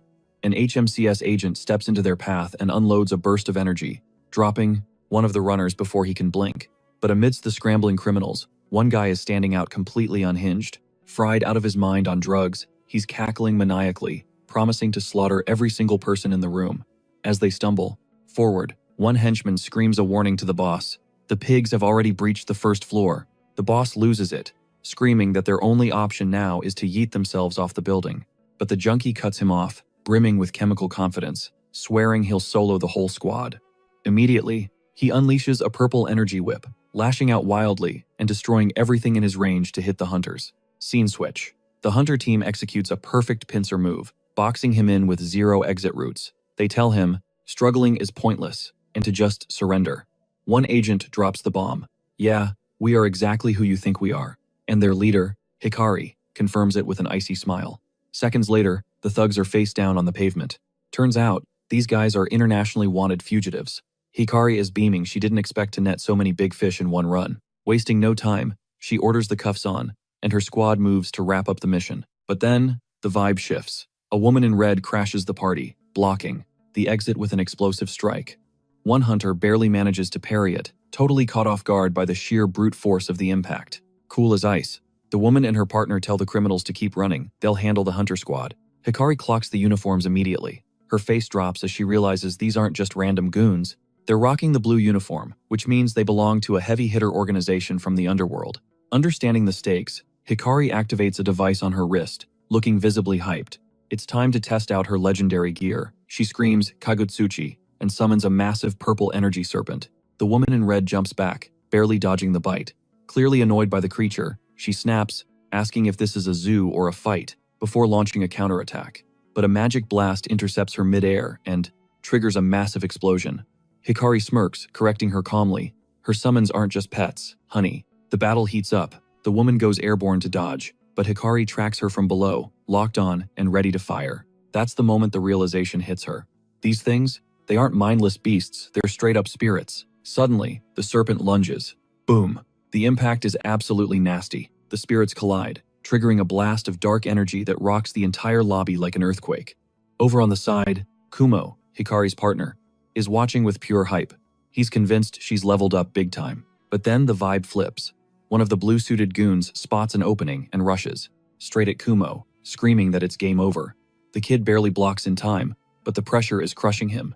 He clocks the move immediately. It's a buff skill. He doesn't hesitate. Kumo triggers his ability, unleashing a shockwave of blue energy that blasts the whole squad back in one go. One of them calls him a rat, and oh, he shouldn't have done that. Kumo is triggered. Meanwhile, the lady in red gets back up, shaking off that snake bite. She's done playing games. Wrapped in a blazing red aura, she charges, screaming death threats at Hikari. But Hikari? She stands on business, stone cold. She unleashes the full might of Kagutsuchi. The energy serpent strikes violently, coiling around the woman, in a bone-crushing grip. The enemy screams, a mix of pure agony and rage, totally trapped. Suddenly, the energy shifts. A new player enters the chat. A dude in a blue robe. Steps up, it's Glasses Guy. His aura floods the battlefield. The woman sees him and sighs in relief. It's her master. She didn't think he'd show up. He scans the fight and realizes something's off. This isn't just some random hunter agency squad. Hikari freezes. She's witnessing the impossible. He's absorbing Kagutsuchi's power. With a cocky smirk, he gathers that stolen energy and fires a massive blue beam straight at Hikari, using her own power against her. She can't dodge. It's too late. A super rare counter skill. Kumo screams her name, watching in horror as the blast closes in. But right before impact, the main character spawns out of nowhere. He snatches her midair, saving the day. Hovering above, he holds Hikari and drops a cold line. I don't recall giving you permission to clock out. She looks up, totally shook, recognizes him, and her heart just melts. Down below, Glasses Guy is fuming. He recognizes the figure who dropped from the sky. Grinding his teeth, he screams in pure hatred. Min Si-woo, the guy who smoked his brother. Min Si-woo? Unbothered. He mentions those shades look familiar and connects the dots. It's the brother of that counter user he wrecked earlier. The guy swears on his dead bro's life. He's gonna rip Si-woo apart with his bare hands. His blue aura explodes as he vows to take him down, even if he dies trying. The MC just gives a savage smirk. Sorry to rain on your parade. A red glow surrounds him as he launches his attack. His voice cuts through the noise. There's no happy ending for you. And then, impact. Cut to a distance away. Two guys are watching the brawl, confirming their exit strategy is locked in. A green-haired girl calls out, "Sir," but he's ghosting her. He's laser-focused on the fight. Staring at the MC's golden aura, he feels a chill. It's sinister. The orange-haired dude barks a new order to his minions. Stay back and help the clown. Keep him alive, no matter what. Meanwhile, the clown watches the squad dip. He grins, intrigued. The party's just starting, and this fire is gonna burn way hotter than anyone expects. Hiding in the shadows, Tattoo Neck is chewing his nails off, totally freaking out. He's regretting following Glasses Guy into this mess. He watches from afar, eyes glued to the massacre, trying to figure out who this mystery hunter is. The guy's power rivals an S rank. Just when he decides it's time to bail, an explosion rips through the ground in front of him. Escape route? Gone. Amidst the chaos, Min Si-woo has Glasses Guy pinned under his boot. Don't move, you piece of trash. To the side, Kumo rushes to Hikari to check her pulse. She's shaken but alive, thanking Min Si-woo and admitting she owes him big time again. He brushes it off like it's nothing. Don't sweat it. He reminds her that she cleared the upper floors for him. Then, she drops some intel on the enemy. We're talking top-tier brass from the blue uniforms, and absolutely nobody saw an ambush of this magnitude coming. The MC freezes, looking sus. Something's not adding up. Where exactly did that stash they came for disappear to? Before dipping out, our main man tosses a strange item her way, a shimmering gold bracelet. He breaks it down, explaining it's a mana amplifier looted from their last raid. That shiny trinket instantly unlocks a core memory for Hikari, flashing back to the first time she witnessed his OP strength, the exact moment that triggered her insane training arc. Keeping it 100, she admits she just wanted to stop being a burden, but realizes the level gap between them is still massive. Kumo totally loses it, eyeballs popping out as he sees the item, practically screaming, "Bro, are you seriously giving away that legendary gear?" Misuchi steps in, absolutely salty, grilling her on whether she's caught feelings for the MC to deserve such god-tier loot. Hikari glitches out immediately, waving her hands and stuttering a denial, claiming it's strictly a transaction to clear her debt, telling him to lock in on the mission. Inside her head, though, she's roasting Kumo for being extra, telling herself Minsigu saving her life didn't mean anything special. Or at least that's the lie she's selling. But then, the memory of his face inches from hers hits, and just the thought has her turning 50 shades of red. Her brain buffers, words failing as she gets completely lost in the sauce of her own imagination. Smash cut to a different vibe. Min Si-gu crashes the party, intercepting Yang right in the middle of his escape plan. Voice, colder than ice, he asks. Going somewhere? The guy goes into full panic mode, capping hard, swearing he's just a random NPC, and not even an awakened. Min Si-gu isn't buying that for a nanosecond and raises a fist, making the dude fold and beg for mercy, faster than you can blink. Keeping the pressure maxed out, Min Si-gu asks how a guy pushing that kind of product is suddenly so terrified of checking out. With a glare that could kill, he demands the location of the rest unless Yang wants to get physically deleted. Shaking like a leaf, Yang finally cracks, spilling the tea that the main base is hidden in the basement. He reveals a VIP elevator that goes straight down the ultimate cheese strat for escaping. Min Si-gu clicks his tongue, clearly over the drama, and these constant plot twists. Wasting zero time, he hits up Young on the comms to update the map coordinates. Meanwhile, Se-young decides to let Master Do Kyun-hoo handle the lobby skirmish while she rotates to support the advance team. Down in the basement, the vibe is rancid. Yoha shouts for Sejun, pointing at a nightmare scenario ahead. The entire advance squad is already on the floor, wiped out and unconscious, and they definitely aren't alone. Two figures step out of the shadows, Arumu with the green hair, and that guy, Laban, dropping the cold line that, unfortunately, this is where their run ends. Sejun tenses up, instantly realizing these two are built different, compared to any mobs they've fought before. Arumu warns her partner not to slack off. Their only job is to stall, until the clown arrives. No hesitation, Sejun grips his staff and screams that they're under attack. He rushes the front line, but Laban shuts him down with a single kick, flexing overwhelming power. Clapping back, Sejun summons a massive pillar of fire, ready to burn the whole place down, illegal substances included. But Arumu reacts with insane reflexes, deploying a magic chain and declaring, "Not on my watch." Her spell redirects the blast, leaving Sejun shook. The fire changes lanes and slams directly into Yoha, who screams in agony as she gets fried by friendly fire. Laban sees the opening and dives in, claiming it's game over for the sloppy archer. He manifests an energy axe, but Yoha manages a clutch block, and with a confident smirk, tells him he's got it all wrong. For someone like her, strength is the only stat that matters. Next second, she throws a punch wrapped in a crimson aura, right to his chin, shattering his teeth. Enraged, Laban counters with a brutal offensive. Right then, the camera pans to the entrance the clown has entered the chat. He's whining about how he specifically ordered them to secure the goods. He watches the brawl with pure disgust, wondering if he can find subordinates who aren't total bots. Then Sejun spins around, freezing in shock at the sight of the man in the clown mask. Yoha screams his name, but that moment of distraction costs her everything. Arumu capitalizes, launching a raw energy blast straight at her. The impact connects before she can guard, and her scream echoes as she gets ragdolled against the wall. The clown, looking satisfied, thanks the duo for the assist and orders a tactical retreat before they get busted. But right after that, Min Si-gu pulls up out of thin air, hitting him with the classic, "Why are you rolling solo?" The masked guy just scoffs, flexing that the uniform squad folded like lawn chairs, and barks at his crew to move the merchandise. But literally in a blink, Min Si-gu glitches right in front of the exit, blocking their escape route and asking, "Where do you think you're going?" The trio freezes up, brains short-circuiting on how this hunter speed blitzed them that fast. With a glare cold enough to freeze hell, Min Si-gu warns that trash doesn't get to walk away. The clown takes this chance to troll. He gives a sarcastic slow clap for the ambush that wrecked his master plan, whining about the fortune he dropped on this hideout that's now total waste. Then, casual as ever, he tells the docker, Hero, to just take the W and let him bounce in peace. He even throws in, dripping with irony, that the hunter's bosses would probably throw a party for a win this big, as a final warning. He claims fighting is pointless since the squad is already wiped. Min Si-gu stares daggers at him, asking if he's the one who did the damage. Right then, Raban snaps, growling that they've wasted enough time. And he's done chatting, roaring die. He launches a full tilt attack, determined to delete our protagonist right now. But the hunter claps back, activating Iron Fist, and catching the axe blade with one bare hand. The counter is brutal. The MC liquidates Raban with a single strike, leaving Arayam paralyzed by the sheer power gap. The protagonist connects the dots immediately. The clown is the real mastermind here.